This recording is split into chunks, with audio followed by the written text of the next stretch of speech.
So now we should have plenty of time before we have to worry about ads again, so let us get into the courtroom.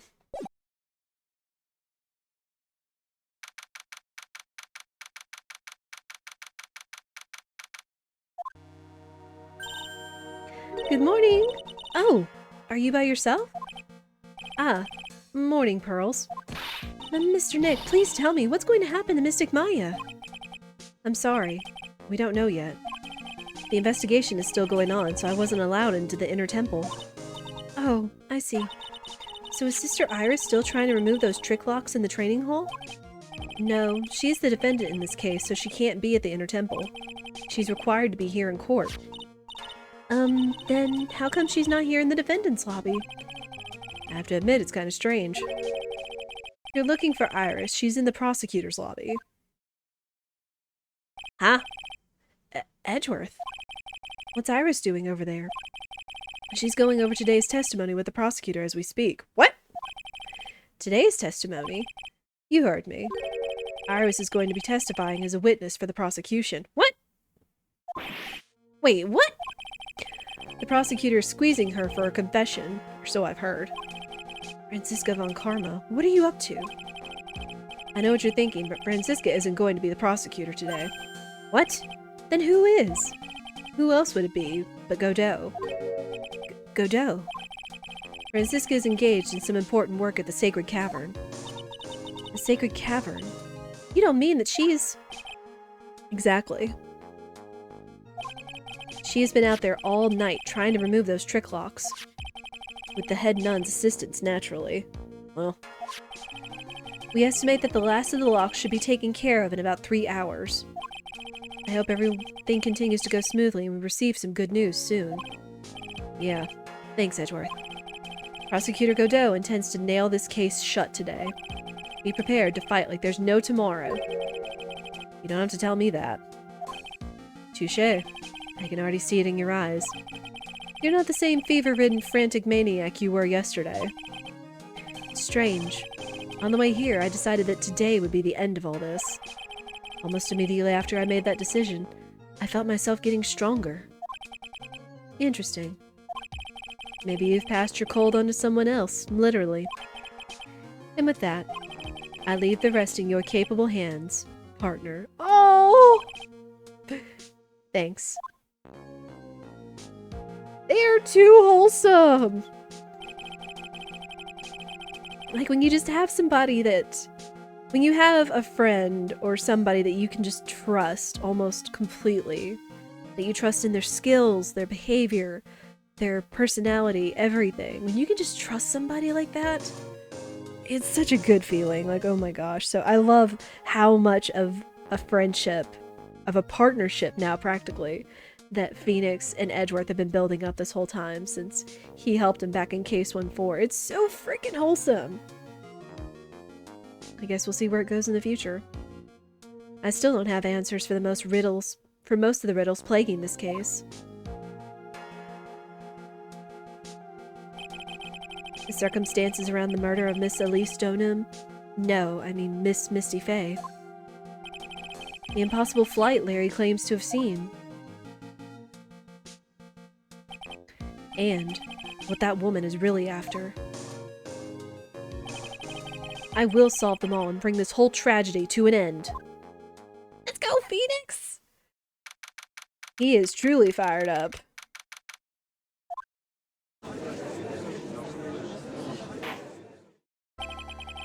Court is now in session for the trial of Iris of Hazakura Temple. Your Honor? What are you... Who? Me? Oh, right. That's his little brother. Oh my gosh. Okay, fine. Well, my little brother came to visit me in my chambers earlier this morning. All of a sudden, in the blink of an eye, he developed a scorching fever and fainted. Guess we know where his cold went. Therefore, I'll be standing in for him. I see, Your Honor. So they're brothers. That explains a lot. My poor brother. He looked a bit pale, not to mention sad that he couldn't be here.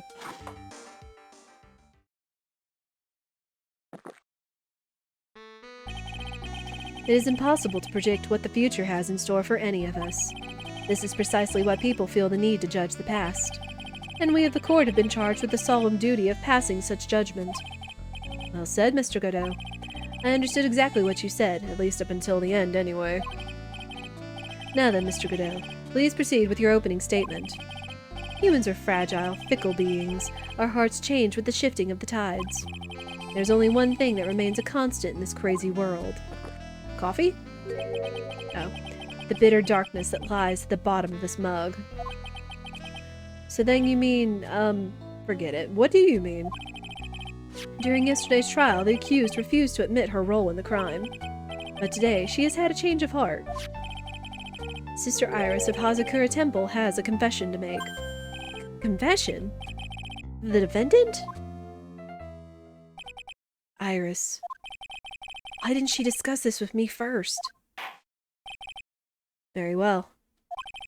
This court will now hear the defendant's confession.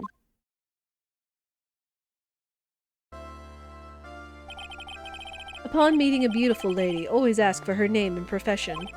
That's one of my rules. My name is Iris.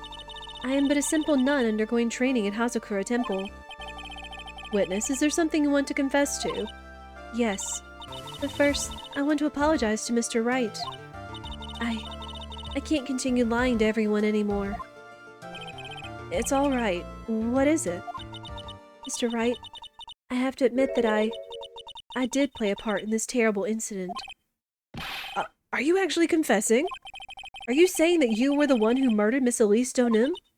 No, I'm not, Your Honor. But I dealt with the cover-up after the murder took place. After her spirit left, I took the lifeless shell of Mystic Elise and carried it to the Hazakura Temple courtyard where I desecrated it. What? Okay. Order in the court.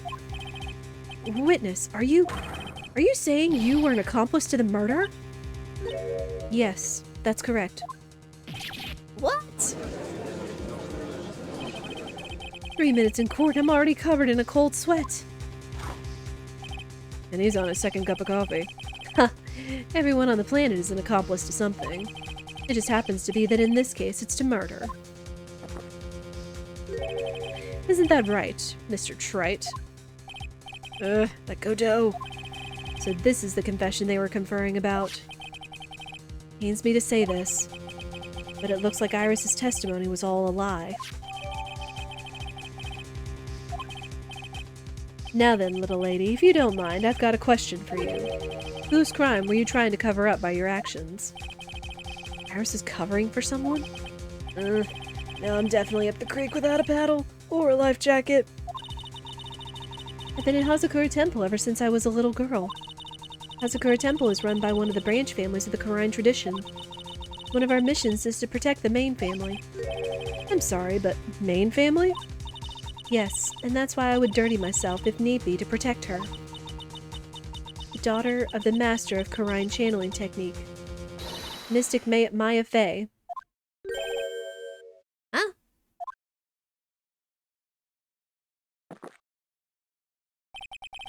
Wake up and smell the coffee, Trite. She's naming... Maya? What, saying Maya did this? Order in the court. So not only did you witness the murder, you know the name of the murderer. Oh, here we go. I'm terribly sorry, but it's true. I saw her commit the crime with my very own eyes. And then I cleaned up the area to try to protect her. That's ridiculous. Maya can never do such a... The defense will refrain from commenting until the appropriate time. Now, witness, let's hear your testimony. What exactly happened on the night of the crime? Yes, Your Honor. I thought I was prepared for the unexpected, but I never imagined the case would wind up going in this direction. I don't think we did either! Oh boy. Because what? If we deducted that the inner garden was the real crime scene, And that Maya supposedly was the only one over there, aside from Pearl, when the bridge burned down. I went to the inner temple that night, and I saw it happen in the garden. I saw Mystic Elise strike Mystic Maya with her staff. While Mystic Maya was still stumbling, Mystic Elise moved in to deliver a fatal strike. Mystic Maya tried desperately to defend herself and stole the weapon. It was only in self-defense. You can't blame her for it. So it was in self-defense? Yes. Mystic Elise was the one who attacked first. That's why I tried my best to protect Mystic Maya. You moved the victim's body to the temple so that Maya wouldn't be suspected. Isn't that right? Not bad. You've got the instincts of a true criminal. Something's not quite right. I'm sure it was established yesterday that Iris never went to the inner temple that night. And that the person who did go was that woman. Iris even admitted it. Now then, Mr. Wright, please proceed with your cross-examination. Oh boy.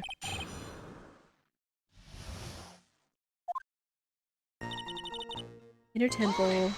Hey, just press everything. Sister Iris, your testimony has changed quite a bit since yesterday. You stated yesterday that on the night of the murder, you didn't go to the inner temple. Objection. Did she now? Too bad for you. What she said yesterday doesn't mean much today. By the way, where were you when she claimed that she didn't go? It was in the Inner Temple's training hall. A private conversation between the two of you does not constitute testimony. That would be properly described as hearsay. Ugh. What do you have to say, witness? I just couldn't tell him the truth at that time. Mystic Maya, she's your girlfriend, isn't she? No! I didn't want to be the one to break it to you that I saw her commit murder. There. We all understand how difficult this is for you.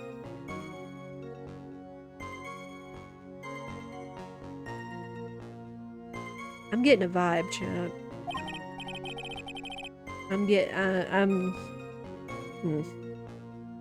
Now then, let's continue with the testimony. What did you witness in the temple garden? Well, Your Honor.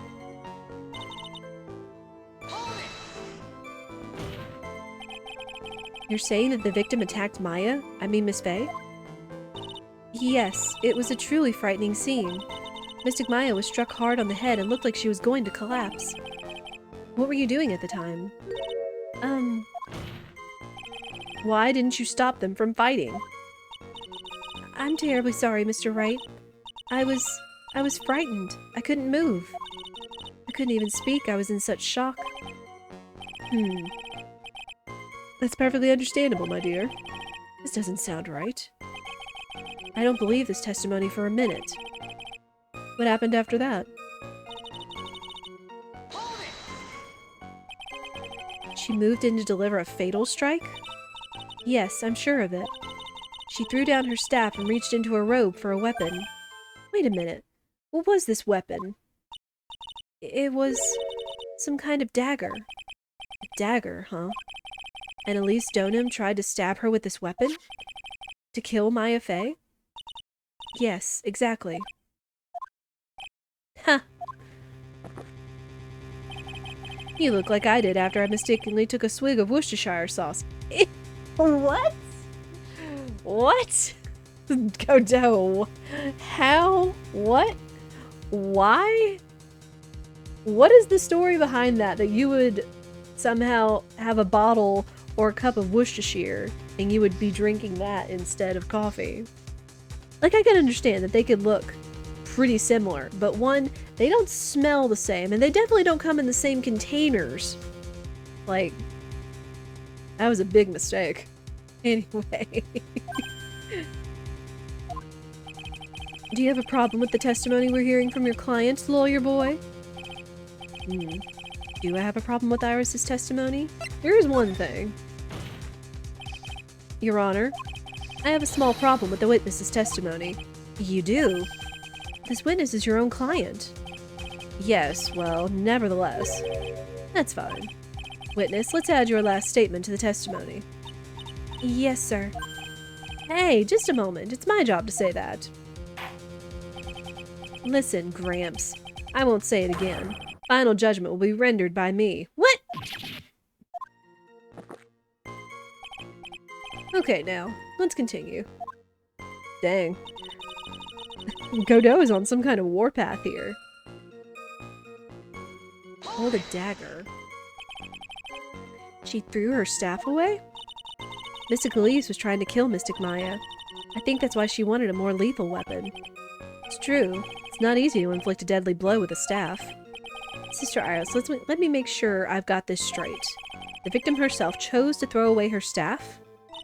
Yes, that's what I saw. Is there anything odd about that, Mr. Wright? Yeah, it's odd, all right. Mystic Elise attacked Mystic Maya with the dagger. I'm sure of this.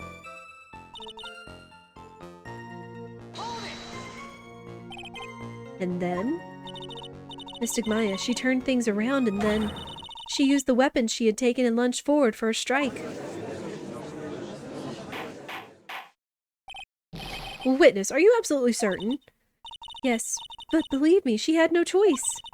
If Mystic Maya hadn't done something... Maya Fey's name would have been written on this autopsy report instead. Yes, I see. This is bad. I still can't put the pieces together. Unless I find a contradiction in her testimony, Maya's going to get blamed for this. I only have this to say.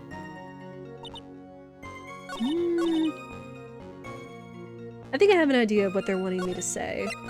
Saying that she threw her staff away, but if it was Elise, then she was knowingly walking around with the weapon that we discovered.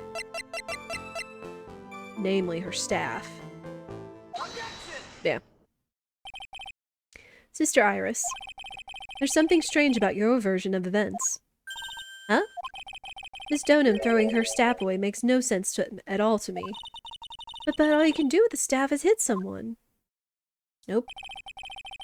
Naturally, you wouldn't know this, Sister Iris, but the victim's staff had a special feature about it. As you can see, it's a sword. Ah! If Elise Donham really had wanted to kill Maya Fey, she wouldn't have needed to use a separate dagger. Not when she already had a beautiful blade in her hands already. Well, Sister Iris, what do you have to say?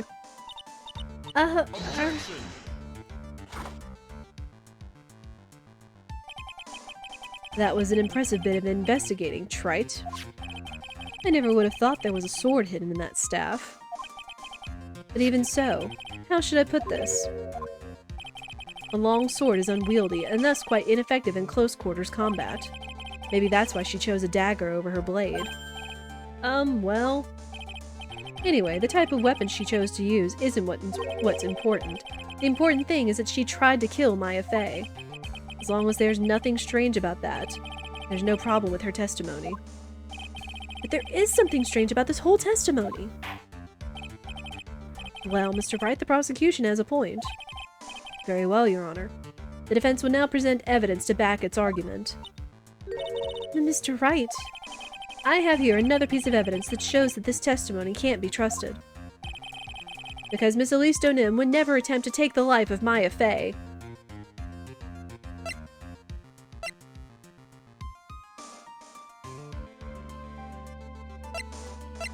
I'm assuming it's saying that, you know, revealing who Elise Donham really is.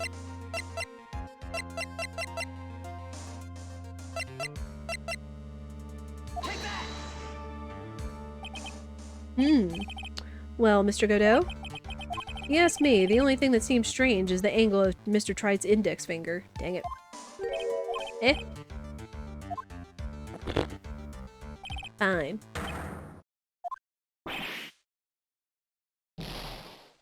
Sassy.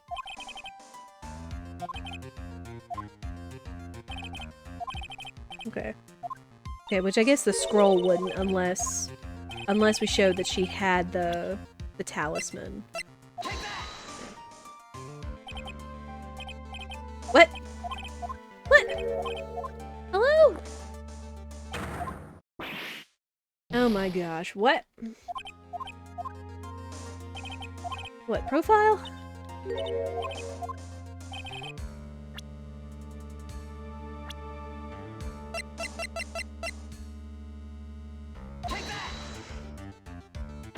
Okay. Fine. Elise Donim would never have attacked Maya Fey. How can you be so sure? Because the victim's real name was not Elise Donim. Was not Elise Pseudonym. Her real name was Misty Fey. Fey? Ah! No! Not Mystic Misty Fey! Who is this Misty Fey? Is she related to... Misty Fey is the master of the Karine channeling technique. She is also the mother of Maya Fey. Are you serious? Is it really true, Mr. Wright? Was Elise Donim actually the great Mystic Misty? There's no doubt about it. It looks like Iris had no idea. I can hardly believe it. The idea that she would try to kill her only daughter, one she hadn't seen in 17 years. Perhaps the prosecution can offer some explanation for why she would do such a thing. Ugh. Got him. Order in the court. Upon first hearing the witness's testimony, it seemed natural enough. However, in light of some facts that have just been presented, 1, that the victim supposedly threw away a sword during a fight, and 2, that the two people battling to the death were mother and daughter, despite the facts being believable when taken on their own. When taken together, the entire story seems difficult to believe. Listen, there's nothing in this world that is impossible. Except for one little thing. Yes? What is this one little impossible thing? Ha! You still don't get it? You think maybe my beans are under-roasted, but you have no idea, Gramps. Why do you have to bring in a coffee analogy? Could you get to your point? I heard this witness's confession this morning, just as I had taken the first sip of my 8th cup of coffee, morning coffee. So what, you have 8 cups of coffee in the morning, and then you drink over 17 cups of coffee in the length of a trial? Dude. I know something is wrong, but that's still a lot of coffee even for your battered body. You're going to ruin your health, my friend. Anyway, after hearing this woman's confession, I had a detective who loves to investigate sent to the scene of the crime. And he discovered this little beauty. Is that a dagger the witness testified to seeing? Obviously, Your Honor. But do you not notice something else? Now that you mention it, if you look closely, there appears to be blood on it. Well, where did you find that? I didn't see that when I investigated the crime scene. Did you investigate the pine tree at the crime scene? Huh? The pine tree? This dagger was stuck in the backside of the pine tree. When the last blow was struck, ending the violent battle between the two women, this little baby was thrown in the direction of the back of the pine tree. Which means, the blood on this dagger belongs to the victim, correct? Ha, were you even listening, old man? I first heard this confession this morning, just as I had taken the first sip of my 13th cup of morning coffee. What? Now you've added 5 more cups? Didn't you say it was your 8th just a few minutes ago? I didn't have enough time to get the blood analyzed on such short notice. In any case, the court will accept the dagger as evidence. Furthermore, I order that a blood test be performed on it immediately. This is my sweetheart. Make sure you treat her right. Bailiff, get this piece of evidence to the crime lab for testing immediately. Alright. Now then, the testimony we've just heard had numerous unbelievable aspects to it. However, after having found the very dagger the witness spoke of, I believe we can consider her testimony to be credible. Cute girls never lie. Ever. Oh boy. Godot, I got some questions for that. In any case, witness, if you could please testify again to this court. About what, Your Honor? About the incident you saw, the battle between the two women. Yes, Your Honor. Oh boy. Mystic Maya stumbled briefly after being hit over the head with the staff. But then she dodged Mystic Elise's next attack and stole her weapon. Suddenly, Mystic Elise was the one on the defensive with her back to the stone lantern.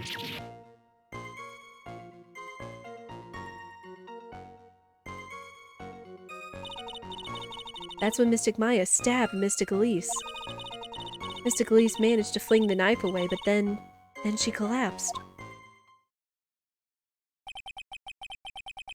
That was a very heartbreaking story.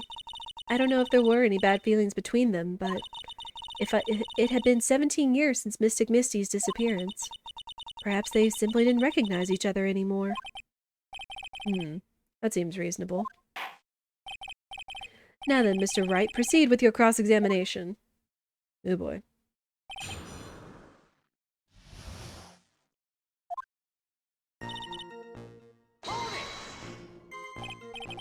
Iris, where were you standing when you witnessed all this?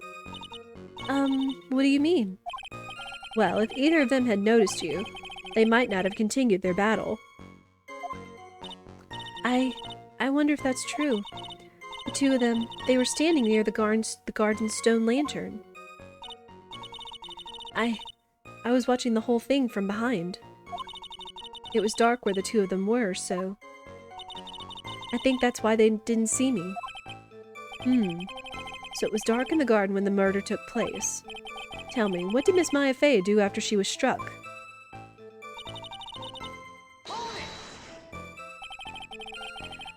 What happened to the victim's staff then? I'm not sure. The area was very dark, so I really couldn't see. I think it got knocked away somewhere as the fight escalated. That makes sense. That would explain the need for the dagger. Mystic Elise raised the dagger to strike, but Mystic Maya dodged it at the last second. The dagger struck the lantern and fell to the ground. And then at some point, Mystic Maya picked it up. Nothing sounds especially strange yet. What did the victim do when the weapon was stolen from her?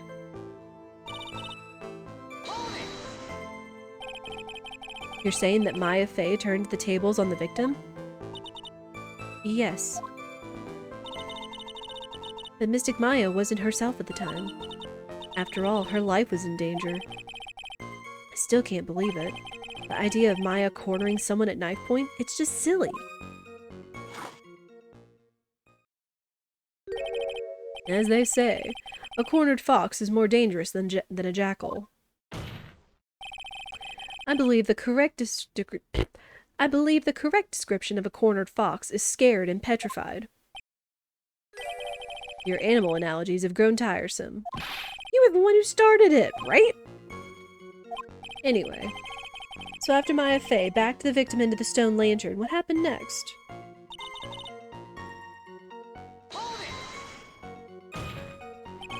Are you absolutely certain that's what you saw? Yes, I'm almost certain. Almost. The garden was dark. I couldn't really tell who was who. What did she just say? So in other words, it could have been someone else entirely. We know that Maya Fey was at the inner temple that night, and that the woman that was killed was Elise Donim. Isn't it fairly obvious who attacked who? Ugh. I don't have anything to counter that yet. Well then, witness, please continue with your testimony. Yes, Your Honor. The two of them faced each other for a moment. Then Mystic Maya rushed straight into Mystic Elise. Mystic Elise doubled over and fell to the ground. So she was stabbed in the stomach, huh? Yes.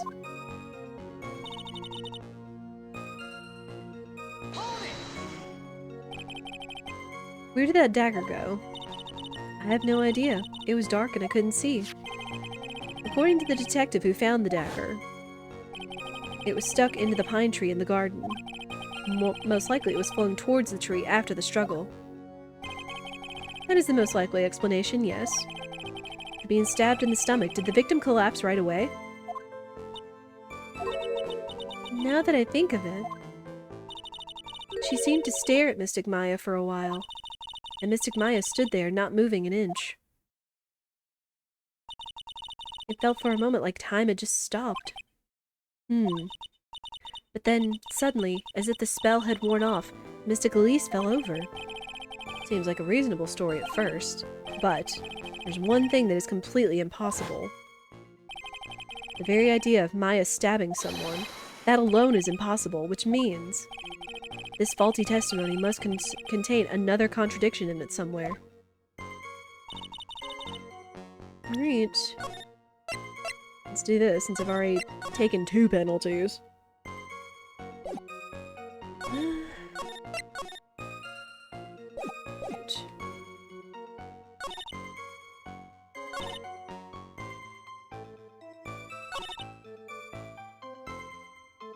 I have a feeling this is going to lead to the Maya that was written on the back of it.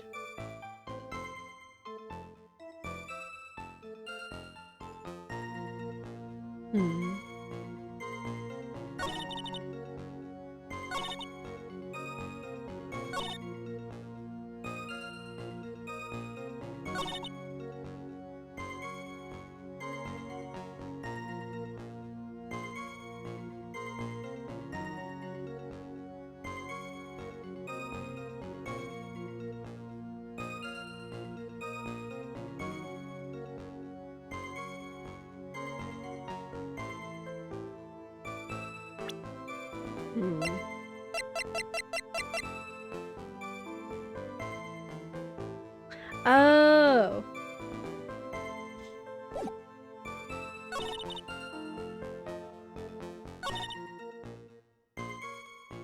Okay, so we're going back to the basics, is that she was not stabbed in the stomach. Is that she was stabbed in the back. So this doesn't make any sense.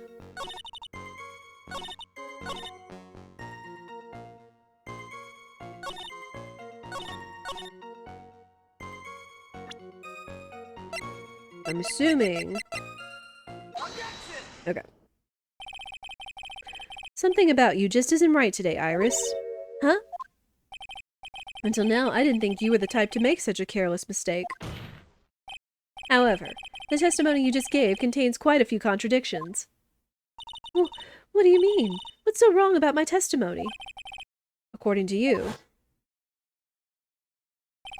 Maya Fey stabbed the victim while she had her back to the stone lantern. Oh. Yes, that's right. But in that case, the victim would have been stabbed in the stomach, right? Yes, I think so. But, according to the autopsy report, the cause of death was due to blood loss from a stab wound in her back. Ah! This proves that the victim was stabbed from behind, not from the front. Sister Iris, it appears another seed of doubt has sprouted from your testimony. Ah! What is the meaning of this, Mr. Wright? Ha! It's simple. People are like books. We've all got a front and a back. You get my drift? No. Is that all you have to say? I can also say that darkness loves to play with the human mind. Could you please knock it off with cheesy proverbs and illogical metaphors already? Right? Phoenix pointing it out. The point is, too much of this testimony just doesn't make sense. Throwing away a useful staff, the people fighting being mother and daughter. And now she falsely claims the victim was stabbed in the stomach. There certainly are some inconsistencies.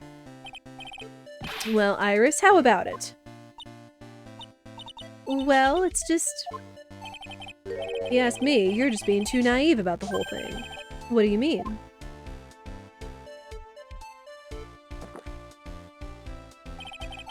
There are 253 distinct types of bitterness in coffee.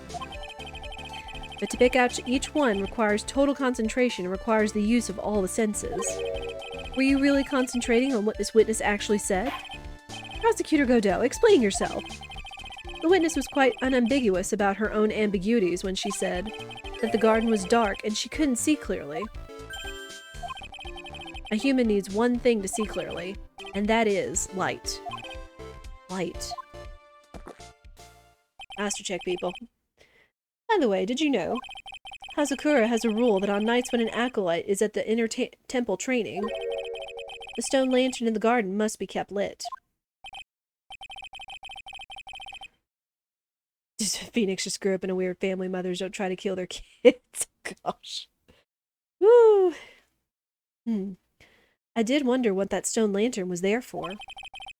Well, if that's true, shouldn't the witness have been able to see the crime more clearly? Normally, yes, Your Honor. But according to the head nun, Sister Bikini, on the night of the crime, it was impossible to light that stone lantern. Impossible? It hadn't been used in a long time, and the wick was no good. In other words, it had been nearly pitch black in the garden that night. There could have been a faint light coming from the training hall, but that's all. Most enlightening. Yes, that illuminating fact has chased all the contradictions away. If the staff was dropped, it would have been difficult to see. It also explains why they didn't recognize each other. We can't see the demons that lurk in the night. That's why we humans are weak. Isn't that right, Trite? No! It still doesn't explain why you would say Elise would go after Maya anyway. Order, order, order! Here, Your Honor. Let me present the stone lantern into evidence. Maybe it will rekindle the flame of truth in your mind.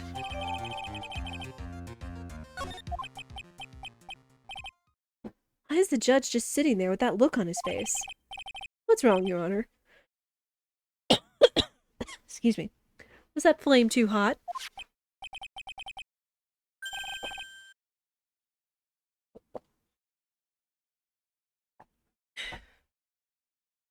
This lantern, there's something written on it. Well, why, it's written in blood. Oh boy. So the judge didn't know about that yet.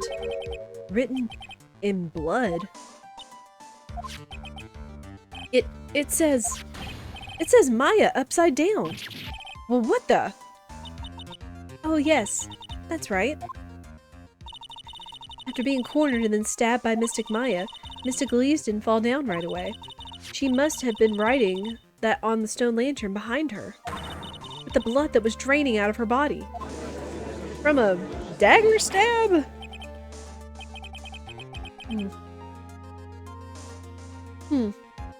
It certainly looks that way.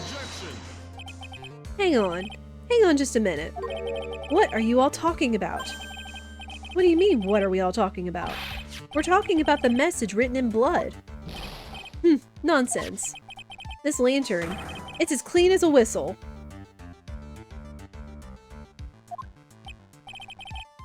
Could it be? He can't see the bloody writing at all? Now that I think of it, he did say something to me yesterday. My eyesight is pretty messed up.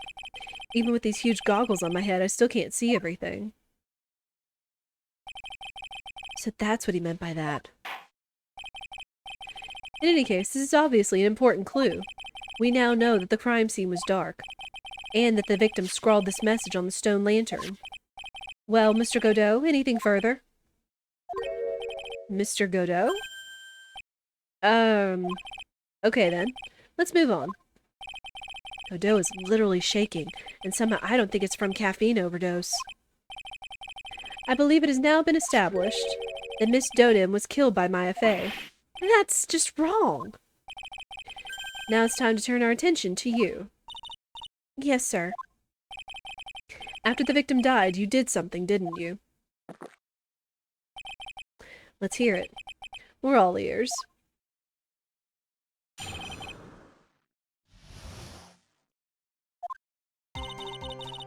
Ooh, we speeding up. We're getting serious now, chat. After Mystic Elise died, I called out to Mystic Maya.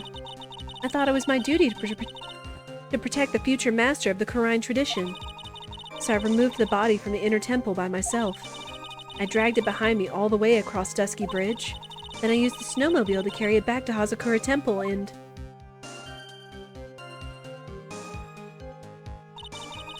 I used the Shichishido to alter the way the wound looked. So you moved the body. Yes, I was raised at Hazakura Temple, I owe a great deal of thanks to the Fae Clan. But even so, I never imagined that Elise Donim was actually Misty Fae. I've committed a terrible sin. Terrible trick of fate. I believe you're looking for twist of fate, Your Honor? I intended to return to the inner temple after taking care of the body. But you were spotted by the head nun, correct? Yes, and that's why I couldn't go back. Your story makes sense, I suppose. Mr. Wright, go ahead with your cross-examination. Yes, Your Honor. Alright.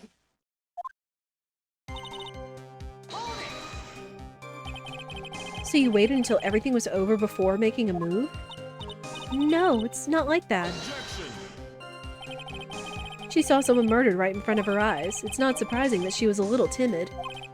Yes, I suppose that's true. Sometimes when I'm watching lawyers argue back and forth with each other, I feel so helpless that I just sit quietly and wait for them to reach a conclusion. Dang it, Judge. Isn't that your job as the judge to mediate the argument? It wasn't until Mystic Maya saw me that it finally dawned on me what she had done. So then, you knew? You knew the significance of the name Maya Fey? Yes, of course I did. That's odd. I mean, Sister Bikini didn't recognize Maya's name, let alone her position. Anyway, she was a very special person indeed.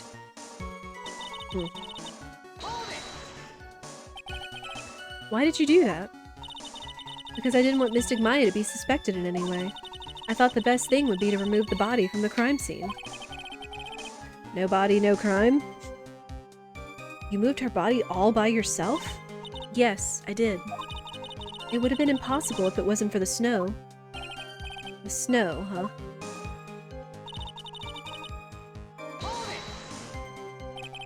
It's pretty amazing that you can make it all the way across. That's a rickety old bridge. It looks worse than it is. It's surprisingly sturdy despite its age. It's like they say, idiots are too stupid to catch even a simple cold. Does this mean Phoenix is not an idiot in your eyes anymore, Godot?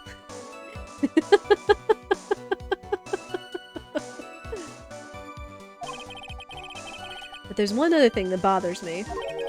Why not just throw the body into the Eagle River?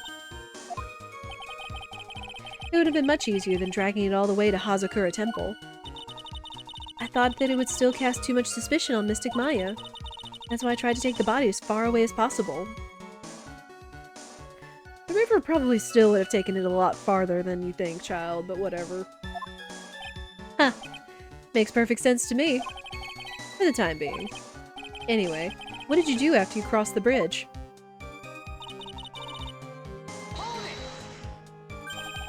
A snowmobile? I knew that would show up sooner or later. Yes, I had the key. I used the snowmobile to travel from Hazakura Temple to Dusky Bridge.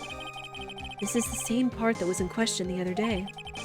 Should I ask for more details?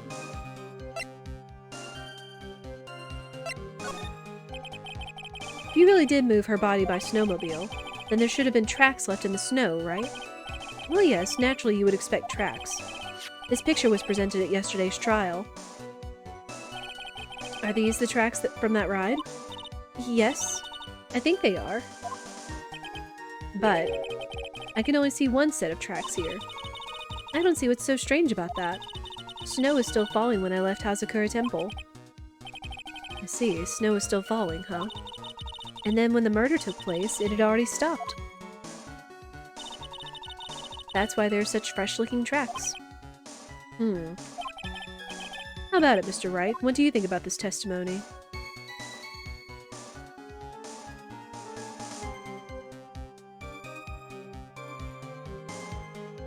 Hang on.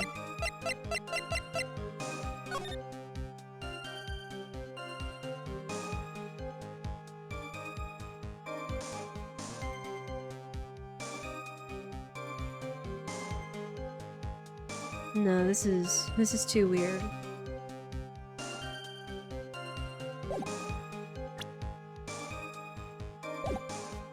Hang on.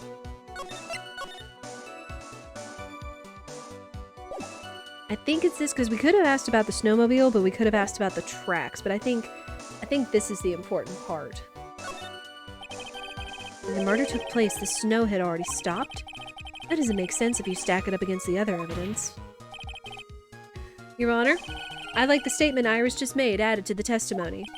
But does it have something to do with the case? All will be made clear if you allow her statement to be added to the record. Ha! This should be fun. Let's get this snow business cleared up, shall we? Yes, sir. The murder took place. The snow had already stopped.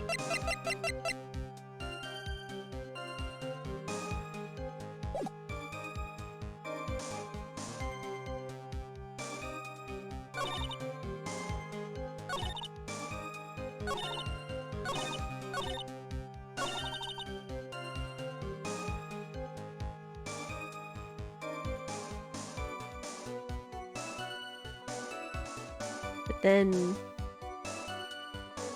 the bridge would have already been on fire. It would have already been struck then. Yeah, because it struck it at 10:45. The snow stopped at 10:50. And I don't think there would have been any logical way that she would have crossed the bridge if it was already on fire. Especially dragging a body behind her. Ah! Water. Okay, then we'll keep going.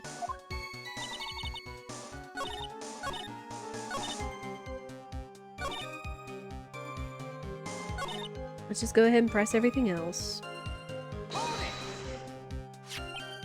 Is that what you were doing when Sister Bikini saw you? Yes, that's right. She probably thought the worst. Probably. More like definitely. I see.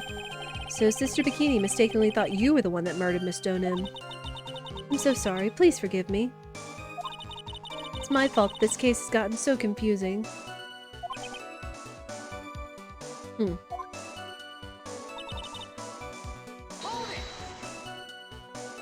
There have been a lot of contradictions in your testimony so far. This time, are you sure it's all true? Yes, I am. When the murder happened, the snow had already stopped. According to you, that's why the snowmobile tracks were so clear. That's right. I'm certain of it. I think I've trapped her this time. I see how you think. Snow, huh? Well, what is going on here? If the snow really had stopped by the time of the murder, it'd mean there's a bigger hole in her story than the grid revelations. Phoenix, you did not just make a Matrix reference. Thank you, devs. Huh. Well then, Mr. Trite, perhaps you'd like to share your theory with us. Let's see what's up your sleeve, or rather, at the end of your index finger.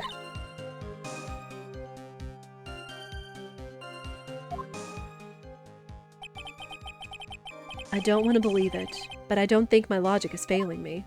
Okay. Iris is trying to pin the murder on Maya. But why would she want to do that? There's only one reason I can think of.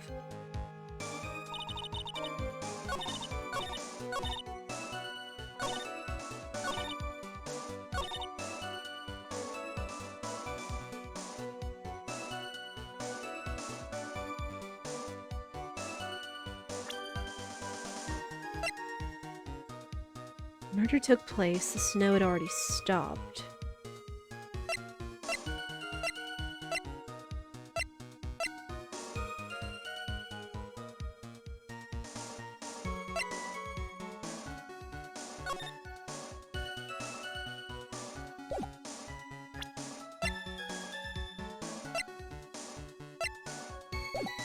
Let me go back to the snowmobile. Because we had two statements. So hang on.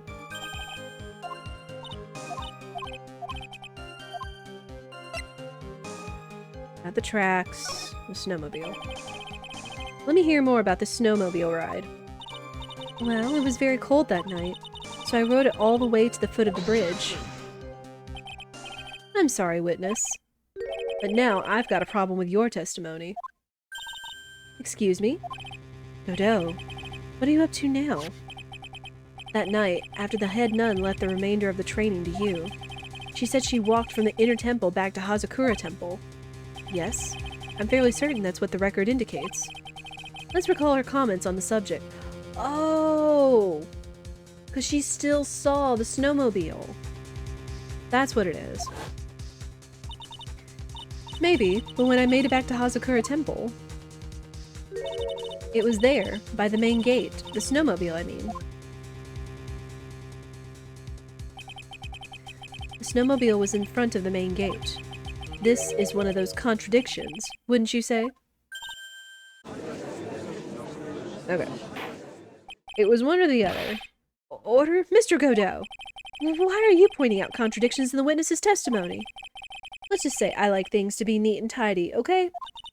Well, maybe. Sister Bikini missed it. Yes, maybe she didn't see it. You think she missed it? That doesn't sound right. Ha! Whatever. Even I don't think this is decisive enough to warrant any more time or effort. It's just... you better be careful in your testimony. That's all I wanted to say. A smart little cookie like you shouldn't have any trouble understanding that. Yes, sir. What was that all about? Why would Godot want to give me a hint? Very well then, let's continue with the testimony. So you transported the body by snowmobile, all the way to Hazakura Temple Courtyard? Yes, I thought that way Mystic Maya would never be suspected. That's what I thought, anyway. And then oh, was that a red herring?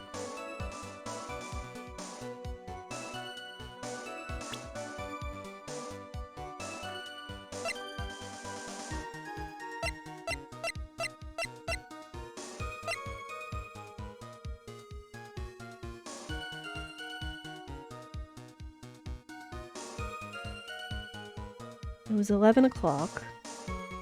I still think it's about the thing about the snow and the thunder and the bridge burning, but saying that it was already gone, that's another big contradiction.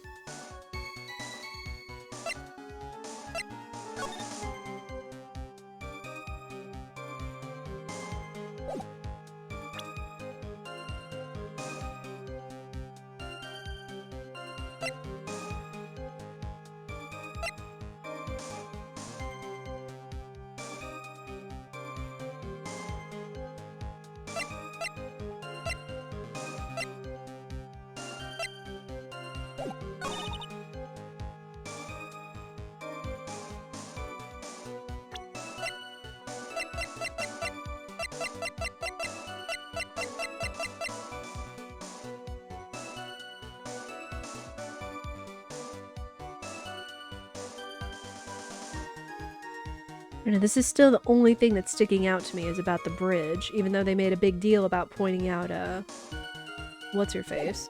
And even though that didn't add a statement, it added pointing something out.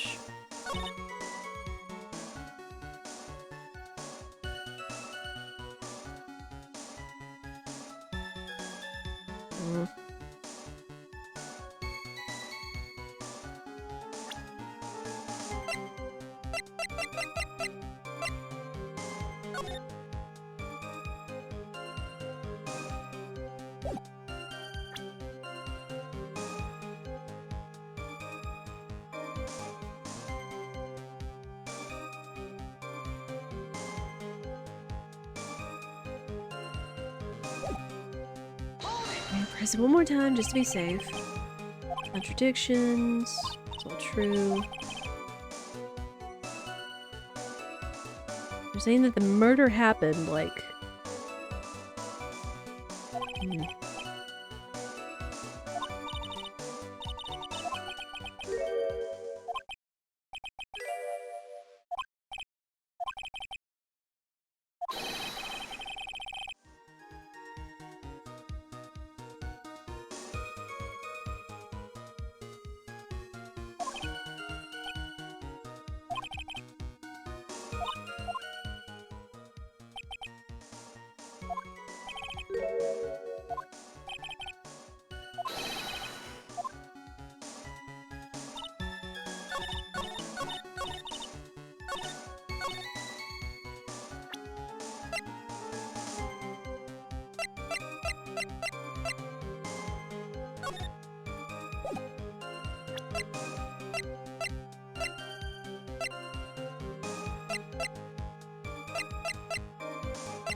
Okay, no, we can't show anything about... We can't show anything about the inner temple where the snow was. You're saying a bigger hole where the snow was missing around the lantern. I don't think we're supposed to discuss that yet.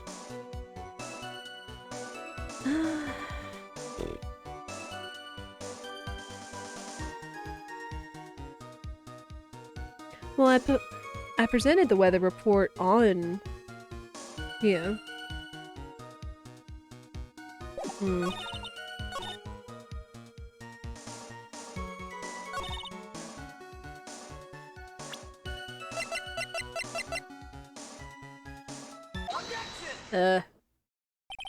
Okay, so the statement was a red herring. Spirit was behind me and theorizing as well.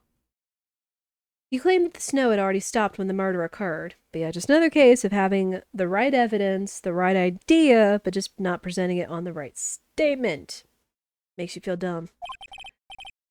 But I'm sorry, Iris. That just isn't possible. What? This is the weather data from the night of the murder. According to this, the snow didn't stop until 10:50 p.m. But you couldn't have crossed Dusky Bridge at that time. Why do you say that?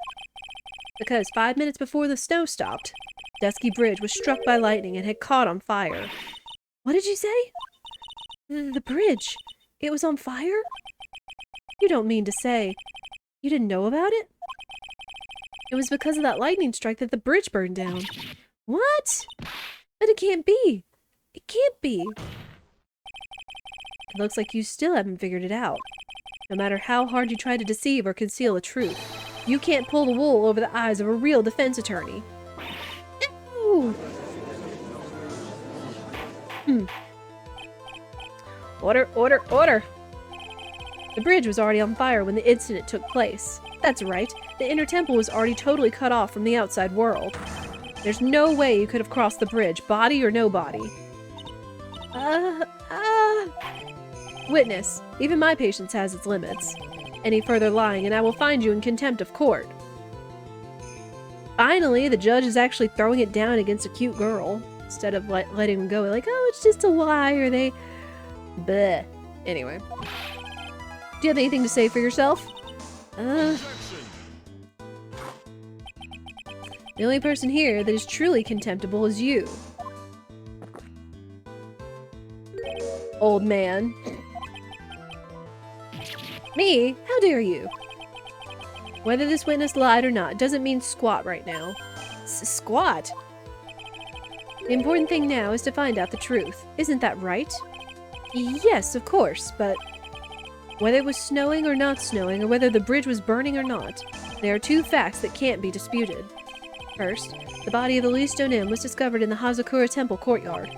And second, the head nun, Sister Bikini, witnessed Iris desecrating Elise Donim's body. He makes a good point on both accounts. That's right. I'm not lying. Then how did you get back across, Chickadee? What are you claiming this time? I wasn't myself at all that night, so my memory is still somewhat hazy. You have stood at that witness stand and testified this entire time. Are you telling us now that your memory of that night is hazy? It is only human to err. If you're so perfect trite, maybe you can explain this for the court. Well, what is it? When the murder happened, the bridge had already burnt down. But somehow the body traveled across the bridge and was found in the temple courtyard. Perhaps you have some kind of perfect explanation for this little magic trick? Well, not exactly, no. I know there must be some other way she got across that burnt-out bridge. Unless I can somehow demonstrate it, we'll never know the truth. Looks like the defense is not prepared to offer a suitable explanation. You see what I mean? In other words, you're in no position to suggest that this lady's testimony isn't the truth. Ah! Alright then. Witness, let's hear your testimony once more. About what, Your Honor? You've admitted that you've moved the victim's body.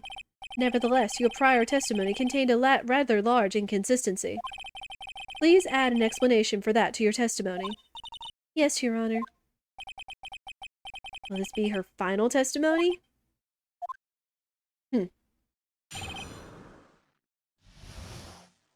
Alright, chickadee.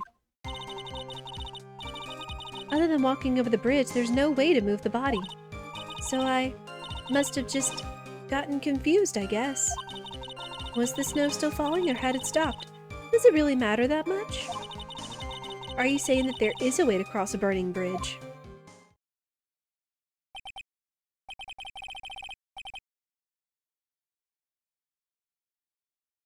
Oh no. So it was just a misunderstanding, I see. This is a photo of Dusky Bridge after it burned down from the lightning blast. It was taken on the morning after the incident.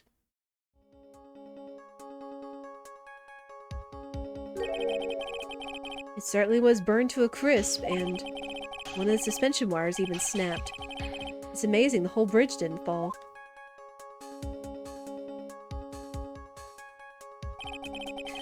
Clearly, it would have been impossible to carry a corpse across a bridge in this condition.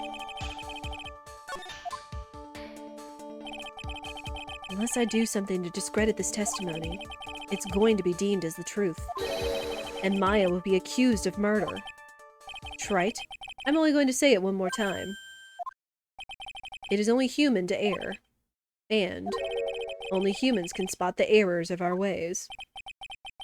The more sense he makes, the less sense he makes. I don't know, this whole case is starting to not make a lot of sense in a sensible way, you know? Alright, Mr. Wright, please begin your final cross-examination. Oh boy.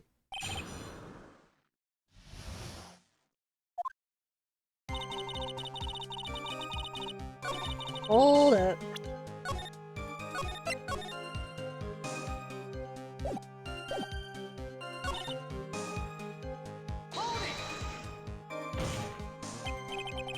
Yes, but if the snow had already stopped when the incident took place, I couldn't have crossed the bridge, naturally. But I think it's just like Mr. Godot said. The body did make it across somehow.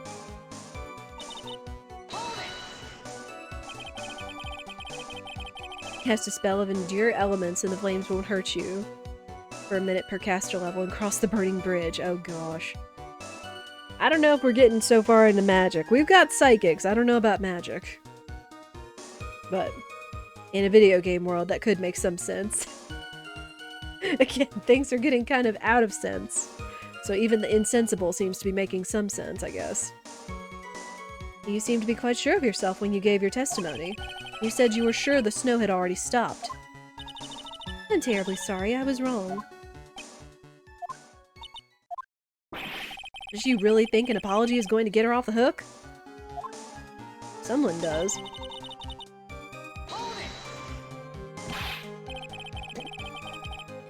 Alright.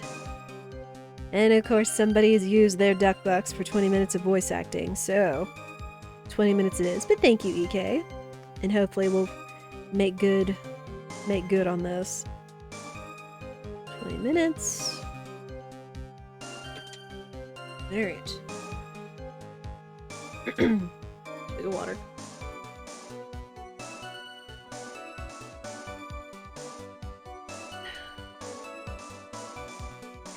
This is no joke. You've given sworn testimony in a court of law. Well, Mr. Wright, let me ask you a question. Do you remember what the weather was like 1 week ago today? Huh? Well, naturally, it was, You see, it's not that easy to remember, is it? But if it had been some kind of a special day, I would have remembered. For example, it was pouring rain on the day of my elementary school graduation.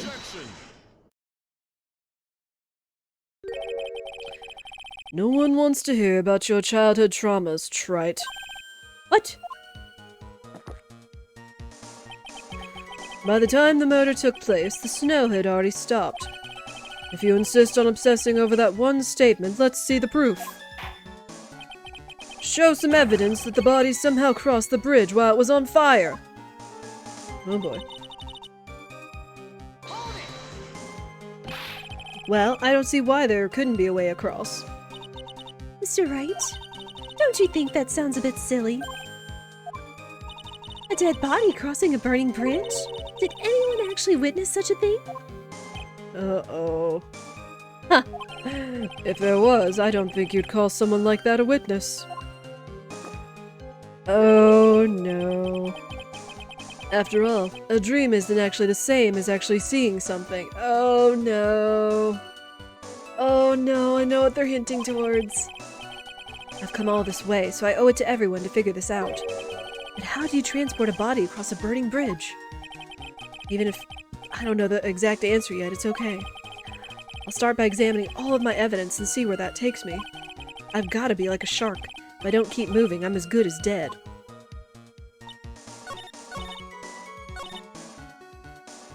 Oh no.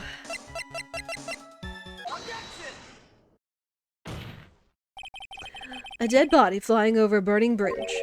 I wouldn't exactly rule out the possibility. What? Huh. You're saying it's possible. Don't make me laugh. The only thing that's possible about your claim is that it's been pulled out of thin air. I don't know about that. In any case, we have a witness who did see it happen. Preposterous!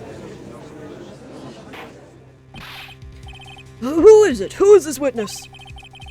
I can't chicken out here. I've got to keep on the attack and go, go, go!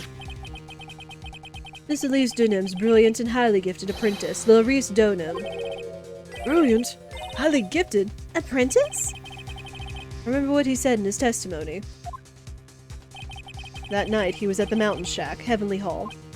And that's when he witnessed the event. Snooze. I think you've all seen this sketch before. It's an exact drawing of what he witnessed that night.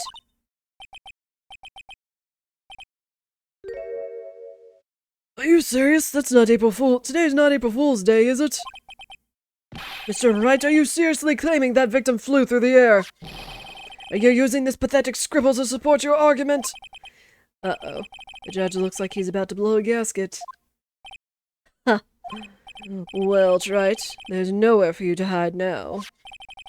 Other than looking like it was drawn by a 6-year-old, does this sketch prove anything?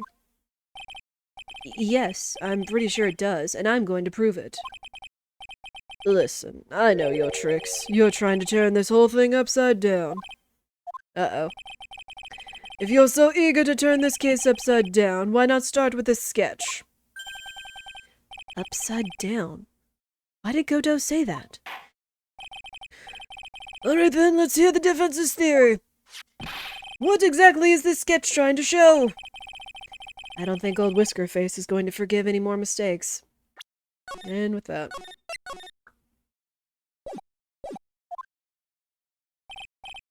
Alright, Phoenix, look carefully and think it over. This sketch, drawn by Laurice Dunham, is exactly what happened. Of course the victim was flying through the air. You can see it right there in the sketch. Whoosh! You know, you're starting to remind me of yesterday's witness. What? That was the last thing I wanted to hear. Do you have any evidence that the victim flew through the air? Just so you know, we haven't discovered a giant human catapult at the inner temple yet.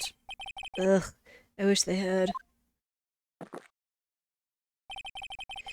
Even if you're a lousy lawyer, at least you're 1 cup's worth of entertainment. I think we should skip the penalty this time. Ugh. There must be some way. I just know it. There must be a way to use Larry's sketch to show the truth of what happened. Alright then, the witness will now return to her testimony. Yes, Your Honor. What?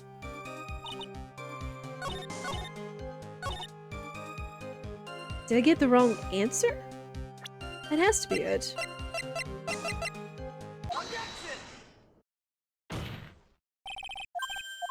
This shows the truth.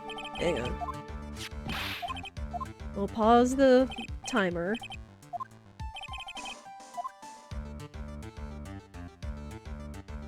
Oh, okay.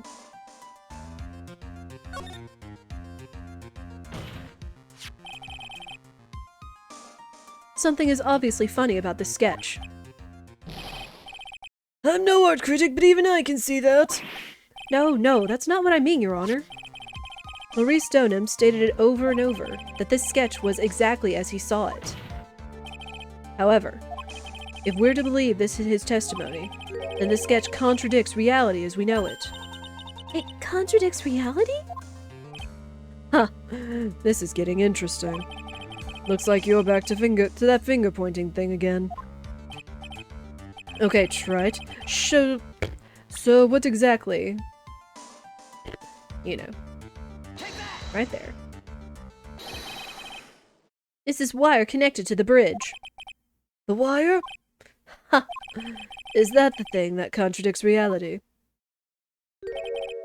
It is indeed. Then show us the reality it supposedly conflicts with. Show us something that will point out how the sketch contradicts reality. Oh, how convenient.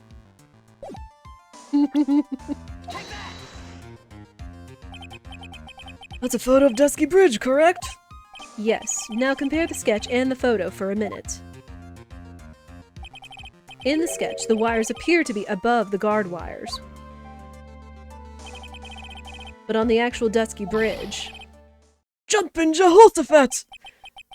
the wires are below the guard wires. What? Got him. Order! This sketch is somewhat different than what's depicted in the photo.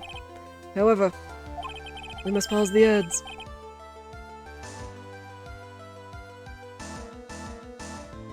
Isn't it likely that the artist just saw it wrong?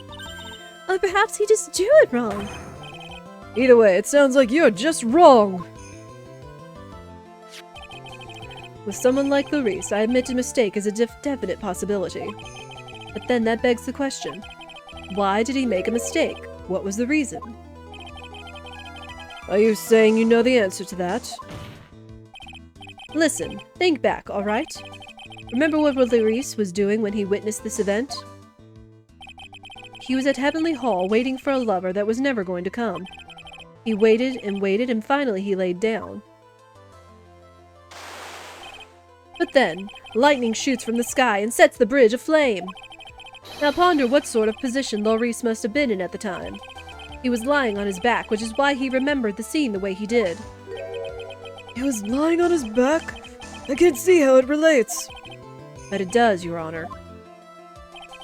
That is the reason why the wires in the sketch go up instead of down. Ah! No way. Maurice Stoneham witnessed the event while he was lying on his back, face up. In other words, the scene that he saw was actually upside down.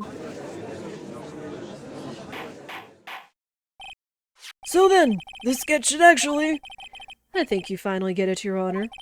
The correct way to view Maurice Stoneham's sketch is like this. This is how it should actually look. The victim's body wasn't flying above the bridge. It was actually swinging below. That's right. Just like a pendulum. Ridiculous! Order! Of all the things to say, a pendulum! The bridge was burning to a crisp. There was no way to get across it. But if the body had been found at the inner temple, it would have caused problems. This is where the criminal decided to take a gamble. They used the burning bridge to get the body across to the other side. And a pendulum was the only way to get it done. Let's think about this for a minute, shall we? Dusky Bridge is about 20 yards long, which means it's about that far from the inner temple to the opposite cliff. Yes, that sounds right.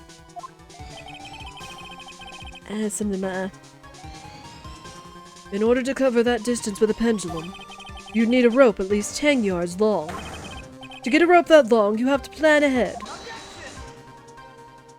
Nope.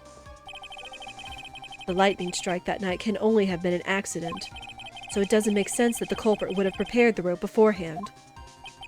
So then, they didn't have to get the rope ready. The rope was already right in front of them. What? I'm saying that it was a matter of using what was already there. In that case, Mr. Wright, please give us an explanation to support your theory.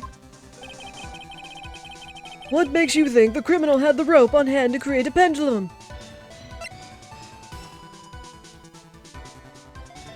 I can only hope because that's a big hit. And the meaning of this is? If you want to know where the rope came from, it's hanging right there in front of your glorious beard. Ah! This is one of the wires from the bridge. When the lightning struck the bridge and set it on fire, one of the suspension's wires came loose from its anchor. The criminal didn't have any time to waste, so they tied the wire around Elise Stoneham's body.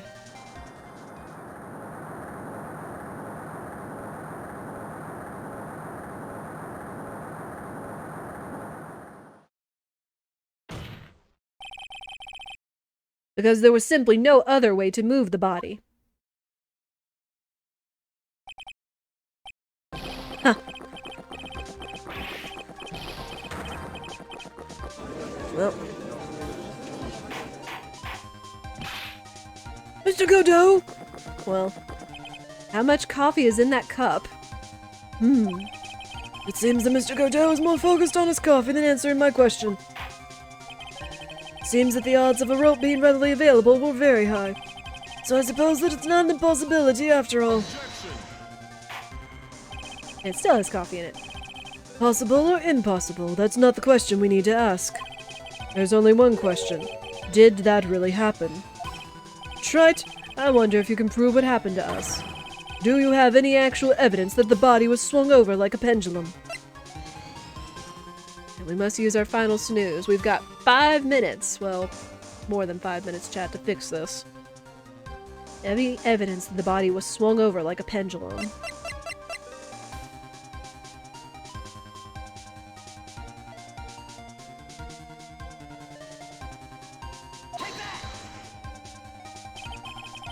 Before I present my evidence, let me review what we know so far.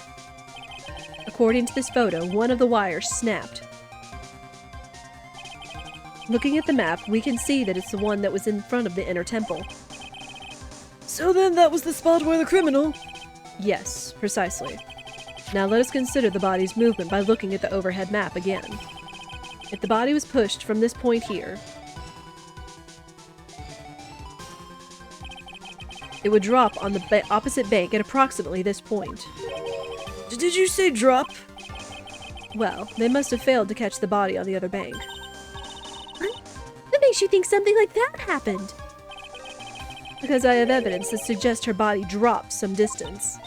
What kind of evidence? Take a look at this autopsy report. It says here that her body fell about 10 feet after her death. 10 feet, huh? That's most likely the height difference between the two sides. The body overswung due to forward momentum, but they came loose and fell about 10 feet. And then, as a result of the landing impact, this crystal sphere was knocked loose. That's... Yes, this blood-stained amethyst crystal. It's the one that came off of Miss Elise Stoneham's staff. And even more important is the place where this crystal sphere was found. Indeed. I believe it's already marked on this overhead map. The crystal was found... Oh! Precisely, Your Honor. In the very spot where the pendulum would arrive if given the right amount of speed. Got him. This explains your theory quite well, Mr. Wright. You've provided us with the way the body could have moved that night. An impressive deduction, Mr. Wright. Most impressive. Mr. Wright! I thought this cold coffee might help cool you down. Well, what is the meaning of this, Mr. Godot?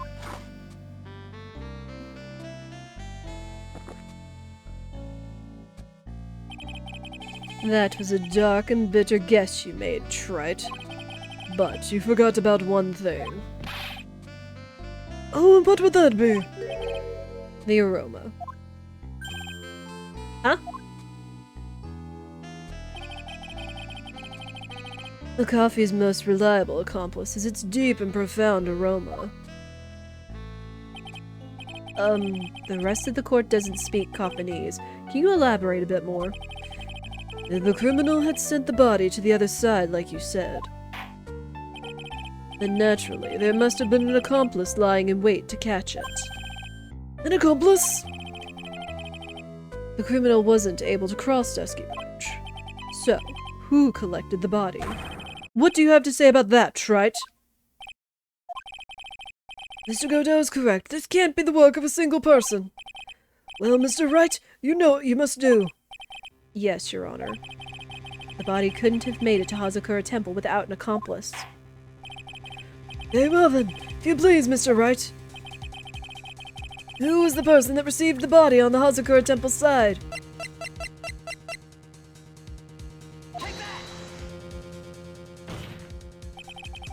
It can only be you, Sister Iris. But I don't see why you're so surprised. The only way to transport the body from Dusky Bridge is by snowmobile. But with her bad back, Sister Bikini could never pick up a body like that. You're the only one that could have managed it. Trite, were you even listening to the witness's testimony? On the night of the crime, this little cutie pie was on cleanup duty in the Inner Garden Temple after the mother-daughter bloodbath. I haven't forgotten, but have you, Mr. Godot? This witness was also seen at Hazakura Temple, desecrating the corpse of the victim. Strange indeed. It's almost as if, on that night, the defendant was in two different places at the same time. Sister Iris, let me ask you something. Why didn't you mention it when you first gave your testimony? Mention what? The pendulum, of course. Using the sketch drawn by an eyewitness, I have established how the body was moved using the burnt-out bridge, which means it's now a fact that this occurred, something you should have already known. No, I had no idea. I didn't know anything about a pendulum. But the body couldn't have been passed along to the other side without your help, so you should have known about it. In fact, it'd be impossible for you to be clueless about this whole thing. Unless you're not really Iris to begin with. What? How can you say that, Mr. Wright? I know how we can say that, but we're going to find that out after we take a 3-minute break because I've used all my snoozes at this point and I don't want anybody to miss any of this action. We will also pause the timer, which we've got 1.5 minutes left to go with voice acting, so we shall see. Get to leave you guys with a nice cliffhanger. So, stand up, stretch, go to the bathroom, snacks and beverages, get your blankets, all that. So, you go ahead and take a break, and we will be right back. Phoenix trying to make a coffee as fashion statement. I think that's Godot, on the other hand. If Godot could make coffee a fashion statement, I think he would, but he's trying to use Phoenix as his guinea pig.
Alright.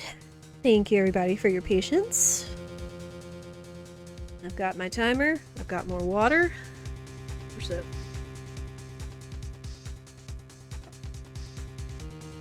Alright, let's go. What? What kind of nonsense is this? You're saying this witness is an Iris of Hazakura Temple? Are you serious, Trite? You mean, this woman is...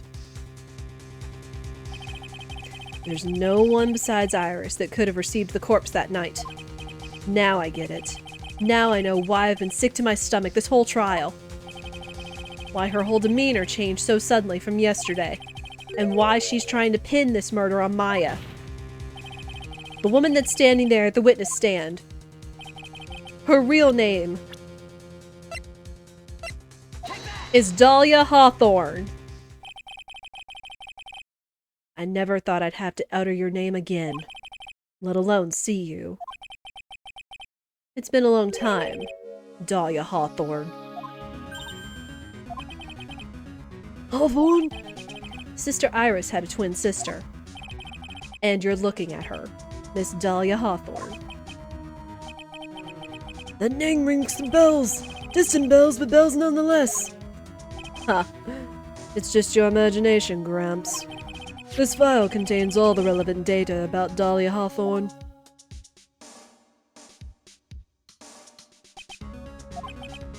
Oh yes, I remember now. That case, 5 years ago. Alright. And that is it for the 20 minutes of voice acting, so thank you, EK, for using your duck bucks for that. Remember, there's not a limit. There's a bigger limit. My name is Dahlia Hawthorne. I just want to say, it's an honor for me to be here in your noble presence. But... The honor is all mine. No, the honor is all mine. Buh. But, according to this, Dahlia Hawthorne is already dead. It says her execution was carried out last month.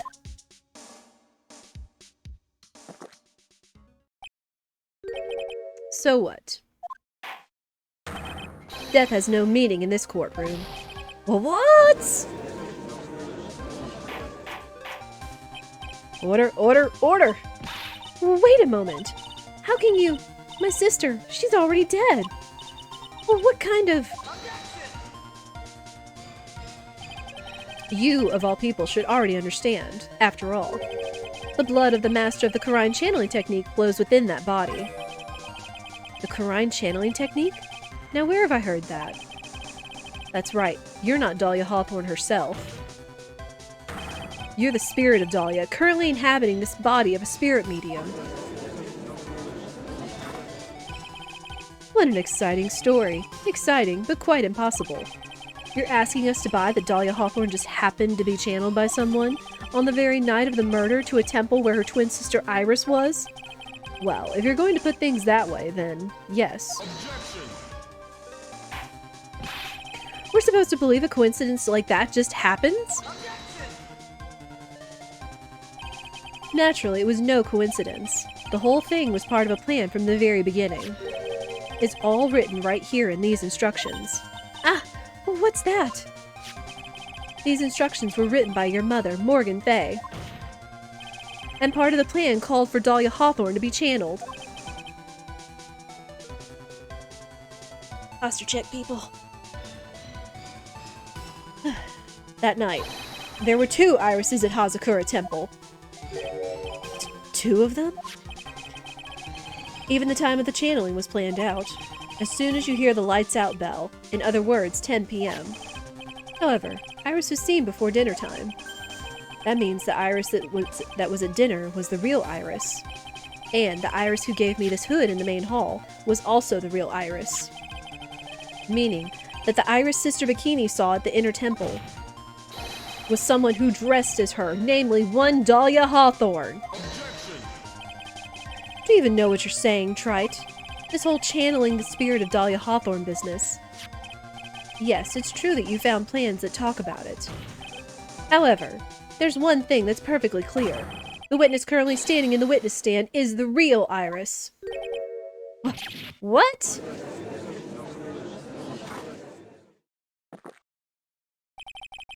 Calm down and remember what you know about the night of the crime. After meeting Sister Bikini, the Dahlia Hawthorne that had been channeled would have been stranded at the inner temple due to the lightning strike.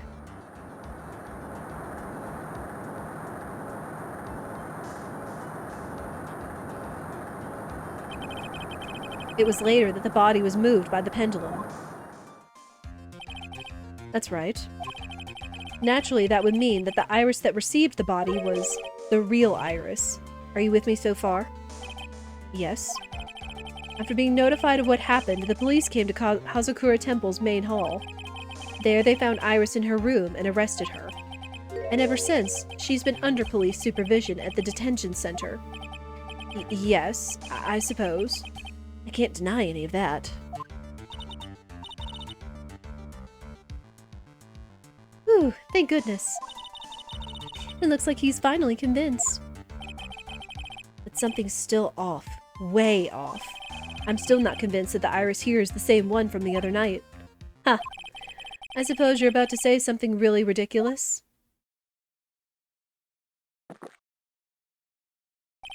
Like, the real Iris and the spirit of Dahlia somehow switched places? They did! They did.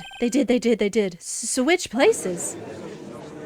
I know this. To be perfectly honest, there are still quite a few things I don't understand, but I do know that unless we confirm the witness's identity, we can't continue with this trial.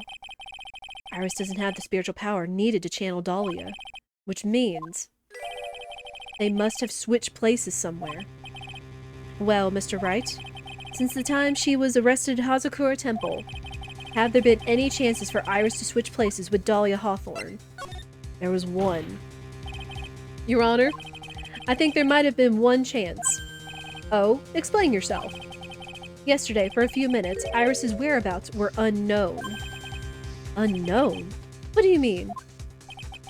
What I mean is, there was a span of time in which Iris is able to move about freely, unsupervised. Well, who was it? Who would give a murder suspect time to move about freely like that?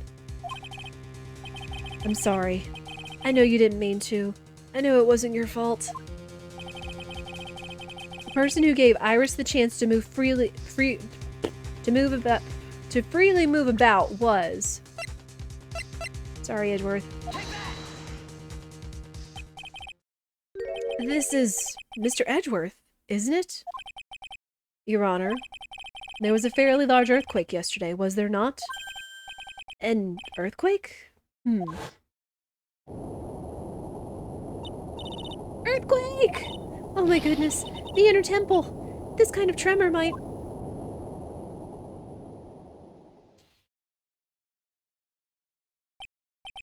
How could I have... She fled. She escaped. We went to the inner temple right away. And it's true, Iris was already there. However, they had already switched places by that point in time. When I arrived at the training hall, I was met by none other than Dahlia Hawthorne. That's quite enough already, Mr. Wright. Now see here. No judge in his right mind would consider the idea of spirit channeling and... Be quiet. Oh. It's been a long time, Mr. Judge. That voice. Guess I'll have to ask again. Upon meeting a beautiful lady, always ask for her name and profession. That's one of my rules.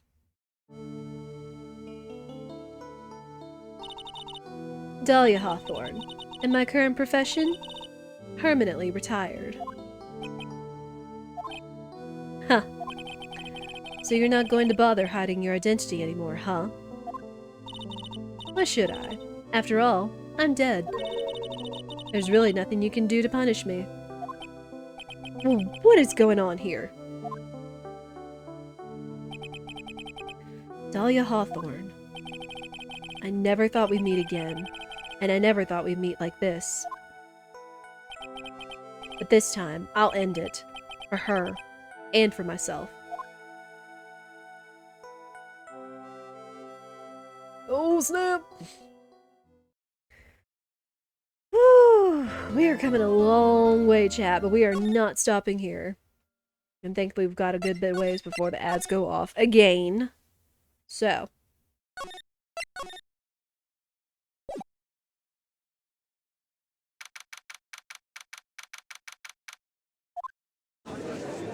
Let's go! Let's put her in her place. Now then, let's continue where we left off, shall we? Well, witness. So glad we're not stopping. Yes! I knew that this case was going to be long, but hopefully it'll be, like, just long enough, so we're taking it all the way. Yes, how can I help you, Mr. Judge? Well, it seems that if we're to learn the truth, we'll need to hear your testimony. I have no problem with that. When you've seen what I have, sometimes the truth is better left unknown. Ooh. In any case, let's hear your testimony. Tell us about the plan that was carried out that night.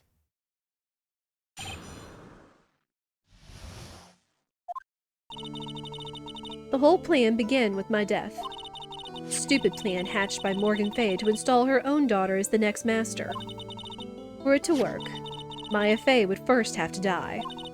The idea was for me to kill Maya and then have the blame pinned on Iris. The plan went wrong, but it seems to have succeeded anyway. Ugh. So that means you really are... Wait a minute. Did you just say the plan was to kill Maya Fay? Yes. You have a problem with that? Don't give us that nonsense. There's no way that... Watch yourself, Trite. If you've got a problem, solve it during cross-examination. That's one of my rules. No, I think that's just the flow of court. Mr. Doe is correct. And by the way, that's one of my rules as well. To kill Maya? Could it be true?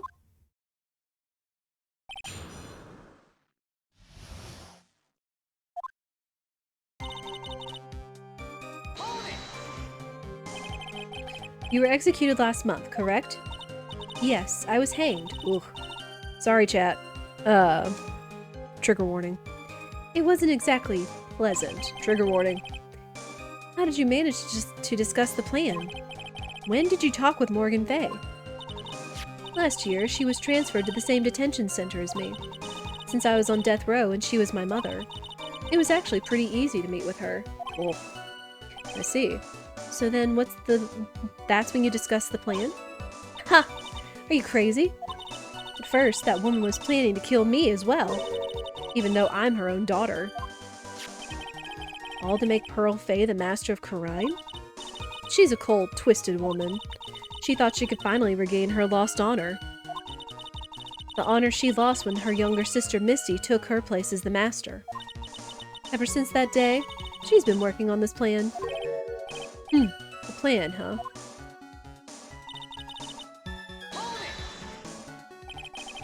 You're talking about Pearl Fay, is that correct? Yes, though at first she had high hopes for the two of us.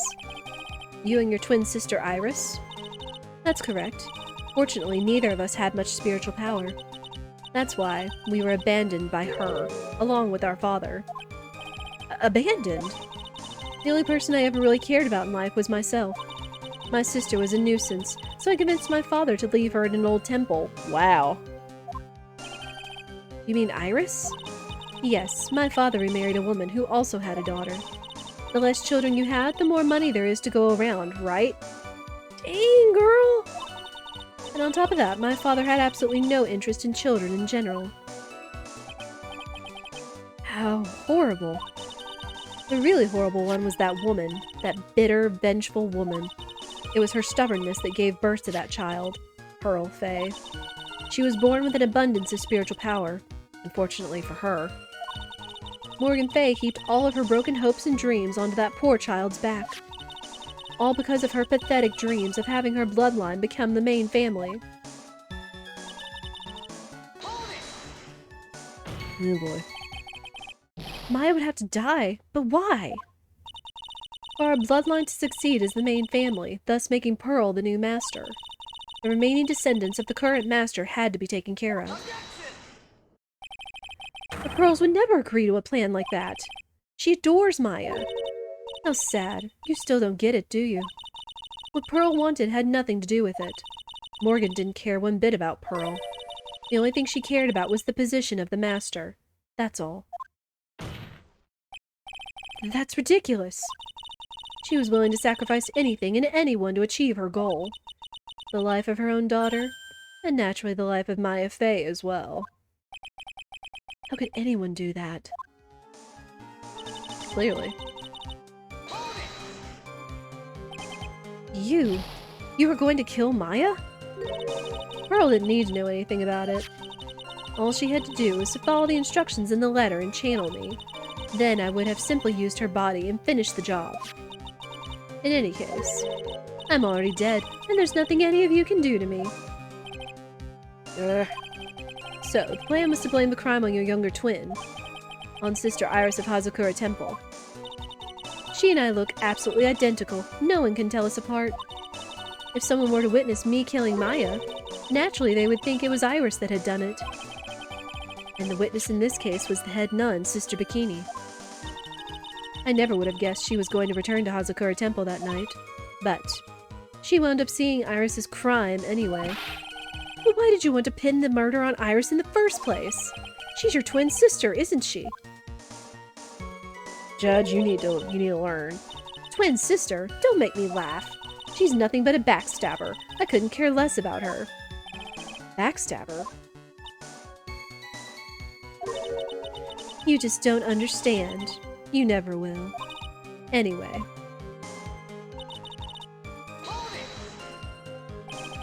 You think the plan was a success?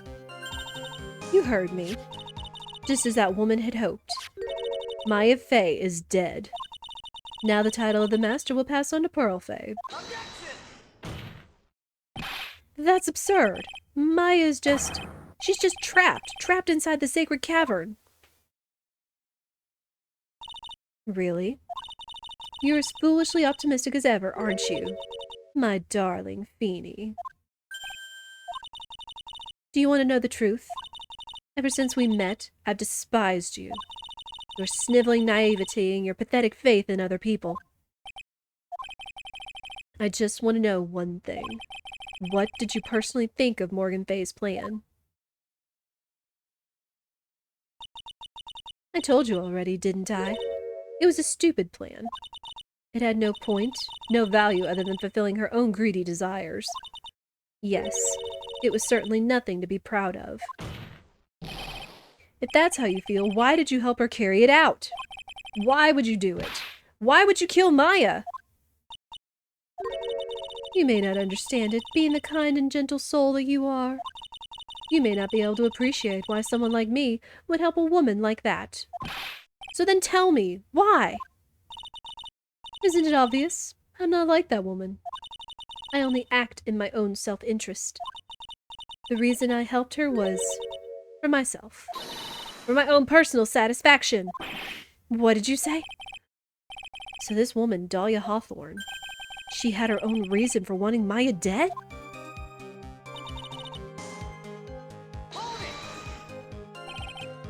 Obviously, it's because you were helping Morgan Fey. Helping? Don't make me laugh. From the day I was born to the day I died, I never helped anyone. I lived for myself, and in the end, I died for myself. I thought that was obvious. So she wasn't actually cooperating with Morgan. She was just using Morgan in her plan so she could accomplish her own goal. All I wanted to do was kill Maya Fey. That was the only way I could think of to get revenge. Revenge? Looks like I have no choice but to present that piece of evidence. I can't believe it. She meant to kill Maya. I've got to keep a cool head. And I need to get more information out of her. It's the only way to understand this plan and what she was after as well.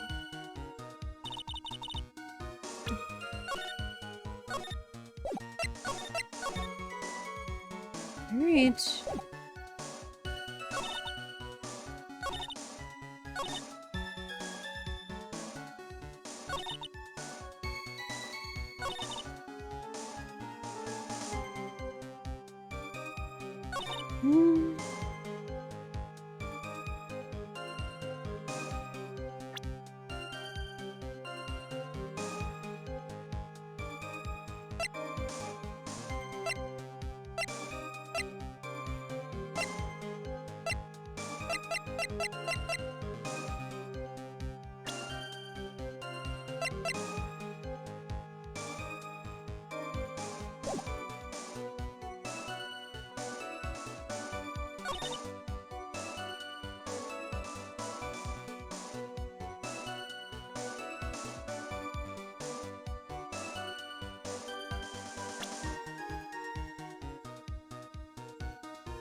Yep. Could it be that your actual goal had nothing to do with Maya Fey herself? As I said, none of you have the power to punish me anymore, because I'm already dead. Well, I have the same problem, you see. You can't punish the dead, and you can't take revenge against them either. You wanted to take a revenge on someone? I was sentenced to die because of that woman, Mia Fey. I somehow knew this was it. I wanted to send her a message. It was at her hands that I suffered my first humiliation. I wanted her to feel the same pain she made me feel. Sadly, when I realized revenge was impossible, I gave up. And the reason it was impossible? Was it perhaps because Mia Fey had already died? Yes. And I realized there's only one way to take revenge against the dead. And how do you do that? Even when the body dies, the spirit, the ego, it lives on, forever. I wanted to take away the person that Mia Fey loved most. I wanted to kill her with my own hands. That would be the one and only way I could take my revenge against Mia Fey. That was the reason I helped out with that woman's plans. Just for that? For that you would kill Maya? Your goal was no different than that of Morgan Fey. Well, you know, Phoenix, they're both sounding kind of crazy right now. As they say, the apple doesn't fall far from the tree. See, the judge gets it. Even if they're both rotten. What a cruel plan. Cruel, cold, and heartless. Don't waste your time preaching to the dead. I've already told you, there's not a thing you can do to me. Ugh. That night. At about 9:30, I materialized into this world. I quickly pinned my hair up and put on a demon warding hood. Then I picked up the staff that was by my side and left Hazakura Temple. So, it was Elise Donham who channeled her after all. That ridiculous head nun never noticed a thing. She left Maya Fey at the inner temple and wobbled back, clutching her poor old back. Well, what did you do then? That kid was easier to handle than I'd hoped. I caught up with her in front of the stone lantern. Then I took out the dagger I got from the storeroom and...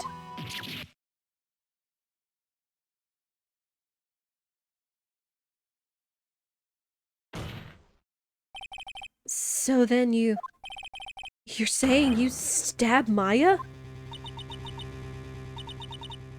It's strange, but I don't have a clear memory of what happened after that. What does this mean? No clear memory?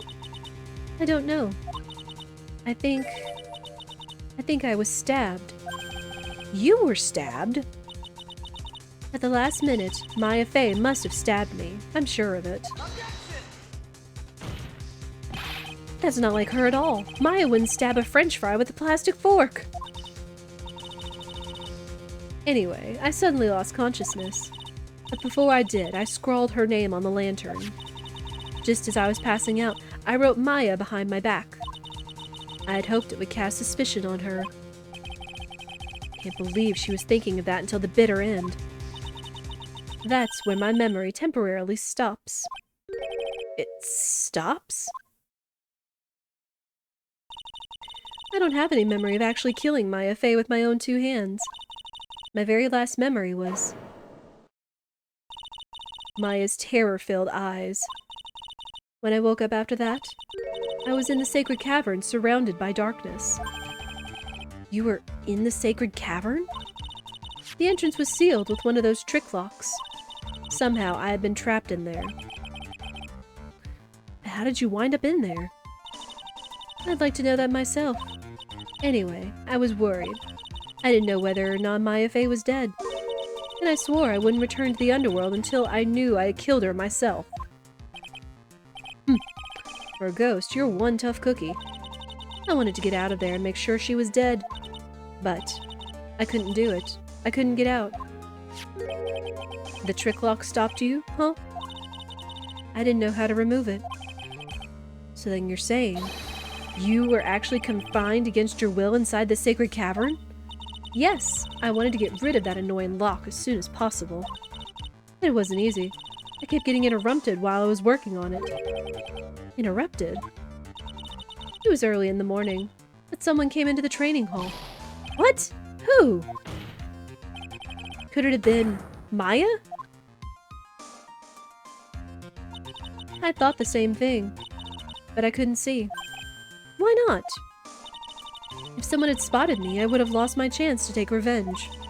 So I made sure to hide myself well at the back of the sacred cavern. That morning, only 2 people could have gone into the training hall. Maya and Pearls. Pearls went there to cover the hanging scroll in gravy. Still, I finally managed to remove the lock. But I was too late. What do you mean by that? The flies had already started to gather. The bridge had been fixed and the police had started their investigation, correct? Oh, naturally I couldn't go out.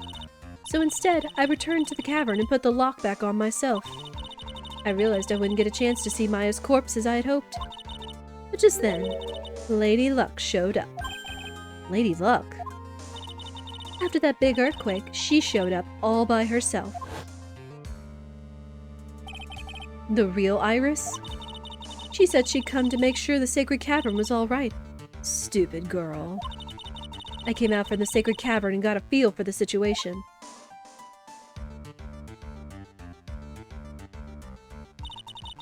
And I locked her away in my place.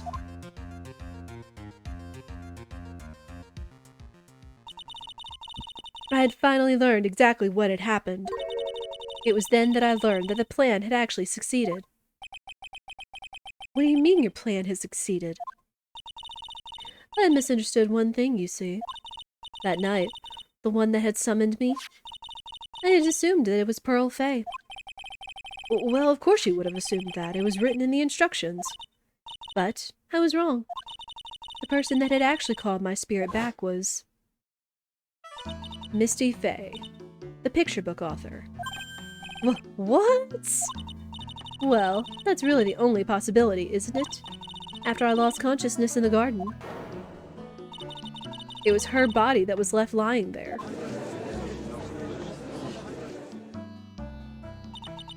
Maya Fey. I wasn't able to kill her with my own hands after all. But even so, I made her commit the most vile sin a human can commit. And that is matricide. The sin of killing her own mother. Ugh. No way!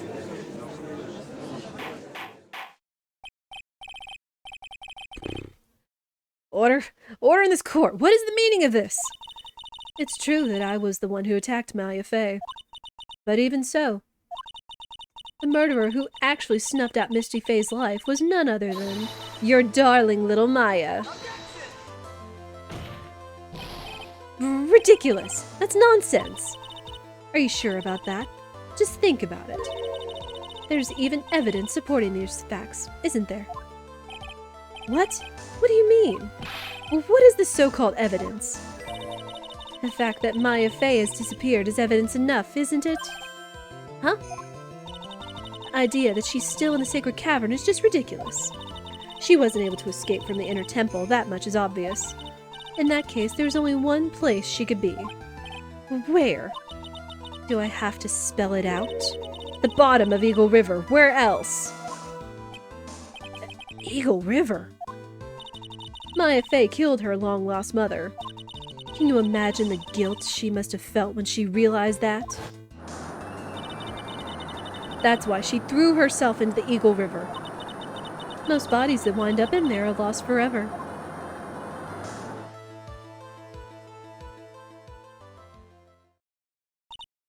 So, what do you have to say now, Beanie? Ugh. Ugh.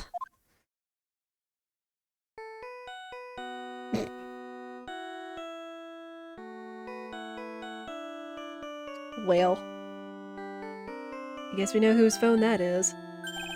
Oops. Sorry, that's my phone. What kind of ringtone is that? His theme song, obviously. Don't you have one, Phoenix? Godot here. Okay, thanks. Ooh, was it something important? They just finished removing the locks from the sacred cavern. That's great! What about Maya? There was a woman in the cave. Was it Maya Fey?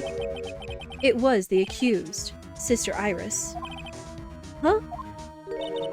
Don't look so surprised. I locked her in there yesterday. I just finished telling you that. So, what about Maya? Where is she? There was no one else found inside the sacred cavern. No, it can't be.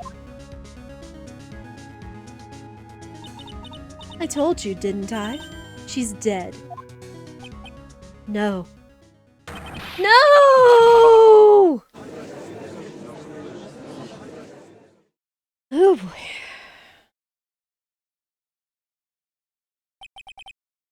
It seems that this case has come to an end. A tragic end. Sadly, it appears the killer of Elise Donim, also known as Misty Fey, was her own daughter, Maya Fey. Overcome with guilt for what she had done, Maya Fey jumped to her death into the raging waters of the Eagle River. Can't be. Ha!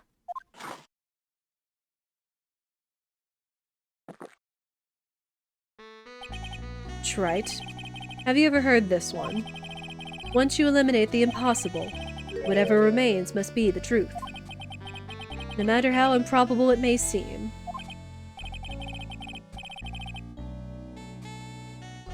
That's what Mia used to say. Well, what is that supposed to mean, Prosecutor Godot? According to this witness, Maya Fey threw herself into the Eagle River. However, is that really the truth? Remember, this woman testified earlier that the bridge was already on fire when the murder was taking place in the garden, which means if Maya had thrown herself into the river, it must have been from the inner temple side, near the bridge. That's right, that's where she jumped from. But that's impossible. It's impossible to jump into the river from there. What? Don't get your panties all twisted up, Trite. Just relax and think through the whole thing again. So it's impossible. Maya couldn't have thrown herself into Eagle River? Well, Mr. Wright, Miss Hawthorne claims Miss Fey threw herself into the river from the inner temple side. Do you have any evidence that refutes this claim? I think so.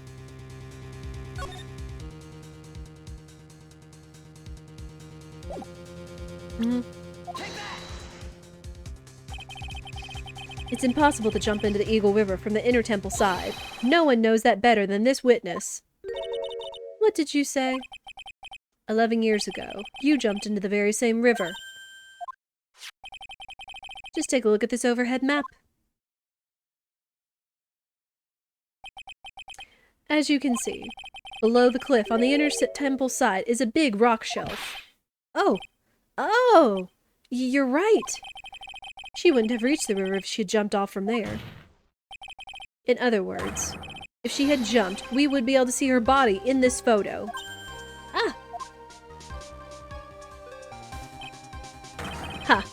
So you finally figured it out. You. No! Order. Order! You're just playing with me.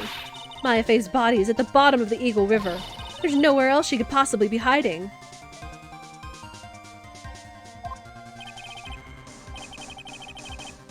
Miss Hawthorne, have you ever heard this one before? Once you eliminate the impossible, whatever remains must be the truth. Yes, just a few minutes ago. Maya Fey wasn't inside the sacred cavern. We now know that she didn't throw herself into the Eagle River. Correct? That eliminates all the most likely possibilities. Now, although it seems improbable, there's still one other place she could be. Well, what? What is this one possibility you were talking about? It's obviously a bluff. So where is her dead body then? Finally, I think the pieces are falling into place. Normally, the living have no way to punish the dead. And I think there is a way to give Dahlia Hawthorne the ultimate punishment. Shall I tell you, Miss Hawthorne? Shall I tell you this very instant where Maya is this very instant? Maya Fey is in this very courtroom.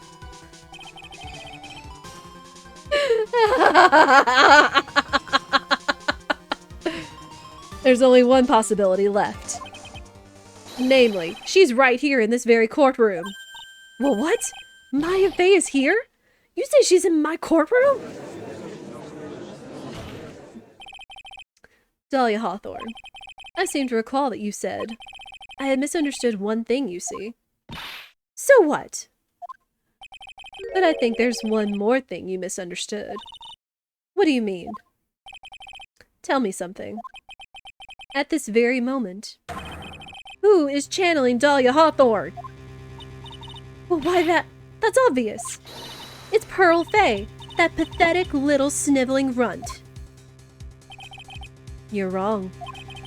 Pearl's tried, but she couldn't do it. I've never failed at channeling someone. This is the first time it's happened. Isn't there any explanation for why you couldn't channel a spirit? It could happen if someone else was already channeling the same spirit.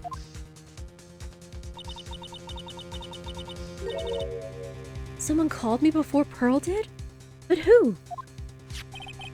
Pearl's even tried again on the day after the crime. But she couldn't do it. What could that mean? I think the truth is becoming clearer to you right now. Am I correct? Ah! It wasn't Pearls that channeled you.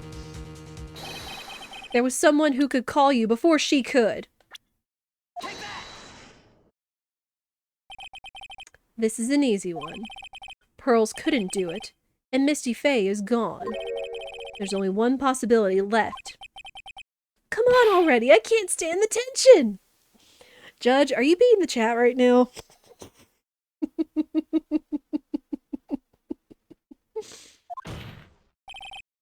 Dahlia Hawthorne, the person channeling you right now must be Maya Fey! What? What?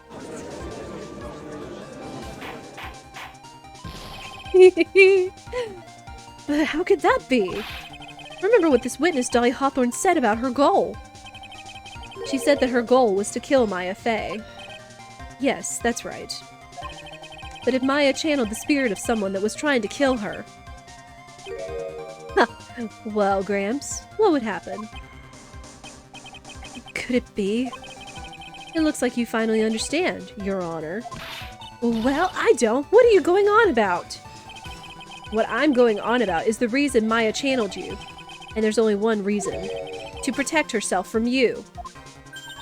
To protect herself? From me? Yes. On the night of the crime, you were only interested in one thing.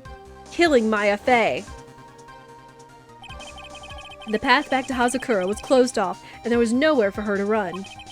So then the problem became, where would be the safest place to hide? You mean, that's when she channeled me? All this time, you thought you had been channeled by Pearls. That's why it never occurred to you. That Maya's hiding place was you. No. No. Don't say that! You're saying that I, Dahlia Hawthorne, was played for a fool by that little whelp? Maya Fey killed herself. Isn't it obvious? Sorry, but no. It would have been impossible for her to jump into the Eagle River. This was the only avenue of escape open to Maya. The only way that Maya could disappear from the inner temple. I don't believe you. A stupid little girl like that, who's never been out in the real world? She could never have come up with a plan like that. Who could have ever given her such a brilliant idea? Well, me, of course. Mia! Mia Fey! It's been a long time, Dahlia Hawthorne. Perfect. So it's true. It was you. Yes. Ha! You're something else. But what are you doing here? That hair. It's pearls, right? Tell me something, Dahlia. I want you to think back to that night one more time. You had just cornered Maya in the Inner Temple's garden. And then, in the final moments of the fight, you lost consciousness.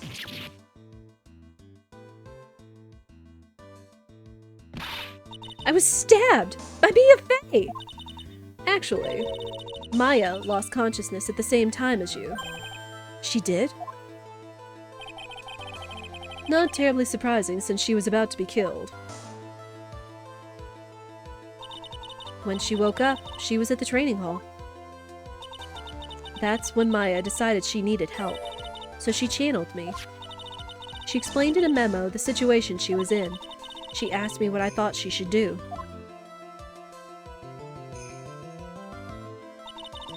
She did that? I can't believe it. Of course, I didn't have all the details. But one thing was perfectly clear. And that was, I knew that you couldn't be allowed to wander free. Free? What do you mean? It was a race against time, so I wrote down 2 things that Maya had to do. Channel Dahlia Hawthorne as soon as possible, and lock herself in the sacred cavern until help arrived. So it was Maya who put that lock on there. Yes, but why did you order her to do those 2 things? If she hadn't done it, Dahlia Hawthorne would have been channeled by someone else. By one Pearl Fey. Pearls? Yes, Pearl didn't properly understand the plan, so all she was trying to do was follow her mother, Morgan Fey's instructions. If she had succeeded in channeling Dahlia Hawthorne's spirit, things would have turned out very badly, to put it mildly. So that's how it was.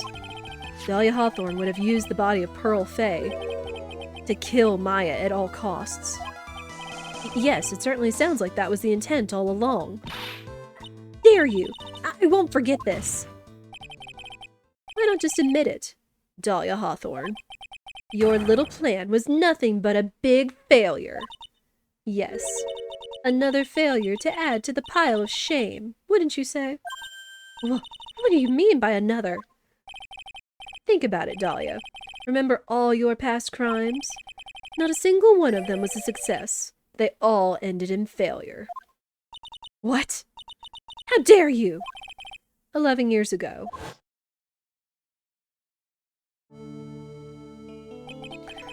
The fake kidnapping, your very first crime.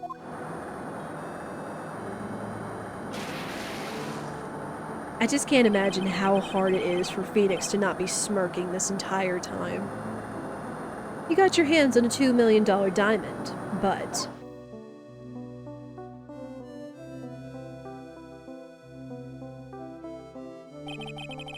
After Terry Falls escaped and went to meet with Valerie Hawthorne, the truth was exposed. Shut your mouth! That wasn't my fault! It was because of that stupid oaf of a prisoner and that weakling of a policewoman! And then, 1 year later, you tried to kill me. Well, I'm still alive, but...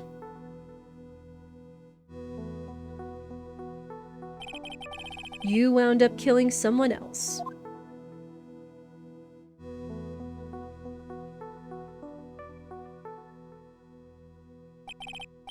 As a result, you were sentenced to death.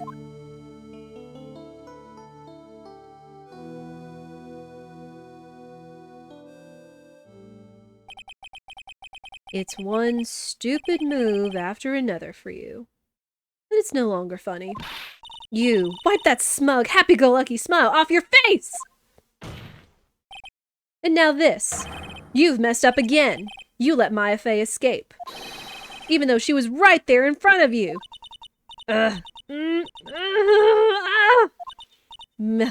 Mia Fey! Mia Fey! Mia Fey! Mia Fey! You spinster! I was supposed to kill Maya Fey like I swore I would. And if only you hadn't gotten that spiky-headed jerk the guilty verdict, I wouldn't have been hanged to death. True. But I think you finally understand, Dahlia Hawthorne. You will never defeat me. Oh, what? What did you say? Whether you're alive, dead, or somewhere in between, you will never defeat me. As long as I'm around, you're destined to lose for all of eternity. I remember what you said early in the trial. You said there was no way we could punish you, because you were already dead. What about it? Then you said, even when the body dies, the spirit, the ego, it lives on forever. That's very true, Dahlia. And that is exactly the punishment you'll never be able to escape from. For all of eternity, you'll have to remain as Dahlia Hawthorne, a miserable, pathetic, weak creature who can never win at anything. And for you, there is no escape from that, no hope of freedom. Since the day you were executed, the narrow bridge that once stretched out in front of you has burnt to a crisp. You're wrong! It can't be! How could I lose to the likes of you? It no longer matters. I don't care whether you win or lose anymore. The only thing I want is for you to come out of Maya's body right now! Ah!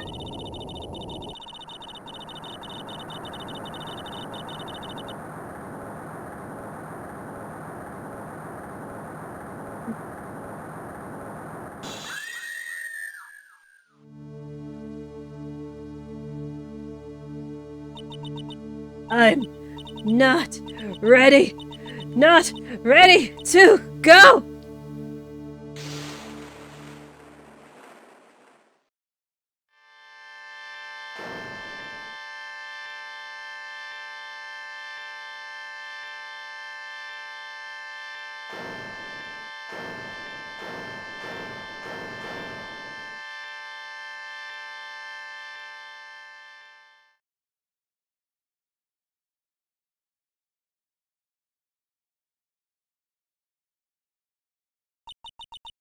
Nick. Sis. Whew.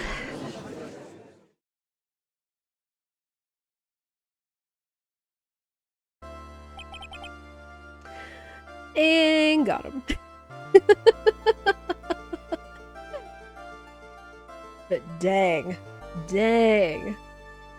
Now then. I assume you are the real Iris? Yes, I was just rescued from the Sacred Cavern. I must say, you and your twin sister are indeed identical from what I can see. In any case, it appears that everything has finally been cleared up. Mr. Godot, what happened to Dahlia Hawthorne? If you ask me, Your Honor, it looks like she went back to the hell she came from. Seems that Misty Fey wasn't the only victim of this crime. Maya Fey, as well as the young Pearl Fey, were also victims of this wicked and selfish plan. Yes, Your Honor. The tragedy of Medium Valley has finally come to an end, as it seems.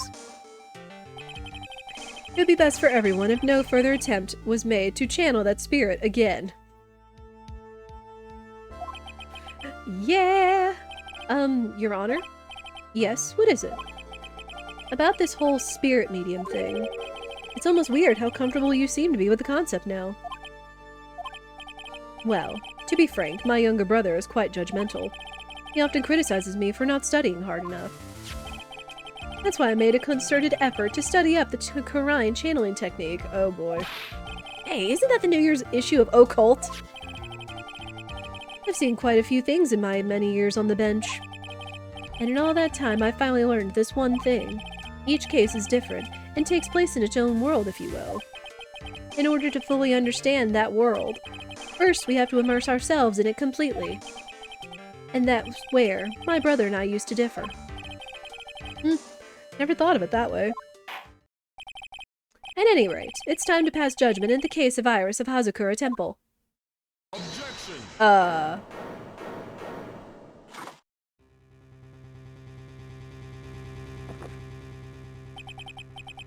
You're a little too fast with that gavel, Your Honor. What do you mean by that, Mr. Godot?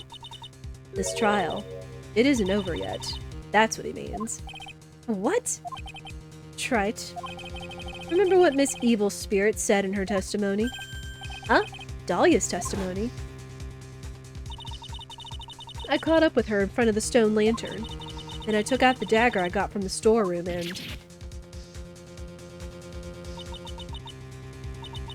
It's strange, but I don't have a clear memory of what happened after that.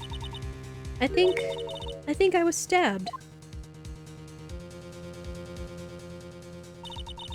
Just as Dahlia Hawthorne was about to attack Maya, she was stabbed and killed by someone. Yes, that's right.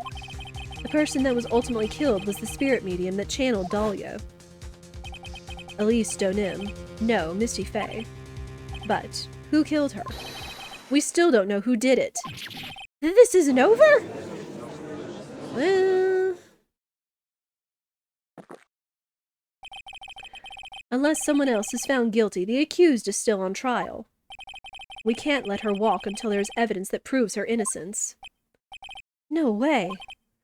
But this court isn't prepared for any further testimony. The prosecution is ready to call our final witness. The final witness?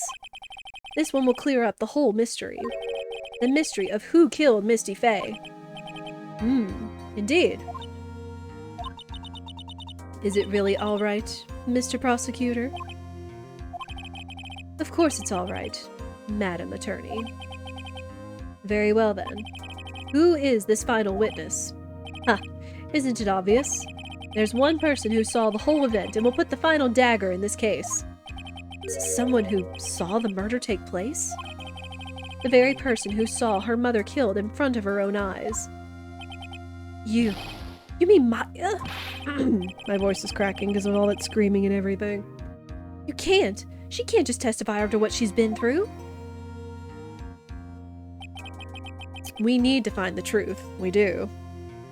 Yeah, it probably would be a good time to go ahead and take an ad break before this takes place, because I have a feeling we're not done with the twists and turns of this case. So, while we have some music and everything else, I don't know when it's going to cut off. We are going to go ahead and take a quick ad break, and we need to agree with Godot here that we need to find the truth. But oh man. I am kind of glad we did get through that whole Dahlia thing without having to worry about the ads and everything, but my gosh. Ugh. That was exciting. Oh my gosh. Yeah, we will go ahead and take the 3 minutes of ads, just so we can go ahead and turn pre-rolls and everything for anybody that's sitting in chat and coming in. But then we will reach the truth, hopefully, after this. So again, I encourage you all to stand up and stretch, go to the bathroom, snacks and beverages and all that. And then we will hear some testimony, I suppose. So we'll go ahead and play the 3 minutes of that, and we will be right back. Let me get a throat lozenge again, because good gosh. All that screaming and everything is just like... Alright, we will be back.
Thank you, everybody, for your patience.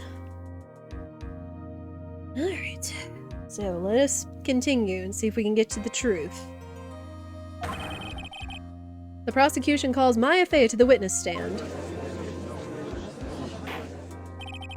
Very well. But first, we'll take a brief recess. We'll have to wait for Miss Fey to recover before summoning her. Once we receive the doctor's permission, we will proceed with the trial. Hey, Trite, I've got something to say to you, so listen up. What is it? I don't think much of you as a lawyer. It's always the same with you. You somehow manage to just squeak by without even a faint understanding of the case. Some beautiful woman always seems to come dashing in at the last minute to save you. You've got some nerve! But that's not going to happen this time. This time, you're going to have to do this by yourself. Well, I mean, he's right. That's enough. This court is now in recess. Well... Hi, Iris.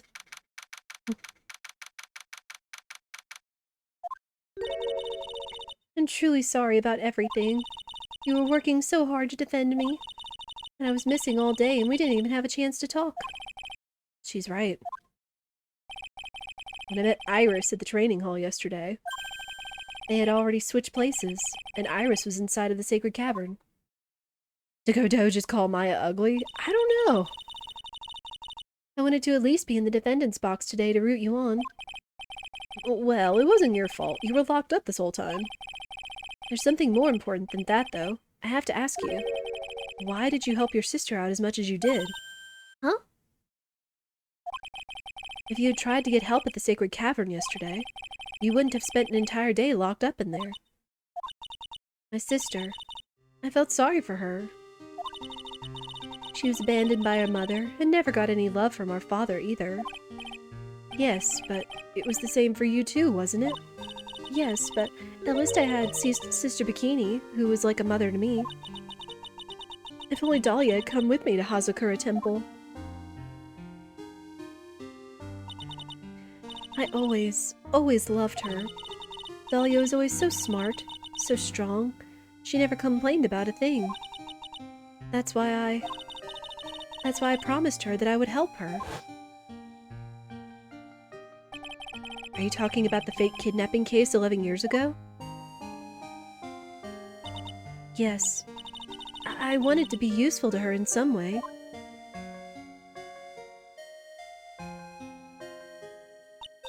But, as usual, I was too cowardly. At the last minute, I ran away. Because of that,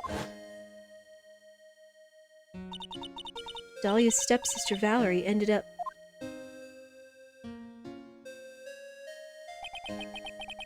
That was the case that wounded Mia so badly.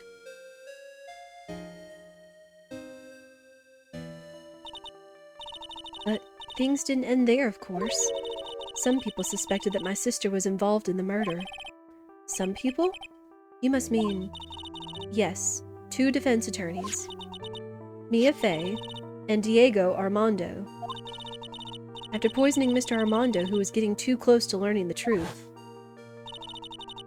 Dahlia even tried to kill the person who had unknowingly hid the poison for her. You. That's right. Iris, there's one more thing that I have to ask you. Yes, what is it?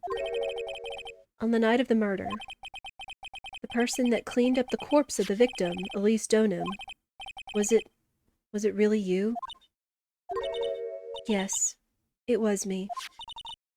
That night, after I rang the lights out bell, I went back to my room. At around 10:30, I received a call on my cell phone. There's a problem. Come to the Inner Temple right away. I got on the snowmobile and headed for the Inner Temple. But...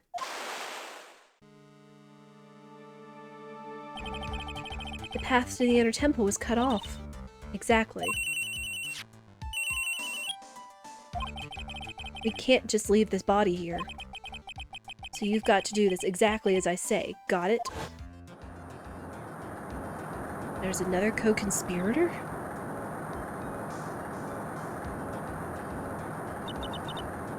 It was me. I was the one that received her body. The murder weapon had been left in her body so she wouldn't bleed too much. The staff that Mr. Galise always held. I knew it. So the actual murder weapon was the staff. Yes, that's right. I brought the body back to Hazakura Temple on the snowmobile.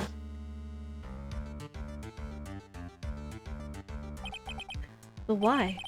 Why did you alter the body? I didn't want anyone to know that the staff was the murder weapon. I didn't want to leave anything that would lead back to Misty Faye. So I dressed her in a robe and stabbed her with the Shichishido. I wiped the blood off the staff's blade and left it next to her on the ground. Iris, just tell me one last thing. Tell me the name of the person that called your cell phone. The real killer. I'm sorry, Mr. Wright. I can't do it. I can't say who did it. I see. Oh boy. Defendant? Yes? The judge is calling you. He wants to see you in his chambers. He has some questions about Dahlia Hawthorne. All right. Well then, I'll see you later. There's something I want to tell you. Oh, okay. Something she wants to tell me?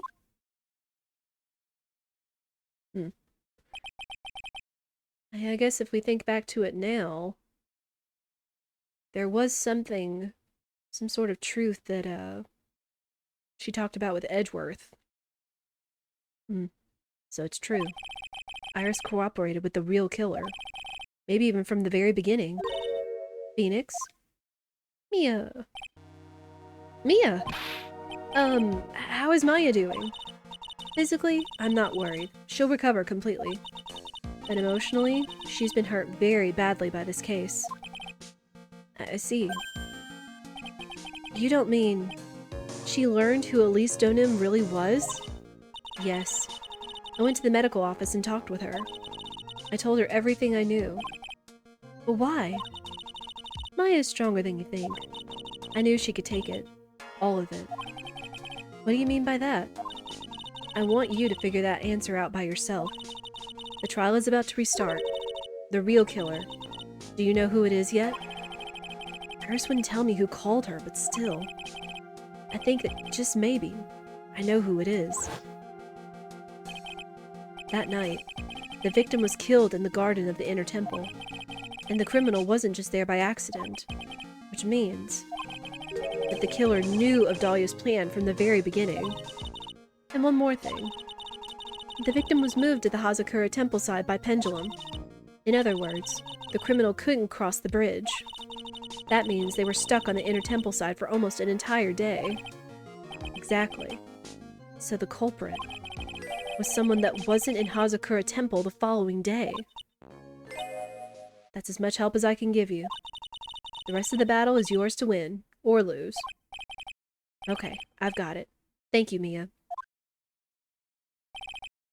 Finally, it's almost time to bring this case to an end. What exactly did Maya see, anyway? And who was it that actually killed Misty Faye? Whoever it was, I have to prove it. Me, all by myself. It's me. Hi, I'm the lawyer, it's me.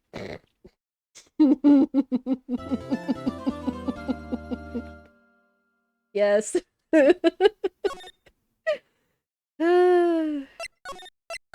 Can't stop making references. Alright, let's go! This is a long trial, though. Now then, before we proceed any further, I'm going to announce the results of the tests we had performed earlier. Tests? Yes, tests. On the bloody dagger that was found stuck in the pine tree. Oh yeah, that! I totally forgot about it. That's the weapon that Maya Fey used when she fought with the victim. So what are the results? Was it the victim's blood, or... Due to time constraints, a full test was impossible. However, there's one thing we can say with certainty. The blood that was on this dagger was not the victim's blood. That is all. Now then, let's restart this trial. So it wasn't Misty's blood on the dagger. Then whose was it? I'm sure both the defense and the prosecution know this, but this trial is rapidly coming to a close. Both sides will need to show some firm evidence with their claims. I understand, Your Honor. From what I've heard, the witness is dangerously weak, physically speaking. So, let's finish this quickly.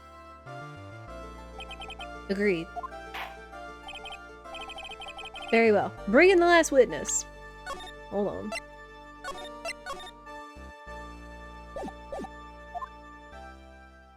Is Colonel Mustard in the library with the candlestick? Ha ha ha. Witness, please tell us your name and profession. Maya Fey. My profession is, I'm the assistant manager at Wright & Co. Law Offices.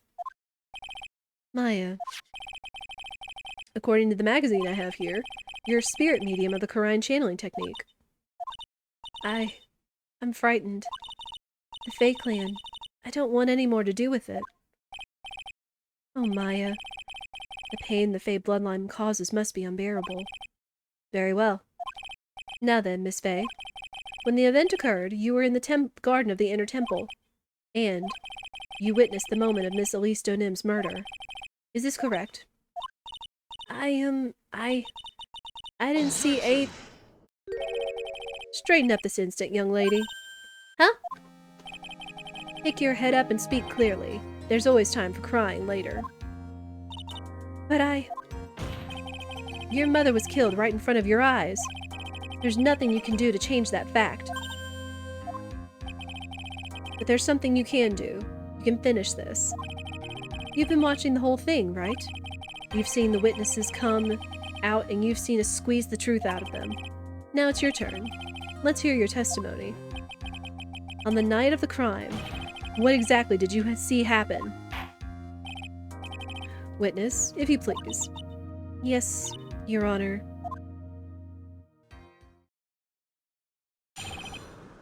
Poor Maya. I was passing through the garden on the way to a spare prep room when it happened. Suddenly, someone struck me over the head. I stumbled and ended up against the stone lantern. I think I screamed, "Help me!"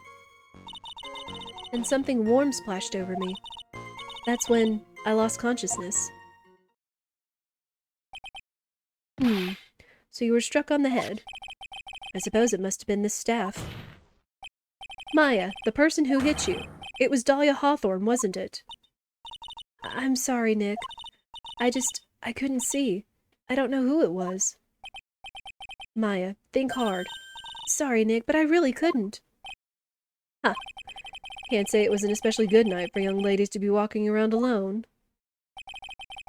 Seems that it will be hard to determine the criminal through testimony alone. Very well then, Mr. Wright. Please begin your cross-examination.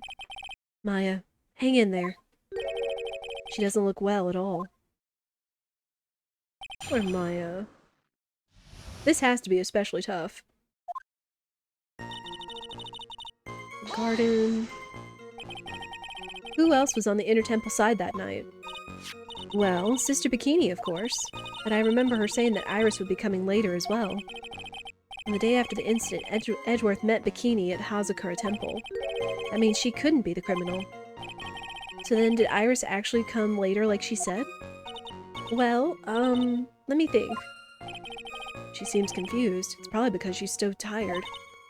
No, I'm sure I didn't see her. She must have come while I was preparing for the training.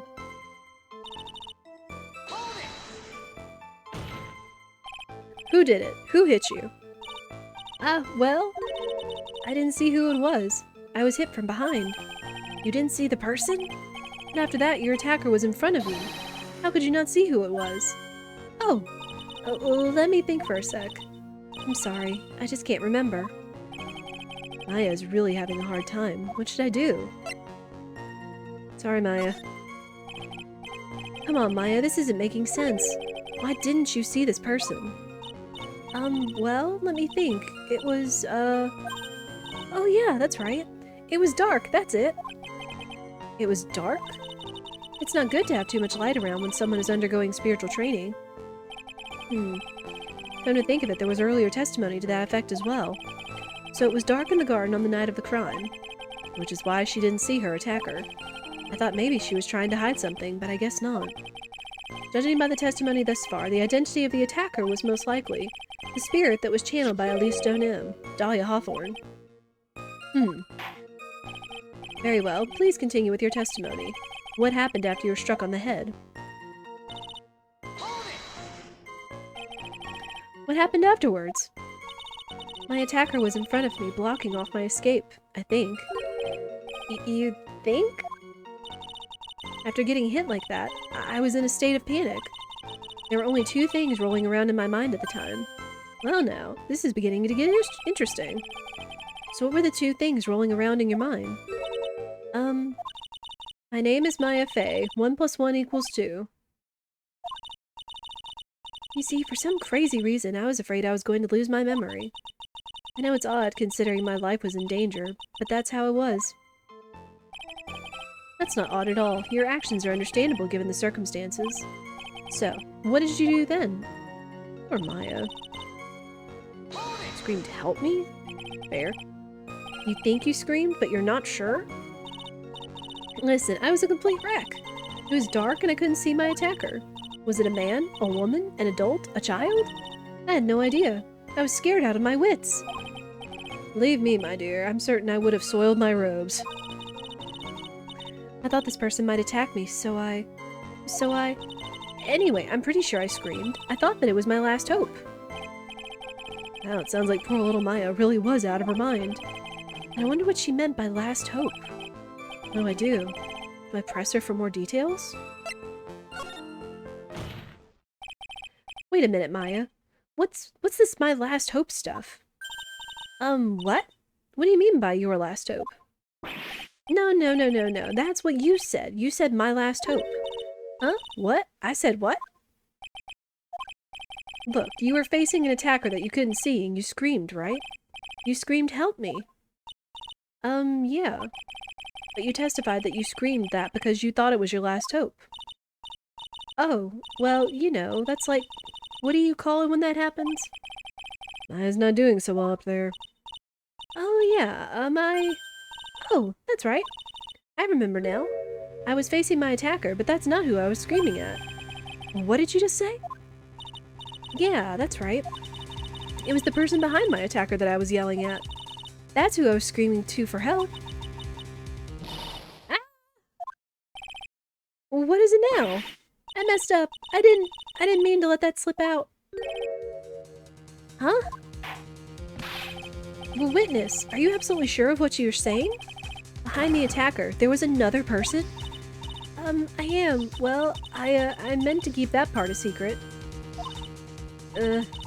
What have I done? Huh. It takes a ton of pressure to make a diamond. That's what I always say. A ton of pressure. You're in a court of law here. You can't make things up or try to hide in this chamber. Witness, the information you just presented is vital to the case. I want you to add it to your testimony. I could see a man behind my attacker by the light of the stone lantern. A man? Who was this man? Well, you see?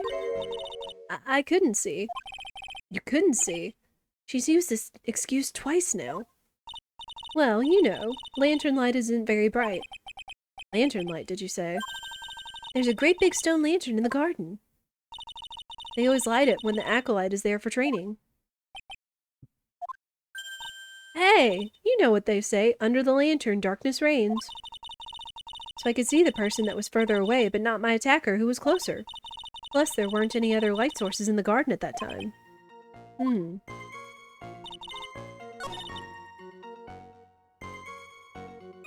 Maya. I think I have an idea.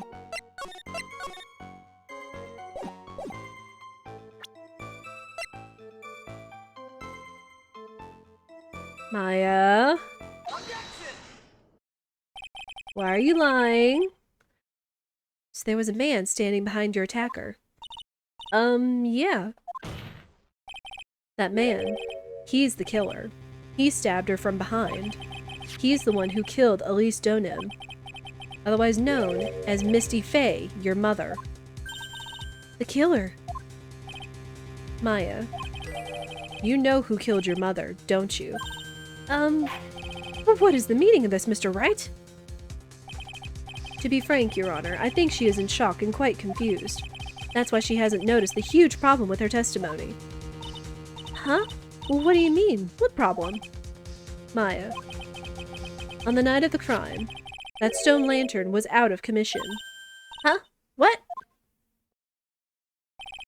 It's true. There was no light anywhere in the garden that night. No! Order in the court. Mr. Godot, explain this. Add the pureness of milk to the perfect clear darkness of coffee. Stir. That is the state of the witness's mind right now. A cup of cafe au lait. Cafe au lait? Is that even legal? Mr. Trice's words are the milk and you are the spoon. Your Honor. I'm a spoon? I'm no spoony Bard, I'll have you know. What are these references? You're not a spoony Bard, but you might be old enough to be yelling you're a spoony Bard. You know that one. You must have noticed it too, Trite.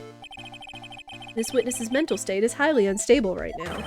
It's not hard to understand why she would make a little mistake like that. Sorry, but that's not going to cut it. What did you say? If there truly was no light in the garden, then there's a fatal contradiction in the witness's last bit of testimony. Nick. May I? Recall the witness's statement about her attacker.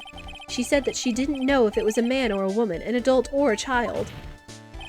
And yet, the witness could describe a person that was standing behind her attacker, and she quite clearly described him as a man.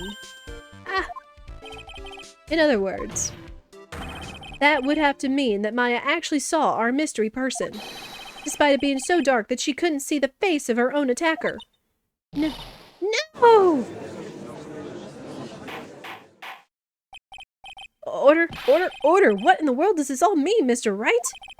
Are you saying Miss Fey saw the real killer under pitch black conditions? Objection. Trite, do you have any idea what you're proposing? How could she have seen in the dark? There was no other light source at the scene. There are some things that you can only see in the dark, Mr. Godot. Maya, you did see who the killer was in the dark. And now, you're trying to cover for him. Cover? For the man that killed her mother? There's only one conclusion I can draw from this. You know who this man is.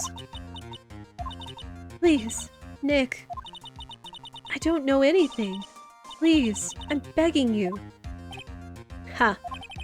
You talk a good game, Trite, but let's see if you can walk the walk. It was pitch black, so what could the witness see? I'm calling your bluff. No, Nick, don't! Please, stop! Maya is dead set on protecting this guy. The man who murdered Maya's long-lost mother. But I can't let him get away with it. I'm a lawyer, an officer of the court. I'm here to find the truth. Alright, Mr. Wright, time to show us what you've got. Who was this person that you say Miss Fey saw in the darkness?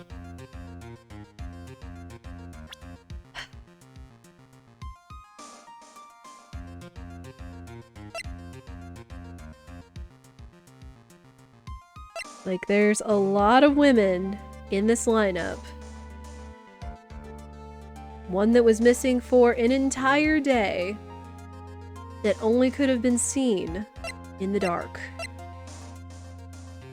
And is also shrouded in mystery, as it says.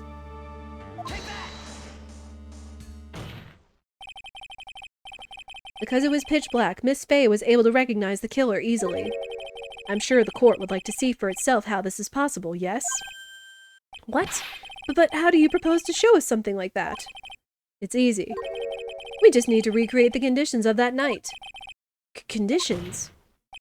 Your Honor, the defense officially requests that all the lights in this courtroom be turned off.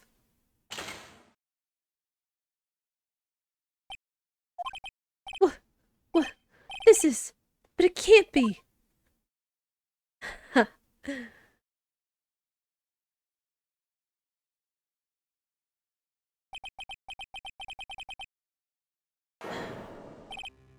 That was a nice bit of deduction, trite.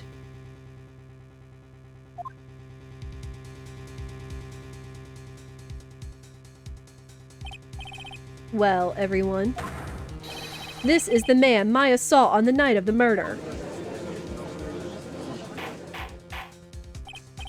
Order, order, order!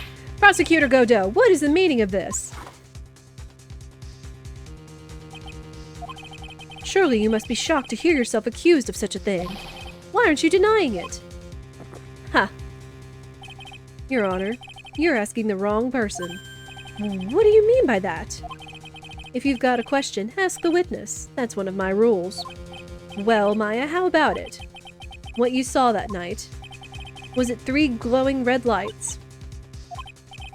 Well, witness, answer the question. You're wrong. I never saw that. Maya.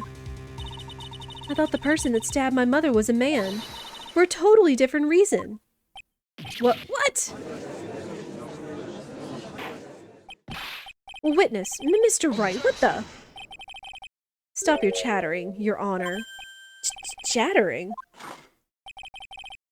If it's worth asking, ask the witness. I don't know, the judge is kind of like chat. They like to chat.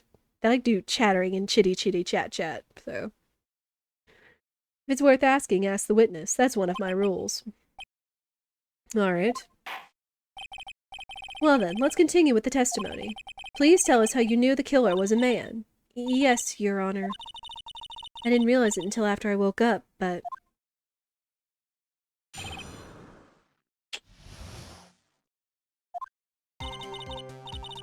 When I came to, I was just lying there on the training hall floor. By the time I got back to the garden, the place had totally changed. The torches were lit, and the body was gone. And all the snow around the lantern had been carefully cleaned up, too. Since the person did all that work alone, I just assumed it was a man. So it was after the crime took place that the witness came to think that the killer was a man. Yes, that's right. I'm sorry, Your Honor, No need to apologize. As Mr. Godot said, you're utterly exhausted. It's only natural that you would be a little confused. Also, if you consider the situation you described, it doesn't seem too much of a stretch to assume the culprit was a man. Mr. Wright, proceed with your cross-examination.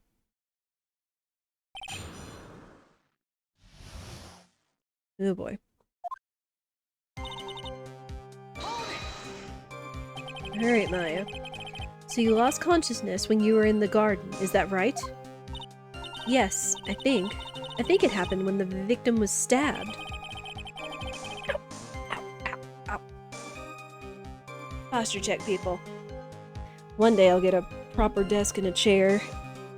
Trying to have good posture sitting on the edge of the sofa is difficult. Alright.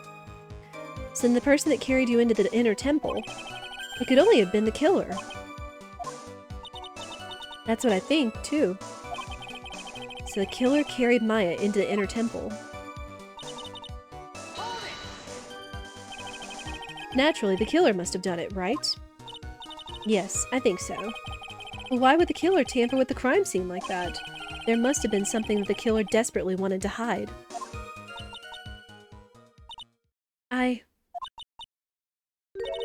I don't know. It looks like she doesn't have enough confidence. I think I need to gather some more information before I ask her again.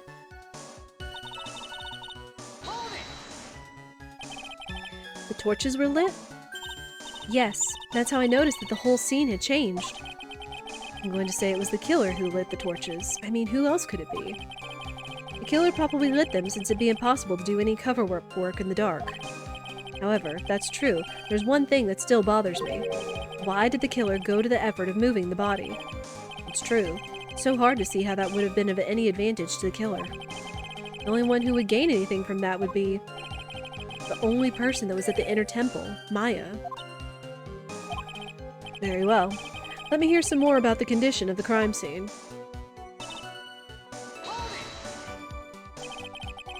So you're saying the killer cleaned up the snow? It did look really odd. The snow was removed in an unnatural looking rectangular shape around the lantern.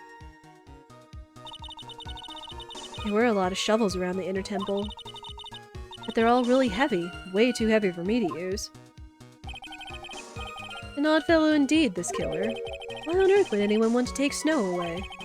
Well, there's one thing I can think of. Didn't you say that a lot of the victim's blood sprayed onto the snow? Yeah. The area collapsed and ended up being splattered. In other words, the killer's purpose was to hide the bloody snow. I think that's the most reasonable explanation. Perhaps. However, there's something that's bothering me. If the killer just wanted to hide the snow with blood on it, there was no need to remove that amount. It's true. He could have scooped up just the snow that was stained with blood. Looks like there's some mysteries behind this issue, but I think this will help explain them. So, you're saying that you never saw the killer, right? Yes. But earlier you very clearly stated that you saw a man behind your attacker. Nick, I'm sorry. The killer certainly went through a lot of trouble. Moving the body by pendulum, manipulating the crime scene. But for what purpose? Why do all that? Maybe Maya knows more than she's letting on.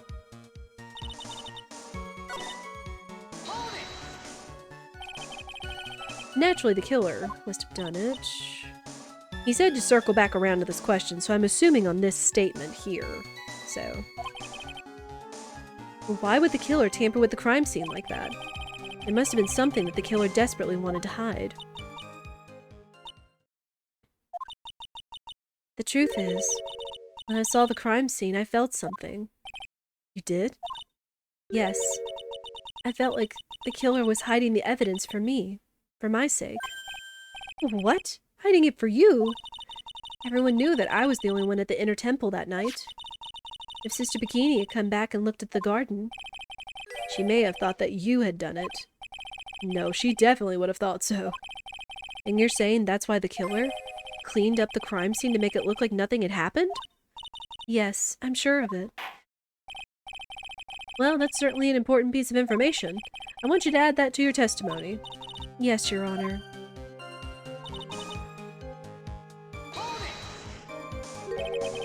They did it for your sake?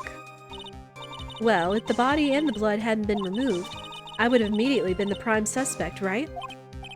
Yes, I suppose that's true. Yeah, and if that hadn't happened, the body would have caused some other problems, too. If her real identity had come out right then, it would have been terrible.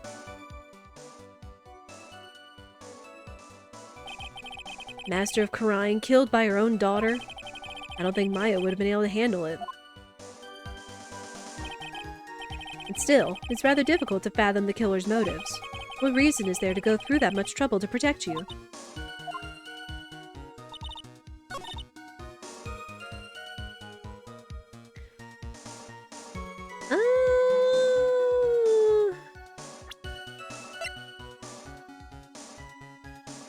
There's still this thing that was not cleaned up.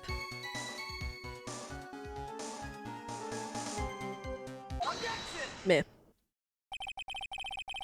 The body of Elise Donim was carried all the way to Hazakura Temple's courtyard. Then, at the garden, the real scene of the crime, the snow that we suspect was covered in blood was scooped up and removed. It's reasonable to believe that this was all done in an attempt to hide the true crime scene. However, there's still one matter that seems somewhat odd. Oh? And what would that be? You must have figured it out by now, Mr. Godot. It's the message written in blood on the lantern. It was written very clearly on the white stone lantern. Maya. Ah! If the killer was so motivated to protect Maya from suspicion, then why didn't they wipe the writing off the lantern? Ah! You're right! Order, order, order! But Mr. Wright! Isn't it a fact that the killer was trying to cover up the crime scene? Indeed, but it doesn't make much sense to move the body and remove the bloody snow, then not wipe off the most incriminating thing of all, the bloody writing. But if that was the case, do you have an explanation for the killer's mysterious behavior? Why would this killer move the body and remove all that snow, but then leave the bloody writing on the lantern?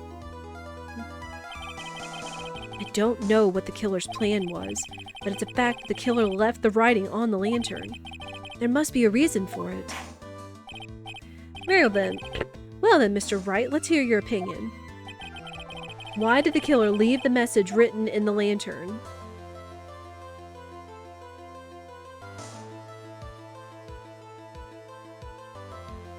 If we've gone so far as to say Godot is at the crime scene, and he's done all this, and it's been shown before that he can't see red. Prosecutor Godot, earlier in this trial you gave me some good advice. Once you eliminate the impossible, whatever remains must be the truth. Maybe you're not as dumb as I thought. The real killer wanted to disguise the fact that a crime had occurred there. If that's the case, they wouldn't have left the bloody writing on the stone lantern on purpose. Therefore, it must mean that they didn't notice it. But that doesn't make any sense. The torches were all lit and everything. There's no way any normal person would miss something as glaring as that. You're right. There is no way any normal person would. What? What are you trying to say, Mr. Wright? There's only one person involved in this incident who could have missed seeing the bloody writing altogether. And who would that be? Who is this person that could have failed to notice bloody writing? Said it before, we're gonna say it again. Mr. Godot, this is what you said yesterday. My eyesight is pretty messed up. Even with these huge goggles on my head, I still can't see everything. You can't see everything? Is that correct, Mr. Godot? This lantern was submitted as evidence today. I would like the court to think back to the moment it was first presented. This lantern? There's something written on it. Well, why? It's written in blood. Nonsense. This lantern, it's as clean as a whistle. Yeah, about that. Mr. Godot, just admit it. There are certain colors you can't see, correct? You can't see red on a white background, can you? That's right. We went through this once before. During the poisoning case at Tribulations. This is the apron the delightful Miss Bird was wearing at the time, and somehow spilled coffee on it. There's something still bothering me, Mr. Godot. Why have you not explained the bloodstain to the court? Bloodstain? What bloodstain would that be? Don't play games, prosecutor. The blood-colored stain that's smeared all over the apron. That's ridiculous. No one told me anything about a bloodstain. You could see the coffee on the white apron, but you couldn't see the ketchup, because it was red. Ha! It's strange. In a black and white photo, those letters would have appeared black to me. I wonder, why am I the only one that can't see them? So then, Mr. Godot, are you admitting it? Are you admitting that you can't see the red writing on the lantern?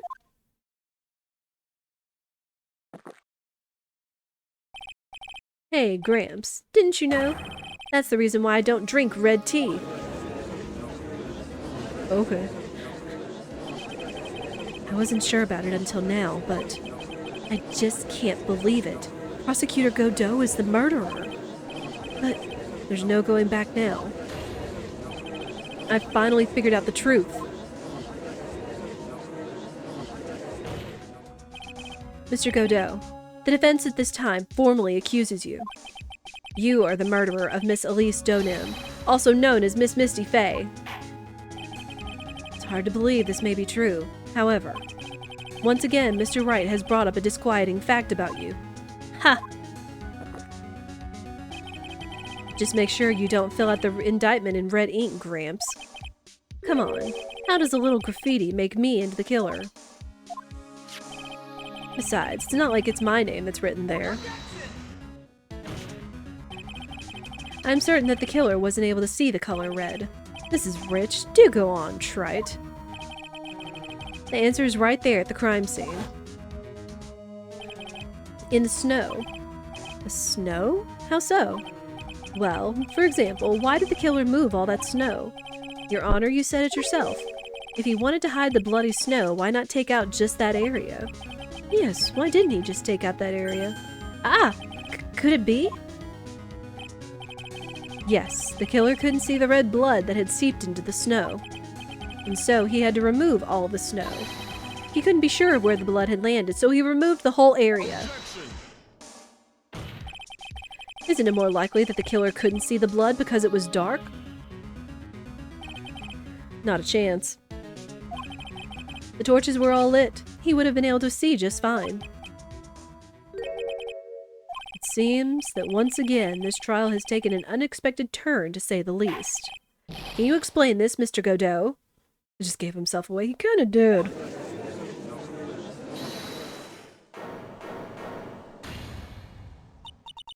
Wait just a minute. Maya, what is it, witness? Mr. Godot isn't the killer.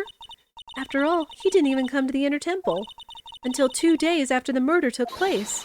He didn't show up until after that old bridge got fixed up. Maya, you can't testify to something like that. Why? What do you mean? I may not look it, but after the murder happened, you didn't even exist. She didn't? I'm afraid I don't follow. Are you senile, old man? We established this just a little while ago. After the murder, this witness was unconscious for a long time. Because she was channeling Dahlia Hawthorne. Oh, that's right. Please, Your Honor, let me add to my testimony. Nick, please listen to me. Maya, do you plan to cover for Godot no matter what the cost? If that's the case, then I've got no choice. Your Honor, let's hear her testimony. If it means we're going to hear the whole truth, I say we should not silence her. Ha! Nicely done, Trite. Very well, let's hear the witness's testimony. Please tell us what happened at the Inner Temple after the murder. Yes, sir. After I woke up, I began channeling and my spirit left me, as it were. But little Pearlie was there at the Inner Temple, too.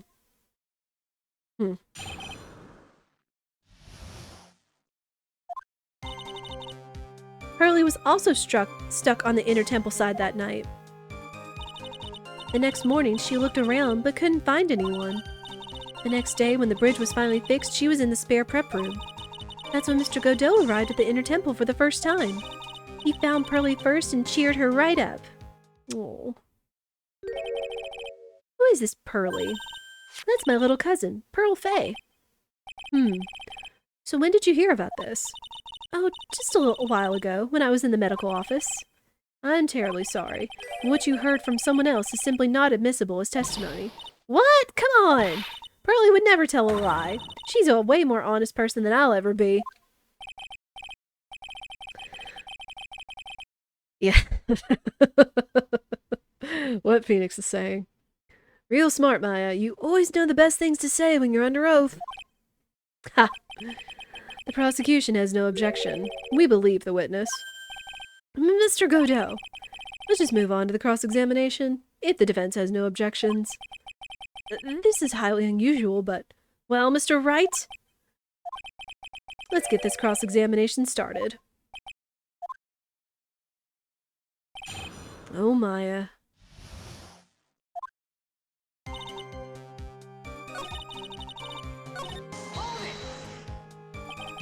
So where did you think Pearl slept that night? In the spare prep room next to the training hall, I guess. There's a rule that you can't enter the training hall during the acolyte's training. And even so, why did she go to the Inner Temple in the first place? Seems that Pearls became very worried about Maya. She knew that the spiritual training I was about to undergo was very intense. Pearls was supposed to channel Dahlia Hawthorne, but she couldn't do it. That's why she headed to the Inner Temple. However, Dahlia Hawthorne was already there, possessing the body of Elise Donim.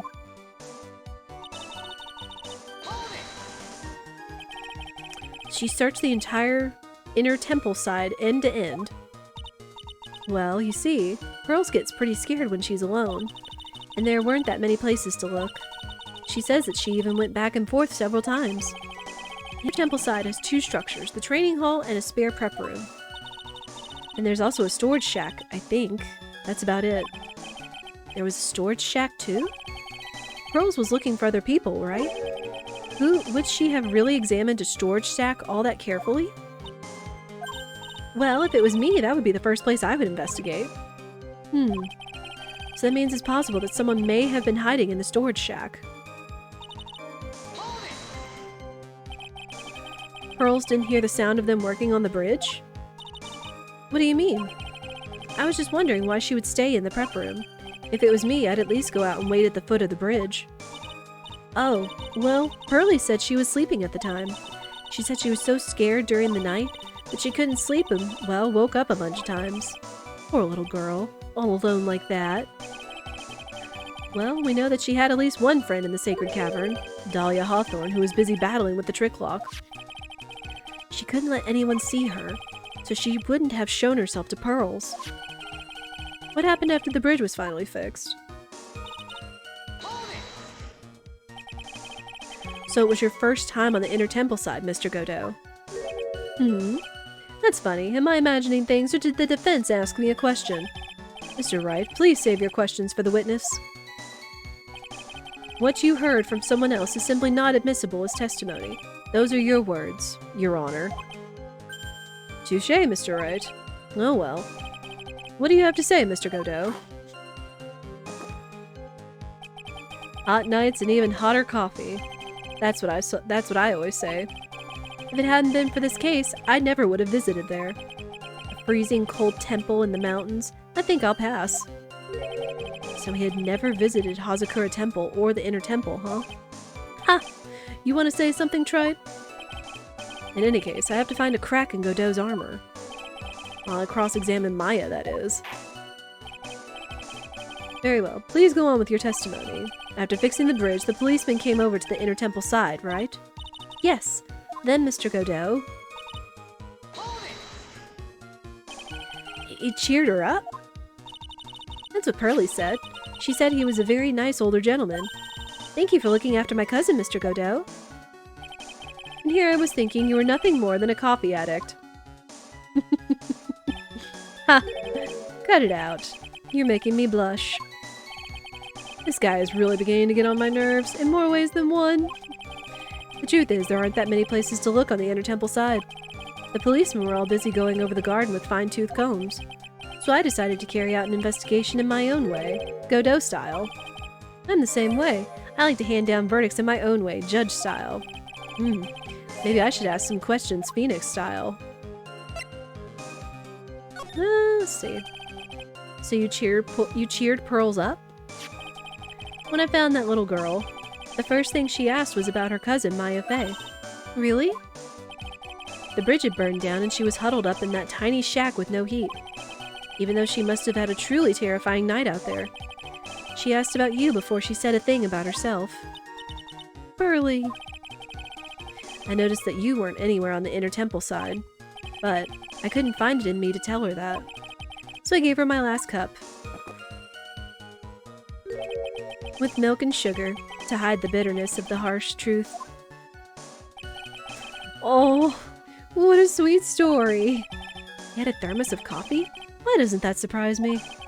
There's only one thing of any importance here. Where was Godot when the murder was taking place? He must have already been at the Inner Temple when it happened. Otherwise, he couldn't have killed Elise Donim. Hang on. Cheer her up, we're gonna ask the other question.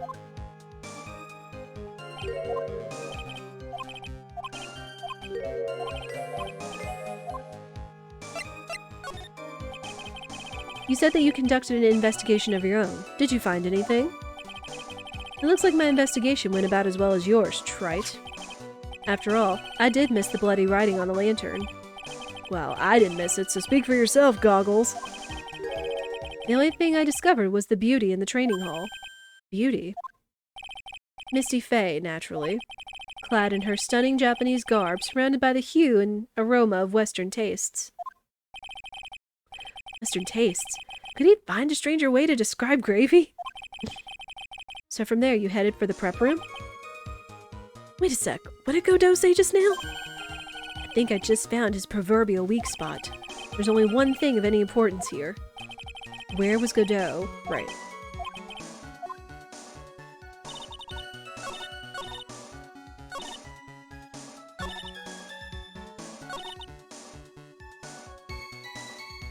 How would he know what Misty Faye looked like underneath all the gravy if he got there for the first time and the picture was ruined by that morning? Got it. Mr. Godot, the first time you crossed Dusky Bridge and went into the Inner Temple was long before the murder took place. Well, why do you say that? Because he just made one fatal slip-up. The hanging scroll in the training hall. Hanging scroll? But... Mr. Godot is right. That scroll shows a picture of my mother. Maya, I know you know who it is, but here's something you didn't know. By the time the bridge had been repaired, 2 days after the murder, the hanging scroll in the training hall looked like this. What's that wonderfully delicious smell? Would it smell that wonderful 2 days later? I don't think so. Morning after the crime, someone covered it with gravy. Gravy? But why gravy, Nick? Because gravy was much more than a condiment to the culprit. Well, Mr. Godot, if you really hadn't seen the hanging scroll until after the murder, you wouldn't have had any way of knowing that it was Misty Faye. Well, wait a minute, Nick. Yes? Take another look at the hanging scroll. Look, at the top, there's a crest there. Ah, that. It's the mark of the master, correct? Exactly. So if you know the meaning of the mark, then you could guess that it was a picture of Misty Faye on there. True, but Mr. Godot described what was underneath like this. Clad in her stunning Japanese garb, surrounded by the hue and aroma of Western tastes. Oh. Yes, it's possible that he knew what the crest meant. However, he couldn't have known that she was wearing Japanese clothing. Mr. Godot, on the day of the murder, you were hiding at the Inner Temple long before the crime took place.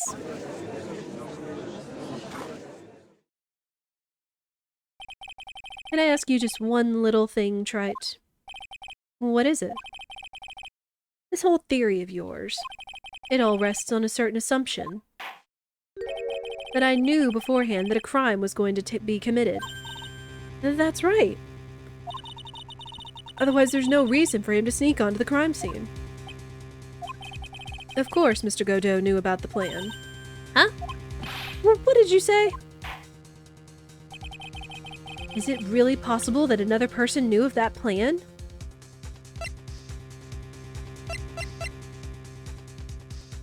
It was.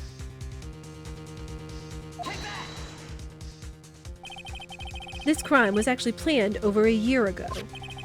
Morgan Fay authored the plan for her daughter's future, and these instructions were hidden somewhere in Fay Manor for a year. However, by the time little Pearls found these instructions, they had already been unsealed.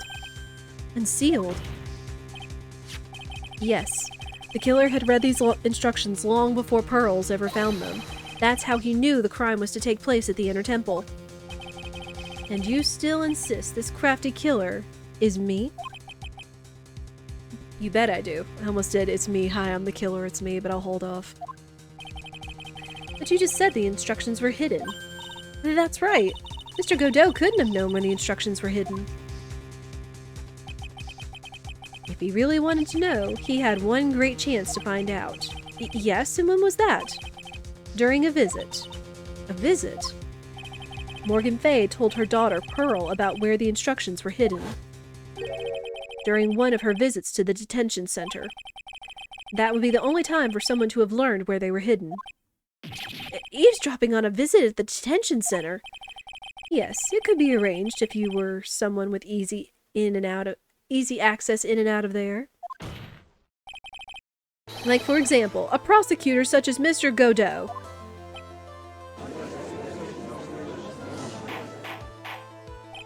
Order, order, order! Mr. Godot, you're under fire again.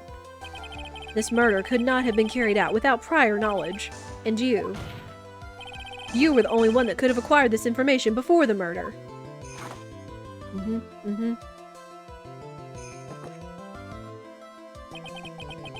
Humans are afraid of the dark. And yet, at the same time, we're fascinated and bewitched by it. Maybe that's why humans drink the darkness that is coffee.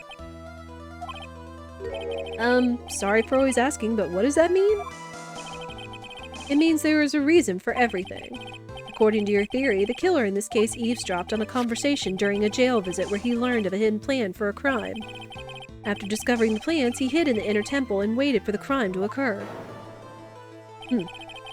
Then he ultimately took a person's life. And he did all of that just to protect this witness? Snooze. That's right. If you're accusing me of this crime, I have to ask you, why would I do this? This girl is nothing but a stranger to me. I've got no reason to go through that kind of trouble to protect her. I am what you see. I'm certainly not the type to rescue the damsel in distress. The killer's behavior is certainly extreme, for lack of a better word. Even considering that the killer wanted to protect this witness's life, his behavior is still a little too unnatural. However, you had a good reason, didn't you, Mr. Godot? An unshakable reason that forced you to protect this witness at all costs. I knew it. You've figured it out, haven't you, Nick? Maya. Hold up.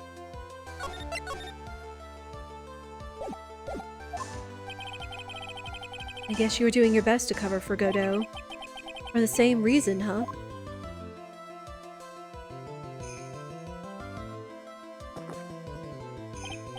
Okay, Trite, I'm all ears. Let's hear it. It's very simple. Maya Fey is a lot more than just a stranger to you. Well, what's this? There's one person who lies at the very center of this whole story. One person that ties you and Maya Fey together inextricably.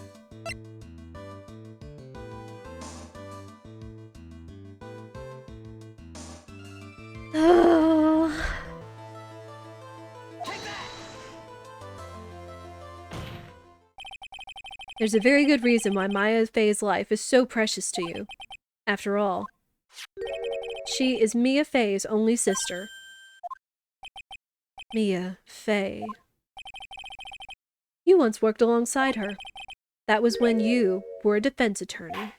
Well, wait a second here. Mr. Godot is a defense attorney? Bum.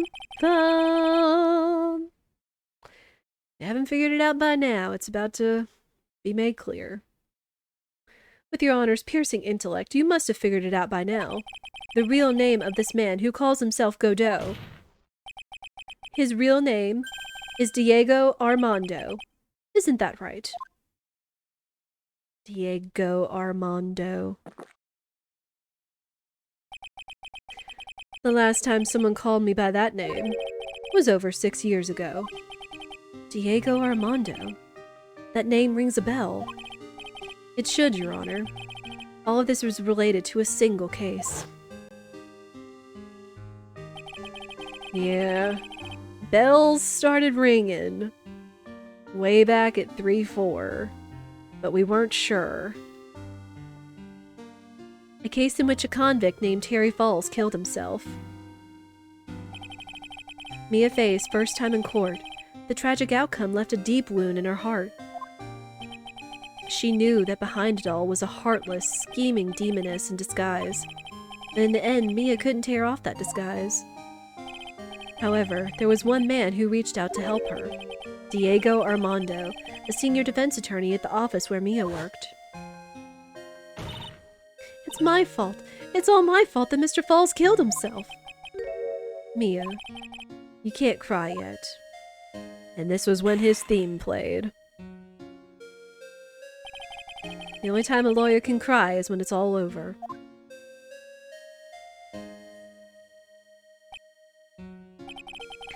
I was moved by her. The way she put all her faith in her clients, that pure, sweet heart of hers. That's why I could never forgive Dahlia Hawthorne. Mia and I thoroughly investigated that fake kidnapping incident. Then one fateful day, Dahlia wanted to meet with me. It had been 6 months since the trial. We met in the courthouse cafeteria. Ah, I just remembered. 6 years ago, right here in this courthouse. You were poisoned. Even I didn't see it coming. Dahlia Hawthorne slipped some poison into my coffee. Some newspapers at the time called it a murder. But very little information about the case was released to the press. But you weren't dead at all. No official reports ever actually called it a murder. I was just in a deep, deep coma. I see. My body shut down, and my life became nothing but a long, deep sleep. That woman's poison did a real number on my central nervous system. I lost my sight, and all my hair turned white due to the damage. It's terrible.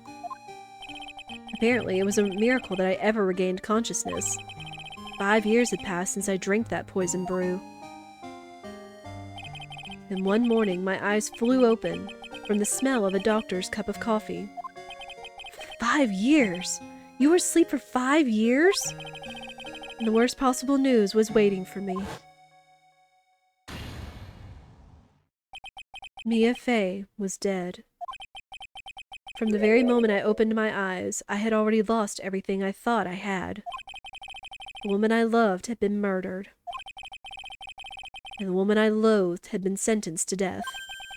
The woman you loathed? The woman who had spiked my scalding hot coffee. Dahlia Hawthorne.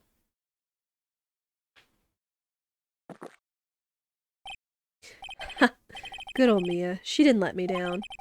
She got her revenge before she checked out. In the end, there wasn't anyone waiting for me when I woke up. That's so sad. For someone like me, for someone who had slept away their best days, there were only 2 reasons left to live. And it was for those 2 reasons that I decided to become a prosecutor. If I may ask, what were your 2 reasons to live? The first was you, trite. Huh? Me? If I hadn't drank that stupid poison, Mia Fey never would have died, much less the way she did. You were the only one who was there to protect her. But you let her die. It was all your fault. It wasn't like that.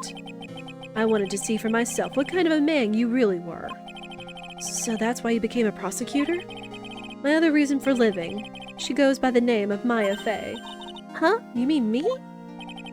You were the only way I could make up for the sin of not saving Mia. 1 year ago, when the Karine Village incident was resolved, it was obvious that Morgan Fey was planning something. Whatever her evil plan was, I was determined to stop it. My role as a prosecutor put me in the perfect position to do something about her. That's how you overheard Pearl's visit with Morgan at the detention center. I knew that the time was drawing near. Since I knew the plan, I thought I could foil it. My goal was to outwit the plan. I thought if I could do that, I could keep that girl from being caught up in it. That makes sense. Pearls had known that the actual purpose of the plan was to kill Maya. She never would have helped out. Finally, the day of the plan was drawing near. I contacted both of my accomplices. Accomplices? Iris of Hazakura Temple and Misty Fey. I especially needed the help of Iris. She was to take the fall in case my backup plan in case we couldn't control Pearl Fey. But how did you contact my mother? She'd been missing for almost 20 years. Officially, yes. What? What do you mean, officially? You've heard about it, haven't you? About the strong ties between the main family and the government. Now that you mention it, Bikini did say something to that effect. She said that the Master of Karine had great authority. Even without her official position, Misty Fey still wielded great influence. The police have been keeping an eye on her movements all this time. That's how I was able to contact her. Again, because of my position as a prosecutor. So my mother was cooperating with you? Don't ever forget. No matter how far away from you she was, she never stopped thinking about you. She was always... That's why. I knew she would do anything to protect you. You want to know how strong her resolve to protect you was? Look at her staff. Her staff? The one with the sword in it? The day the plan was to be carried out arrived soon enough. We met for the first time at Hazakura Temple. That was when your mother showed me her special staff. I realized it then, just how far she was willing to go. She was ready to use that sword to protect you from Morgan Fay if necessary. Yes, even if it meant paying the ultimate price. Mother. That night, the night of the crime, there was just one way to stop Morgan's evil plan. You mean pearls, don't you? We had to make sure she didn't channel Dahlia Hawthorne. Well, Pearl, what are you going to do tonight? Well, If you'd like, you can come to my room. Perhaps we can read some books together.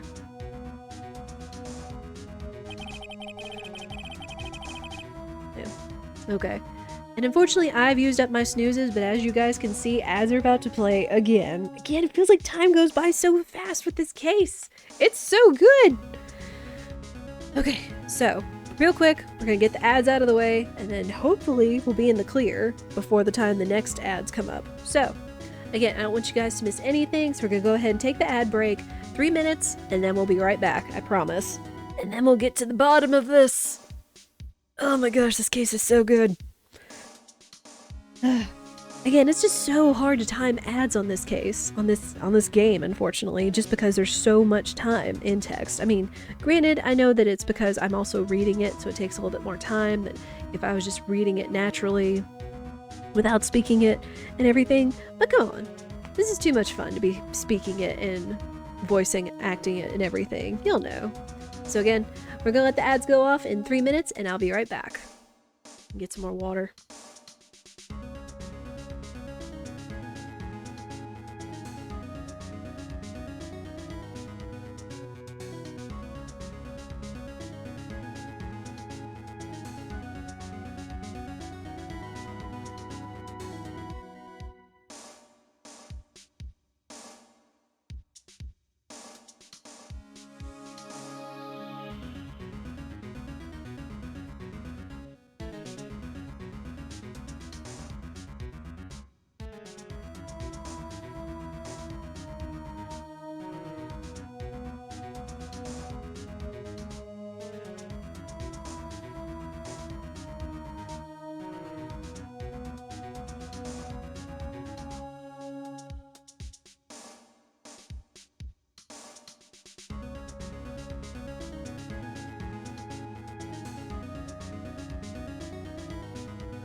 Okay, we're getting close to ads being done.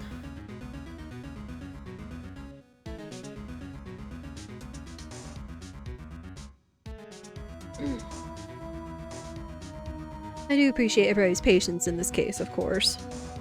Again, with dealing with ads and everything else.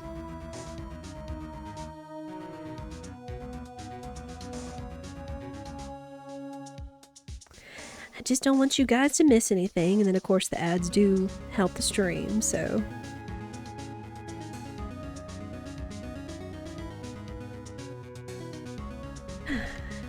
Alright. Ads back. Or ads back. Ads done. Alright. Does appear to be the case, so thank you everybody for your patience. Let's finish this up. We thought we could prevent her from playing her part in Morgan's plan, but she never showed up. She was worried and followed me to the inner temple. That was the thing we were most afraid of. And that's why Misty Faye had to do the channeling herself. She channeled Dahlia Hawthorne into her own body. What? What do you mean? If she channeled the spirit first, then Pearls wouldn't be able to do it herself. As Master of Karine, Misty Faye's power was supreme. So that's how it went down. She channeled Dahlia Hawthorne so that Pearl Faye wouldn't be able to. Ah! What? Is this true? My role in the plan was to make sure no one was going to hurt Maya Faye. That's why I hid myself at the inner temple, just in case you needed to be saved from Dahlia Hawthorne. Godot. Anyway, that's all I'm going to admit to, trite. Huh? There's no doubt about it, you're a great defense attorney. But you're going to have to do the rest yourself. The background leading up to this incident has been laid bare. There's just one question remaining, Mr. Wright. Who killed the victim? There are only two possible suspects right now. Maya Faye, and I'm sad to say, you, Mr. Godot.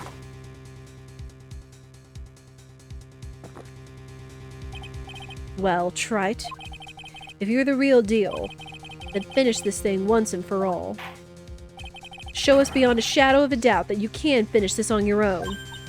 No, Nick! Please, don't! Maya. I heard the whole thing. From my sister in the medical office. That's why. I have to protect Mr. Godot. I can't do it. I can't testify against him. After all, he's the man who put his life on the line to protect Mia, and me too. Maya, I know that. Nick. But even so, it doesn't absolve him of his crime. Please, Maya, testify. Miss Faye, your testimony, please. This is the final testimony. Don't bother trying to hide anything, because I'll know. I want to hear the truth from your own lips. I understand. I'm sure you're right. I'm ready now, Nick. Alright, young lady. Tell us about the moments before you lost consciousness. What exactly happened at the time of the murder?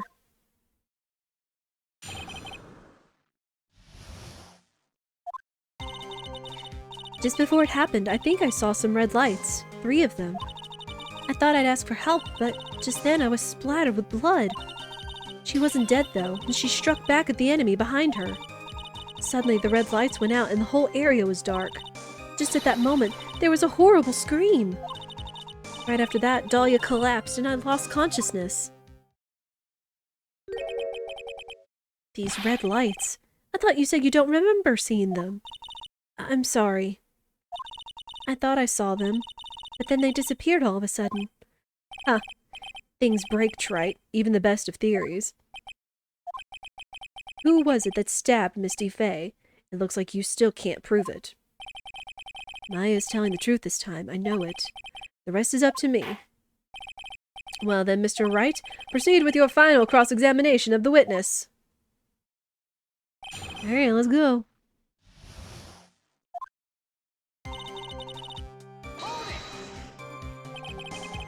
Lights shining in the dark?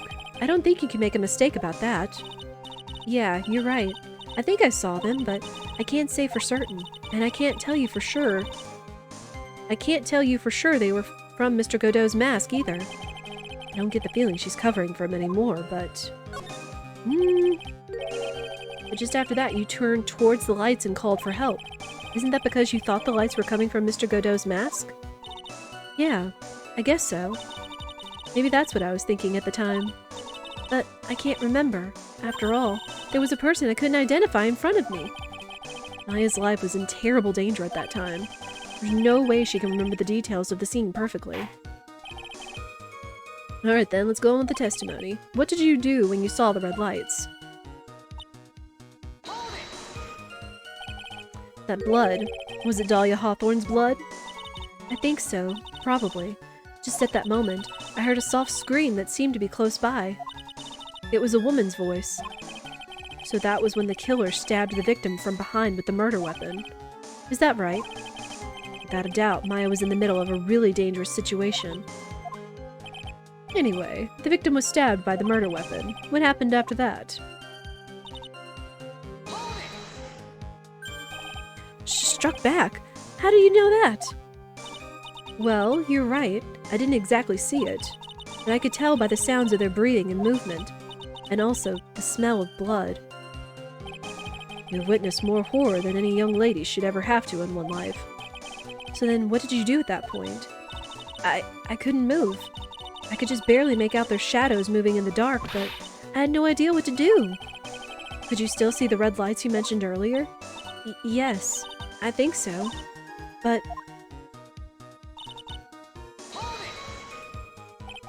They went out? Yes, suddenly I couldn't see them at all. Well, what could it mean? If the red lights were coming from Godot's mask, and they went out right in the middle of a fight, maybe the mask was damaged. Or maybe it was knocked off.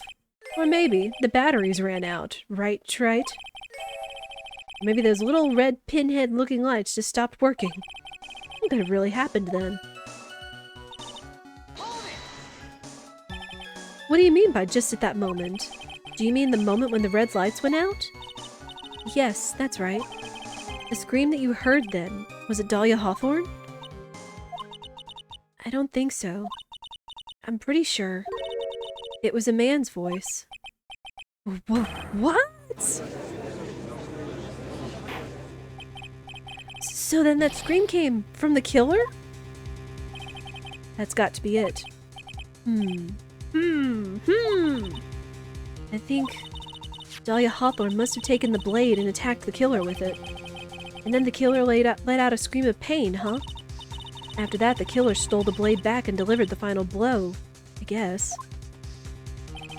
Well, Mr. Wright, it seems to make sense to me. Sounds like a reasonable deduction, but I still kind of wonder.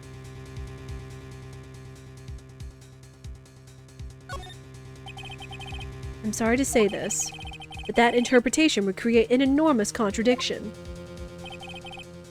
That makes sense. After all, my deductions are almost certainly never correct.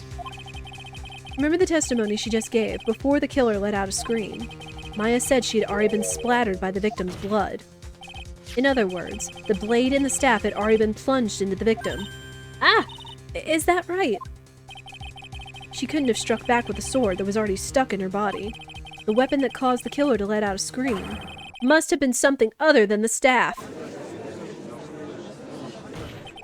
If you're so sure about that, then don't keep us waiting any longer, Trite. There's only one thing I can think of. It could have been used as the weapon here. If Dahlia Hawthorne had already been stabbed in the back by the staff, what could she have used to strike back at the killer?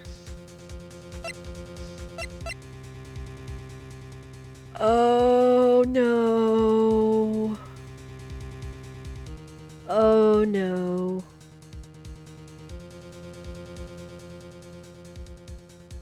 Oh no. But oh yes. Naturally, the dagger the killer brought to the scene of the crime. Oh, that's right, I forgot about that. This dagger was found at the crime scene, stuck into a pine tree. Yes, the detective found that this morning and brought it to me. Dahlia Hawthorne struck back at the killer with this. And she managed to wound him as well. because he let out a scream doesn't mean that he was wounded. For all we know, the blood of the dagger could have been from the victim. Have you forgotten that the blood has already been tested? Since we learned it wasn't the victim's blood, it must be the killer's blood. The killer must have a wound somewhere on his body. So you're saying the blood on this dagger belongs to the killer? Exactly. A DNA analysis of the blood would prove it beyond a shadow of a doubt. And yes, Mr. Godot, it would prove that it's your blood. Nice theory, Trite. Order in the court. Is this the end? Have I done it? Even he won't be able to change the results of a scientific test. Ha! Let me ask you something, Trite. Let's just say that it turned out that I was the killer. Do you really think I would be stupid enough to leave evidence like that? What? Just think for a second. This dagger was found this morning by a detective and brought to me. There was already blood on it, correct? But even so, I was the one who brought this dagger here to the courtroom. Yes, what does that prove? Well, if I really were the killer, I could have washed the blade off and then planted another person's blood on it. It can't be. In any case, there's one thing I can guarantee, Trite. That blood, it doesn't belong to me. Not a chance. What? In any event, it seems to be established that the killer was wounded. Alright then, witness, continue your testimony. Oh, wait a minute! What's the problem? I know I probably shouldn't say this, but there's a big contradiction in Nick's explanation. Maya! This dagger, you said that it wounded the killer. That's right. But, if Mr. Godot had really been cut with the dagger, his clothes should be bloodied or have a rip in them, right?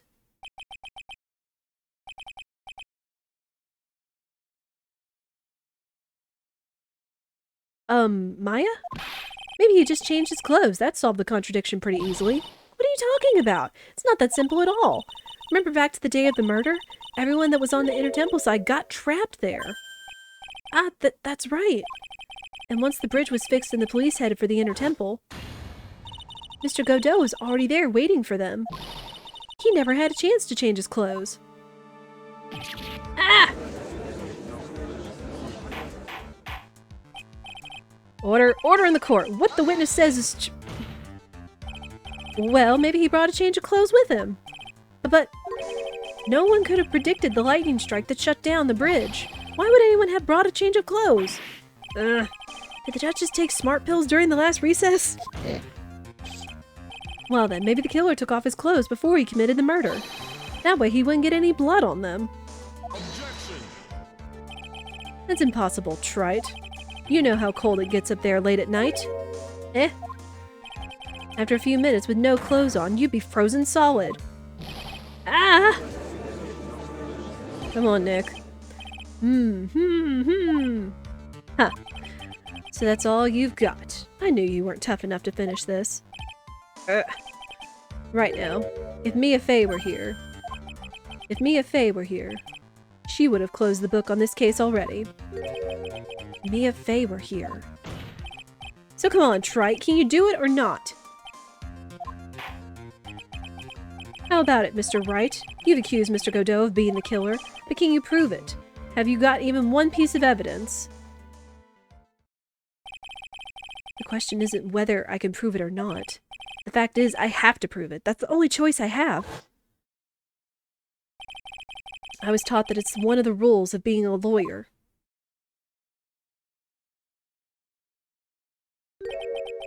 I can prove it. I'm going to bring your magnificent vengeance to fruition just as you want it. Oh, baby, it's original cornered. Let's go! Oh my gosh, they brought it back. Oh, get your jams in chat. Oh my gosh. I was not expecting them to bring back the original cornered.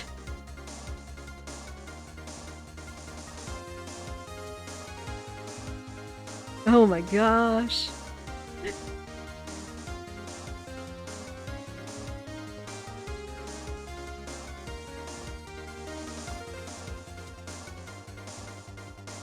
Alright. Ha! That's good. A fighter till the bitter end, trite. Since there's just one piece of evidence that can prove your point, why don't we go for the unlimited penalty? Ow. There's something in my eye. This means chat gets to listen to more Cornered.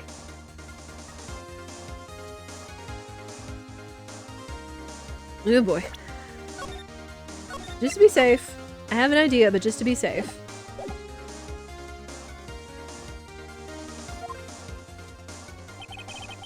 Are you trying to pressure me, Mr. Godot? Because it doesn't matter to me. I've got the one piece of evidence I need. Give me a break. You've got nothing, trite. So what do I do at a time like this? It's simple. I've got to think outside the box and approach this from a different angle. Alright then, Mr. Wright, let's hear what you got. There's one thing I've demonstrated in the previous cross-examination. The killer was wounded. That was proven by the blood on the dagger. But we decided it was impossible for him to have hidden such a wound. If he had been cut by a dagger, there should have been a bloodstain on his clothing. There's one place. One place the killer could have hidden his wound. What did you say? Hidden? This is it. My last stand. I need to think about this from a different angle. I don't need to think about why there were no bloodstains on his clothing. I need to show how he hid the wound. It's the end of the line. The final stop, trite. Let's hear what you've got. Where's this location where you say the killer hid his wound?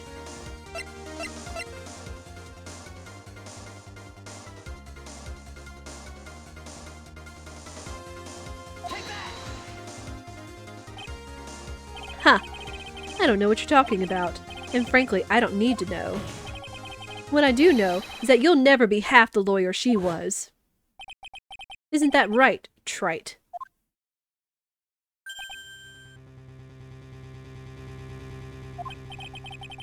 What was that just now?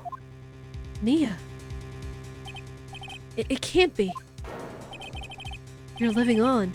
Through him? Even as we speak, you're still hiding the wound.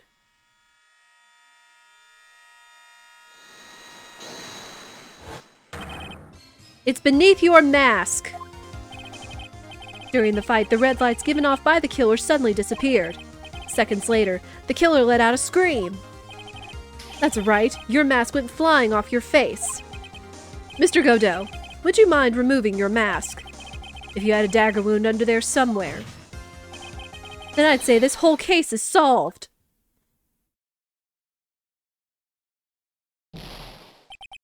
Ah!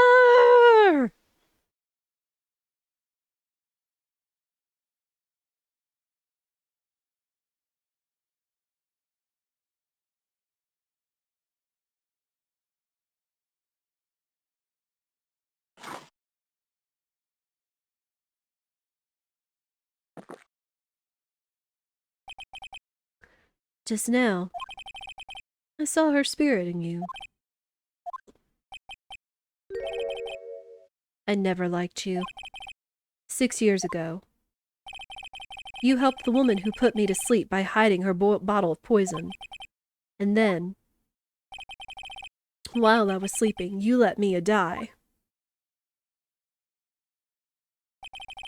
But you didn't care. You just kept living your pathetic, happy-go-lucky life. You even had the nerve to follow in her footsteps as a lawyer. I could never forgive you. That's what I thought. Mr. Godot. But I was wrong about you. I knew it from the very beginning. The truth is, the only person I could never find it in my heart to forgive was me.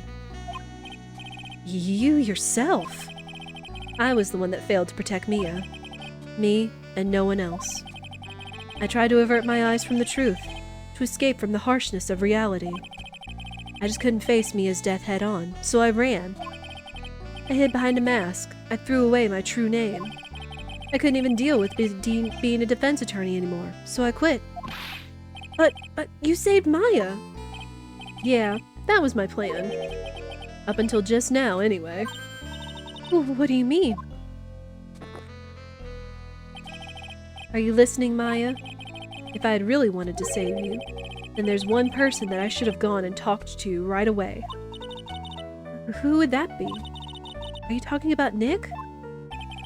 But I didn't do it. I tried to get the help of Iris and your mother. And I closed my eyes to the most important man involved. Do you know why? The real reason. No. Why? I suppose I wasn't really interested in saving you at all. Huh?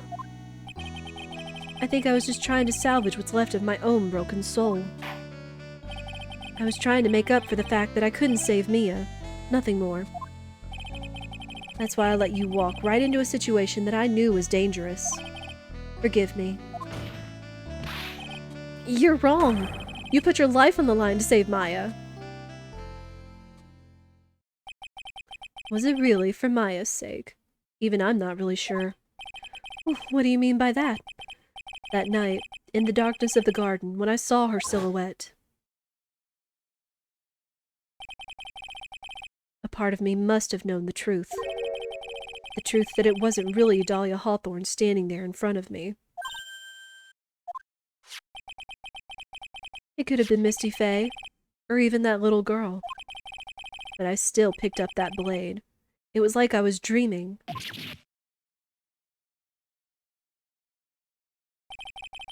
I'm not sure exactly what was going on in my mind at that point. Was I really motivated by the pure desire to protect Maya Faye? Or was it something else? Was it my hatred for a woman who had stolen everything from me 6 years earlier? Could it have been simply a desire for revenge? And now, I don't know anything anymore. I did learn something today, however. I finally realized that I was the arrogant one. I was just chasing an illusion, a fantasy. The stupid fantasy of defeating you in the courtroom. You were the one who made me realize my folly. You never ran away from Mia's death. Instead, you picked up where she left off, as a true defender of the people.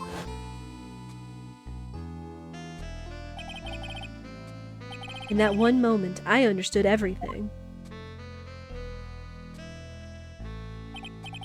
Mr. Godot.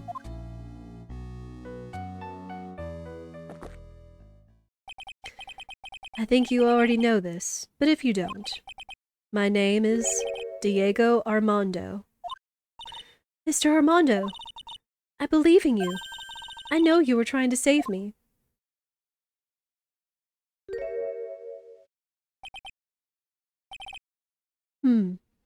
Thanks. Is he crying or is the wound reopened? Your wound, it's bleeding. Did you forget already? In my world, the color red doesn't exist. These must be my tears. Tears? Ever since I woke up from my coma, I think I've been waiting for this very moment. Mr. Armando. You do well to remember this, Maya. The only time a lawyer can cry is when it's all over.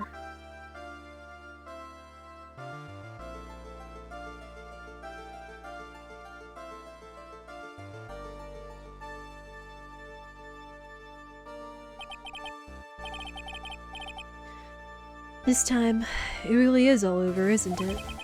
Defendant? Yes, Your Honor.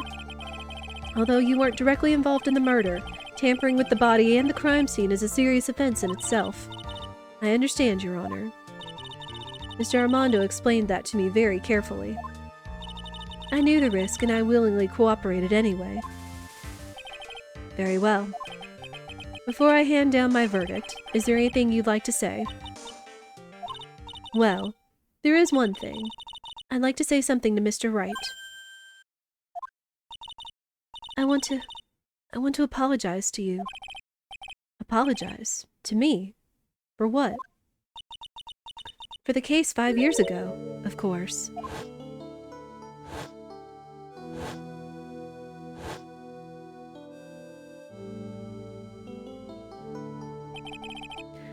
I just remembered. Weren't you poisoned by your own lover? Not exactly, but yeah, something like that. Even now, 5 years later, I can hardly believe it. She was going to do it. She was planning to kill me. It's not all that surprising. The two of you hardly knew each other. Huh? What do you mean? You and my sister. You only met twice. Huh? We only met twice? The first time you met was on that fateful day. The day she poisoned Mr. Armando in the cafeteria of this very courthouse. The next time you met her was 8 months later. You met her again on the day that she stole your cold medicine. And Doug Swallow was killed. No way! It can't be true. I mean, during our whole relationship, we were... For those 8 months, the woman that you thought was Dahlia Hawthorne wasn't actually my sister. Huh? It wasn't Dahlia? I hope one day you can forgive me. Maybe. Ow!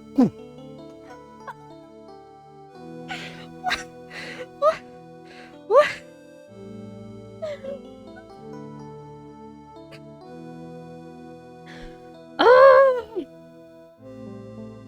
I knew there were mixed feelings this entire time, but thinking about...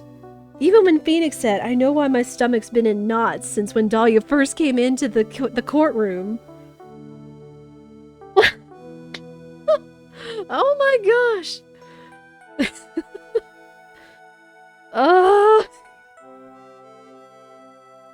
was her! It was Iris! Phoenix wasn't in love with a killer psychopath. She was in love with her. He was in love with Iris. Oh, my word.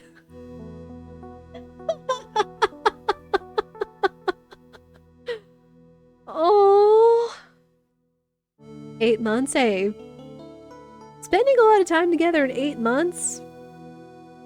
Sometimes you know. Sometimes you can find out if it's your true love or not.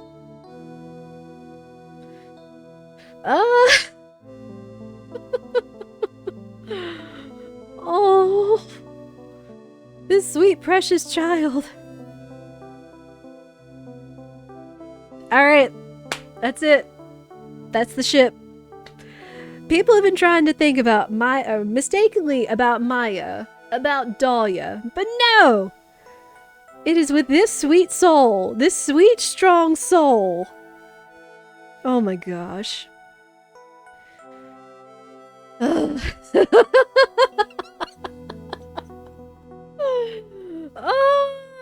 I ship it. Oh, I ship it. It's so good. Oh. You mean... That's right. I lied to you for 8 months. But why? Why would you do such a thing? Ever since she gave you the bottle that day, my sister was trying to get it back as soon as she possibly could, because of the police investigation and their surveillance. She couldn't move about freely. So that's why you... My sister, from the beginning, she was prepared for the worst. Prepared for the worst? She thought that you might somehow discover the truth.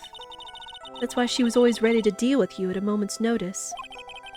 You mean she was ready to kill me, don't you? She already had so much to answer for. I didn't want any more sins on her soul. I begged her not to do it, and she agreed to give me a chance. And that's why you came to me? You came to get the bottle pendant back from me in her place? And I couldn't get you to give it back. I failed at something even as simple as that. 8 months passed and I still couldn't get it back from you. Finally, my sister couldn't wait any longer. She didn't consult me about her plans for you that day. It was the first time that had ever happened. Wow. So that means Iris is a genius. That was a bit strange, wasn't it? Up until that day, you two were partners in crime and she would confer with you.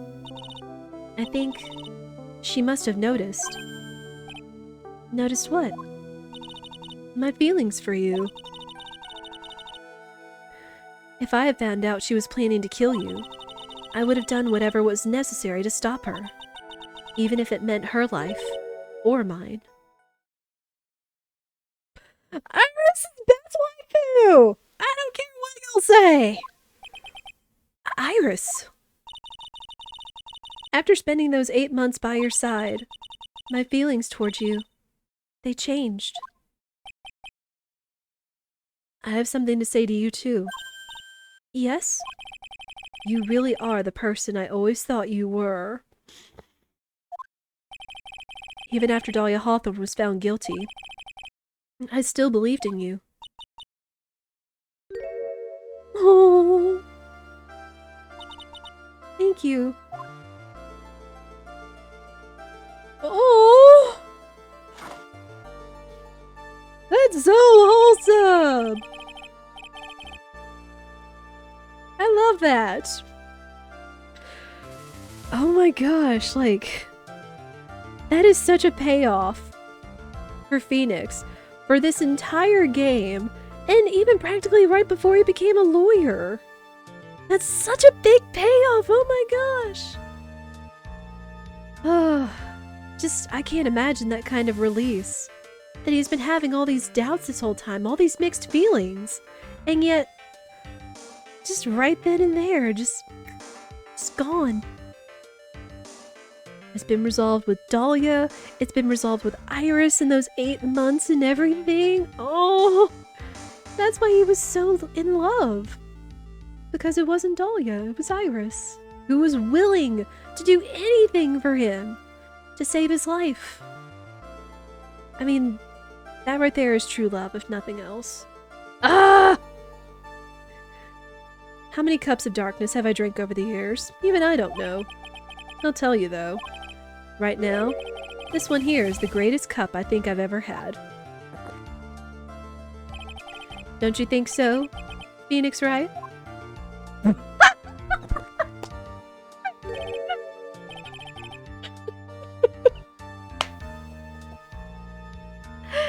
Mugs out. I get it.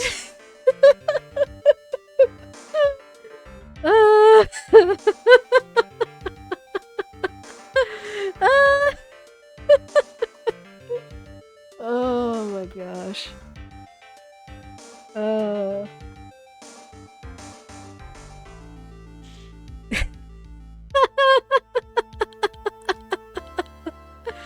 That makes so much sense now.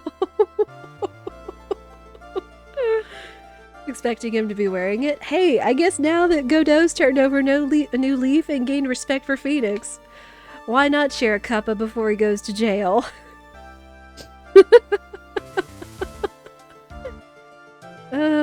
Yeah, I think you're right. The purpose of this trial was the murder of the victim, Elise Donim. At some point, I expect you will be tried for your role as an accomplice in this case. I understand, Your Honor. Very well. On the charge of murder, I hereby find the defendant not guilty. Let's go! Of course, I think this does mean that the perfect waifu is going to jail for who knows how long, so... Court is now adjourned.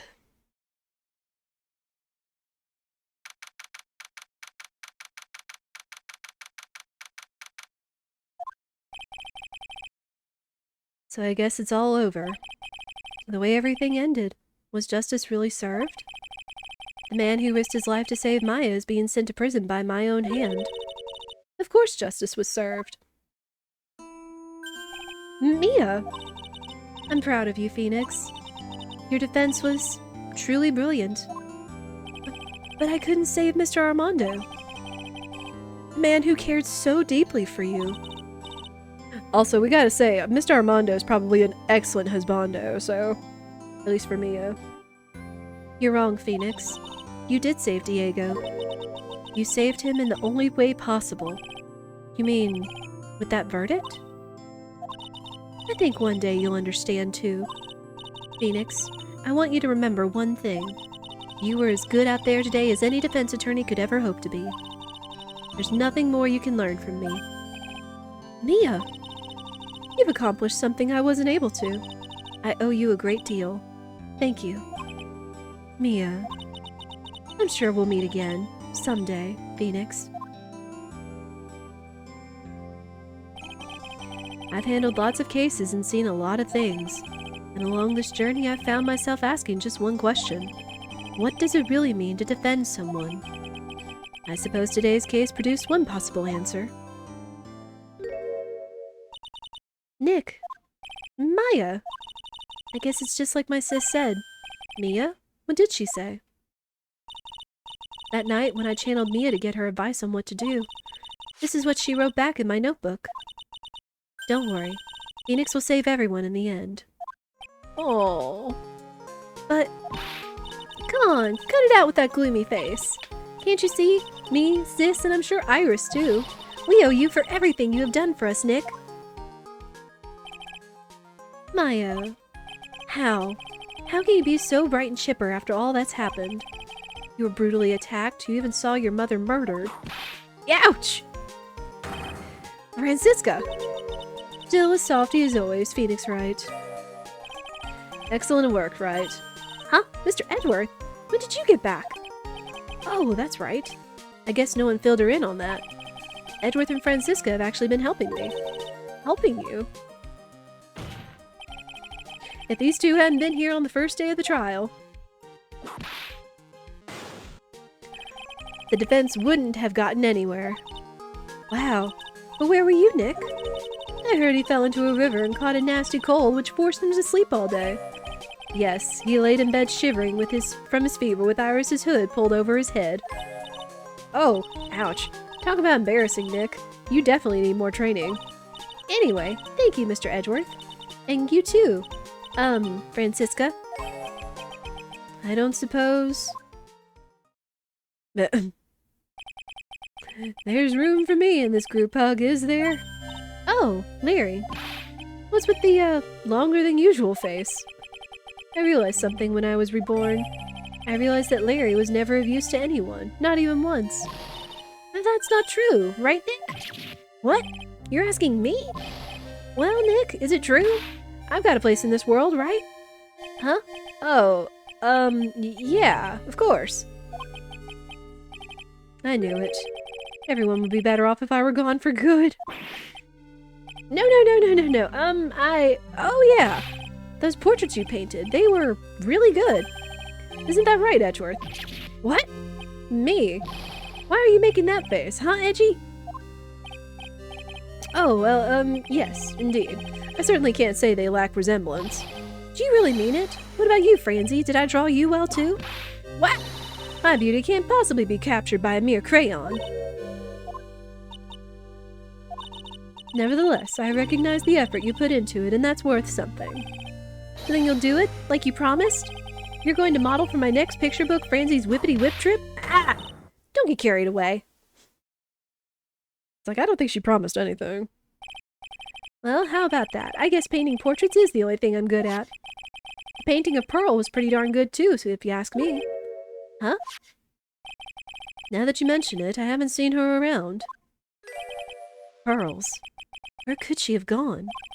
Normally she would have made a beeline for Maya. Oh, I'll go look for her. Be right back. Hey, Pearly! Right. You seem to be uncharacteristically puzzled. I suspect you are wondering how Maya can be so cheerful despite all that has happened. Yeah. To be honest, I can't understand it either. Francisca. That's right. She lost her father fairly recently as well. I think I understand how she feels. Maya is a much wiser person than she appears, and I think she realizes something. Now is exactly the time when she needs to be as strong as she can. Well, what do you mean by now is exactly the time? Maya wasn't the only one that was badly wounded by this incident.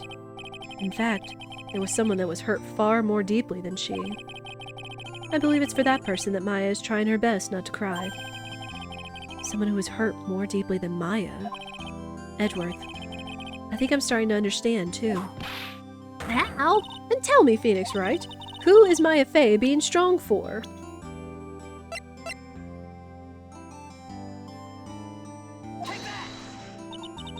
Pearl Fey. The poor kid. After all, the reason that she worked so hard to follow the instructions was because she loved and believed in her mother, Morgan. It's for the good of the Fey clan. I'm sure she believed in every last word. She thought she was doing it for Maya. That's why she was so happy. It shows how truly devoted she is to Maya.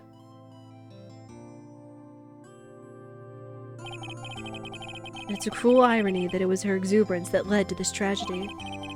Maya Fey's mother was killed, and Maya herself was put into the deepest peril imaginable. And that's exactly why Maya is putting on a brave face. She's doing it for Pearl's sake, until she can see her smile again. Oh hey, so this is where you all were. Wow, looks like we've got quite the bunch here today. Ouch! What was that for, sir? Sorry about that, Scruffy. My whip just seems to have a mind of its own. What's up, Detective Gumshoe? Oh, you know, this and that. Anyway, congrats on your win. Let's go out tonight, pal. Dinner's on me. My salary's just sort of kind of gone down by a teeny weeny bit, but it's alright. I made reservations at the first-class French restaurant tonight. Pretty good work, Scruffy. That whip was your reward. Detective Gumshoe? You said a first-class French restaurant. You don't mean... Très bien. Where else? Can we skip? Can we just skip? How about you take us to that pasta place you talked about down the mountain? I feel like that would be much better. Wait. As long as it's not the pasta place that was on the lake from Case 1-4. I knew it. We're doomed. Come on, let's go, everyone. Can't keep Maggie waiting, pal. There's the reason. Hey, you, Crybaby, you're invited too. Oh, forget about me. Pearl and I will be at the loser shack eating potatoes. You know, Maya is taking an awfully long time to get back. She's still out looking for pearls. Oh, Maya, what's wrong? Nick, what do I do? Pearlie, I can't find her anywhere. Huh? I bet she just went back home. That's all. I thought so too, so I called the village. But no one has heard from her. This has never happened before. Wasn't she just here as Mia? I don't think it would be that short a trip to get back to the village. As I figured, she has been badly hurt by this incident. She feels responsible for the tragedy that is befalling you, Maya. But none of this was her fault. What should I do? Detective Gumshoe? Yeah, what is it, pal? Could you guys go on ahead? But what about you? Maya and I we'll join you guys once we find pearls. Nick. Don't worry about us, Detective Gumshoe. We may be a little late, but we'll definitely be there. We have a lot of celebrating to do tonight, and I wouldn't miss it for the world.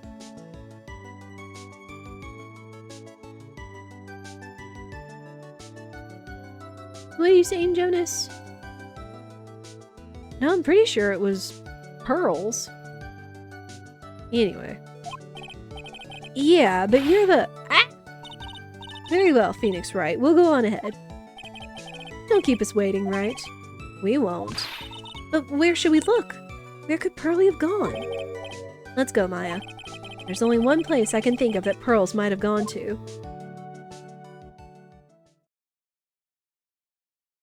Oh.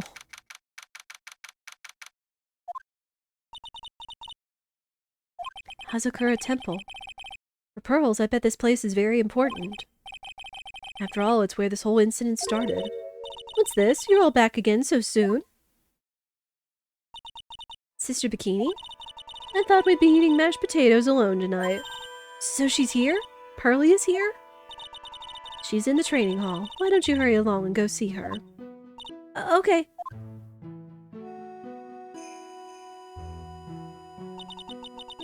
Pearly's not here.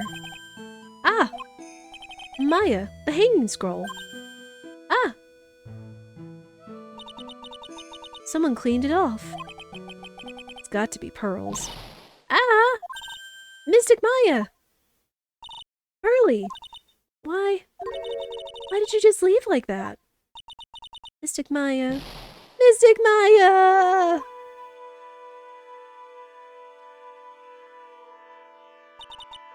I swore that I would never trouble the two of you again. Because it's all my fault that Mystic Maya's mother. That's why you came here? It's the least I could do to pray for your happiness. You don't have to do that, Pearly. It wasn't your fault. You didn't do anything wrong. Of course I'm sad that my mother is gone. But how do I say this? I'm still happy. You don't have to lie just to make me feel better. No, really. It's true. The only reason I'm still here at all is thanks to everyone who was there for me. My sis, my mother, Mr. Armando, Nick, and you. If you and one of you weren't there, I'm sure I wouldn't still be alive right now. That's why I have to be strong. For all the people that were there for me when I needed them. That's all I can really do. Mystic Maya. I'm impressed. You truly are the daughter of Mystic Misty. Sister Bikini. Your mother, Mystic Misty, was a strong woman indeed. I want to tell you what she said to me that night. After dishonoring the good name of Karine, I don't have the right to face my daughter. But still, Maya is always in my thoughts. It's true, she'll always be with me until the day I die. Your spirit was with her. That's why your mother was so strong. Even at the end, I'm sure she had no regrets. She'll always be with me until the day I die, huh? There's a rule or something all masters are to follow, isn't there? To never take the charm off until the day you die. That's the Master's Talisman. The thing that Misty kept by her heart and would never take off. It wasn't the container that was important. Rather, it was the contents. That's... a photo? Ah! Mother. It's only natural for living creatures to fight to protect their own lives. But what makes us human is that we fight for others. Who do you fight for? How hard must you fight? That's the true measure of what human life is worth. We defense attorneys are warriors who are constantly challenged by that question. Oh.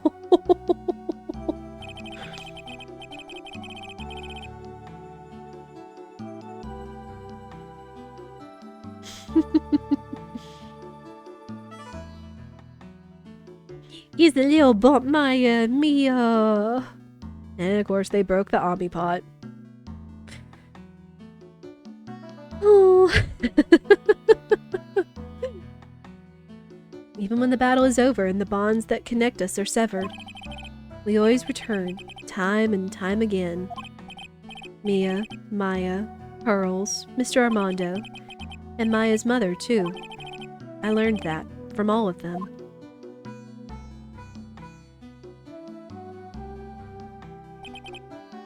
Well, shall we get going? Everyone is waiting. Ah! Today is the day to remember, a day when a lot of things were finally put to rest. I think we should celebrate what we've overcome today. But I still can't... Oh, go on, sweetie. You can come back for training anytime. Okay. Alright, I'm going to make a brand new start too. Sister Bikini, I'll be back for more training, I promise. I know, and I won't go easy on you just because you're the future master. I'll make sure to prepare reservations for 3 when you come back. Alright. We're going to have a great feast today, Pearly. You know why? Because training is a battle of endurance. Okay, Mystic Maya. I'll eat lots and lots of food tonight. Can it be something other than Travian? Because I feel like that's just gonna be torture. You know, there's one thing I don't get, and probably don't want to, but... What is it, Nick? Reservations for training is fine and all, but why for 3? Come on, what do you think? You're one of us, Nick. Next time, you can train right alongside us. Huh? I'll be waiting for you.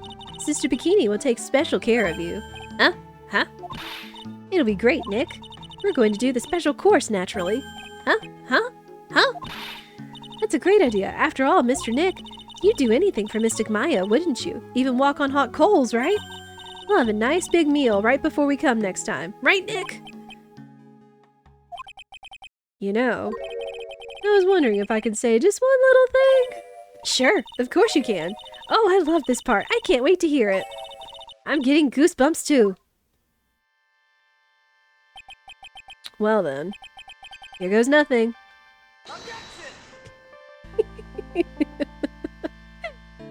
Ah, bless.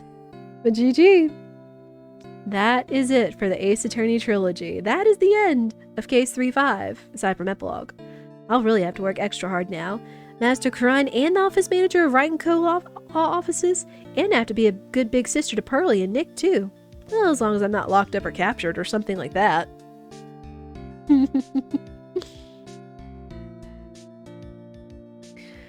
Oh man, this was so good. Now I see why this game is like the best. So it's true, Mr. Nick really is Mystic Maya's knight in shining armor. He went through the special course all the way to the end. Actually, I heard there's a legendary extra special ultra course here too. I think I'll surprise the two of them by making them a secret reservation. Pearl! Stop it! What did y'all think of the game? I guess the game and my reactions to it. Oh, he got a new coat. Maggie brought me a new coat as a present. I feel 10 years younger. I'll never take it off. Yes, but somehow you just don't seem the same. I guess a dirty, shabby old overcoat is just more detective-like, sir.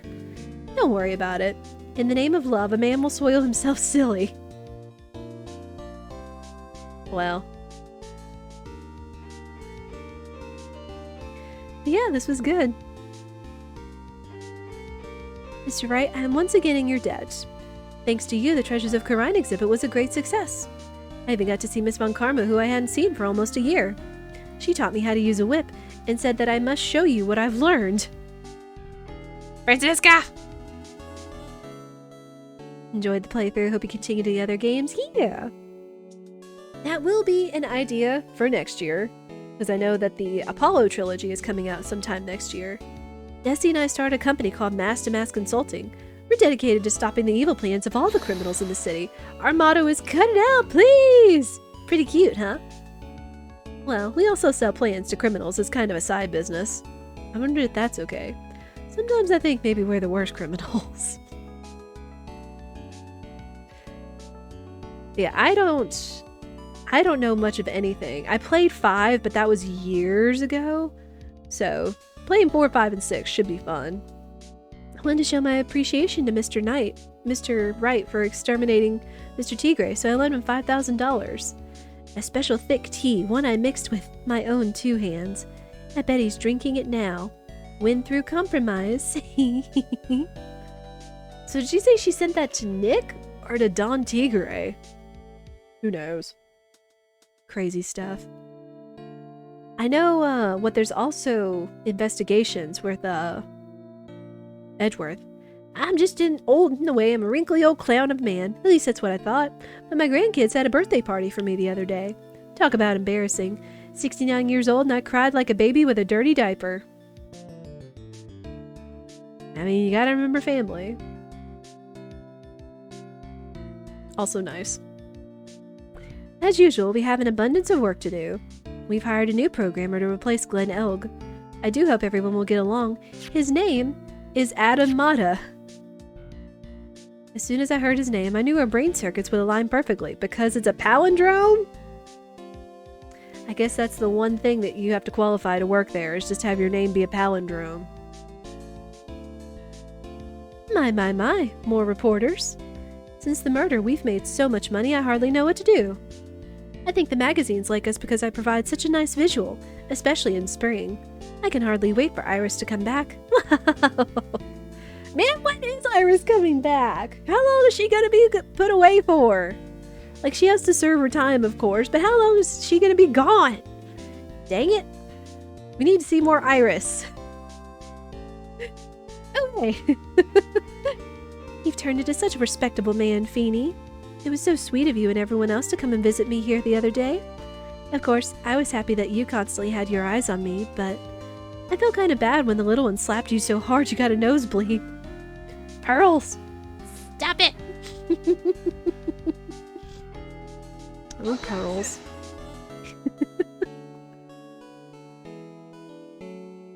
Yeah, shout outs to the voice actors.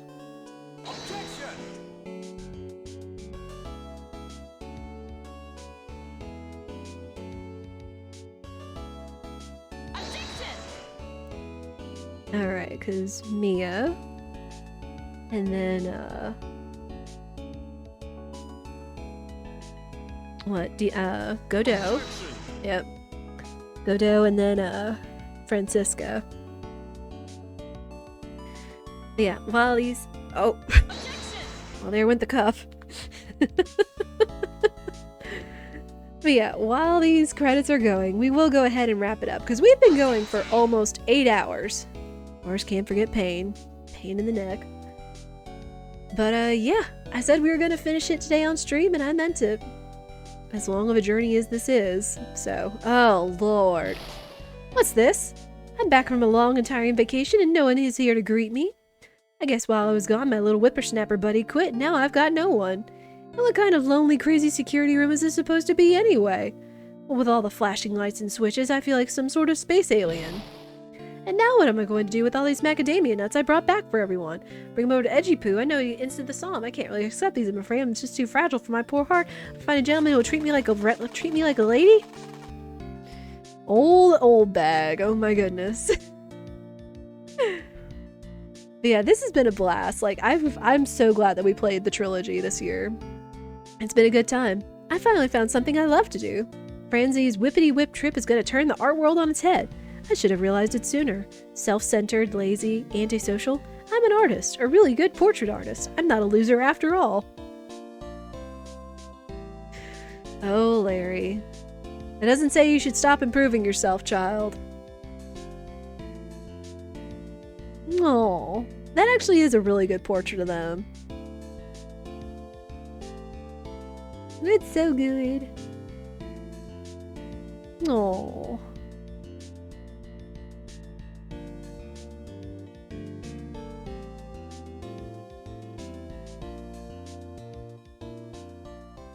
Oh, yay.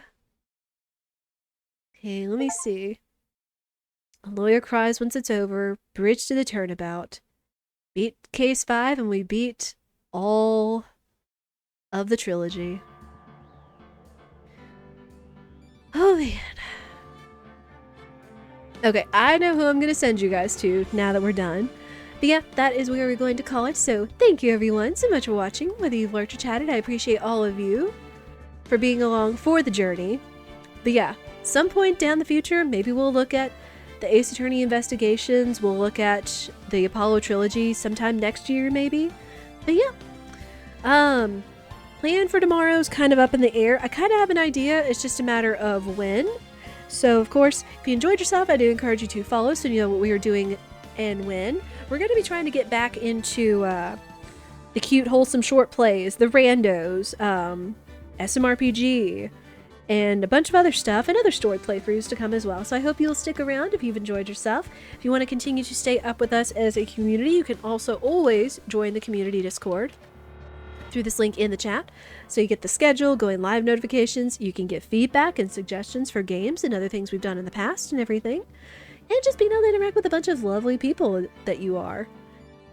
But we are going to go say hello to Dr. Doobie. He is playing Persona 5 Tactica. We've been over there before, and I know that he was very enthusiastic to hear my thoughts and input once we finish this game, once we finished Case 3-5. Again, I get it. I get the hype. I completely get why people love this game and this case, and why Trials and Tribulations was so high up there. This case was fantastic. Like, my gosh. So I can only look forward to what we see in the future when we encounter Investigations and the Apollo trilogy as well. But that is going to be it for me. Reminder, at least if not tomorrow, Saturday, in the evening, New Year stream. We will be honking in the new year as we did last year. We'll be playing games, we'll be talking about plans for 2024 and everything else. So if you enjoy a fun, cozy, snug time with music and discussion and games and all kinds of that, I suggest you tune in and hang out with us on New Year's Eve. But that is going to be it for me. So for now, I hope you all will have a lovely day or evening wherever you are in the world. We're going to go over and say hello to Dr. Doobie. I know. We're going to say Iris best waifu because bias. That is going to be our raid message, but I hope for now I will see you all again soon. Take care, everyone.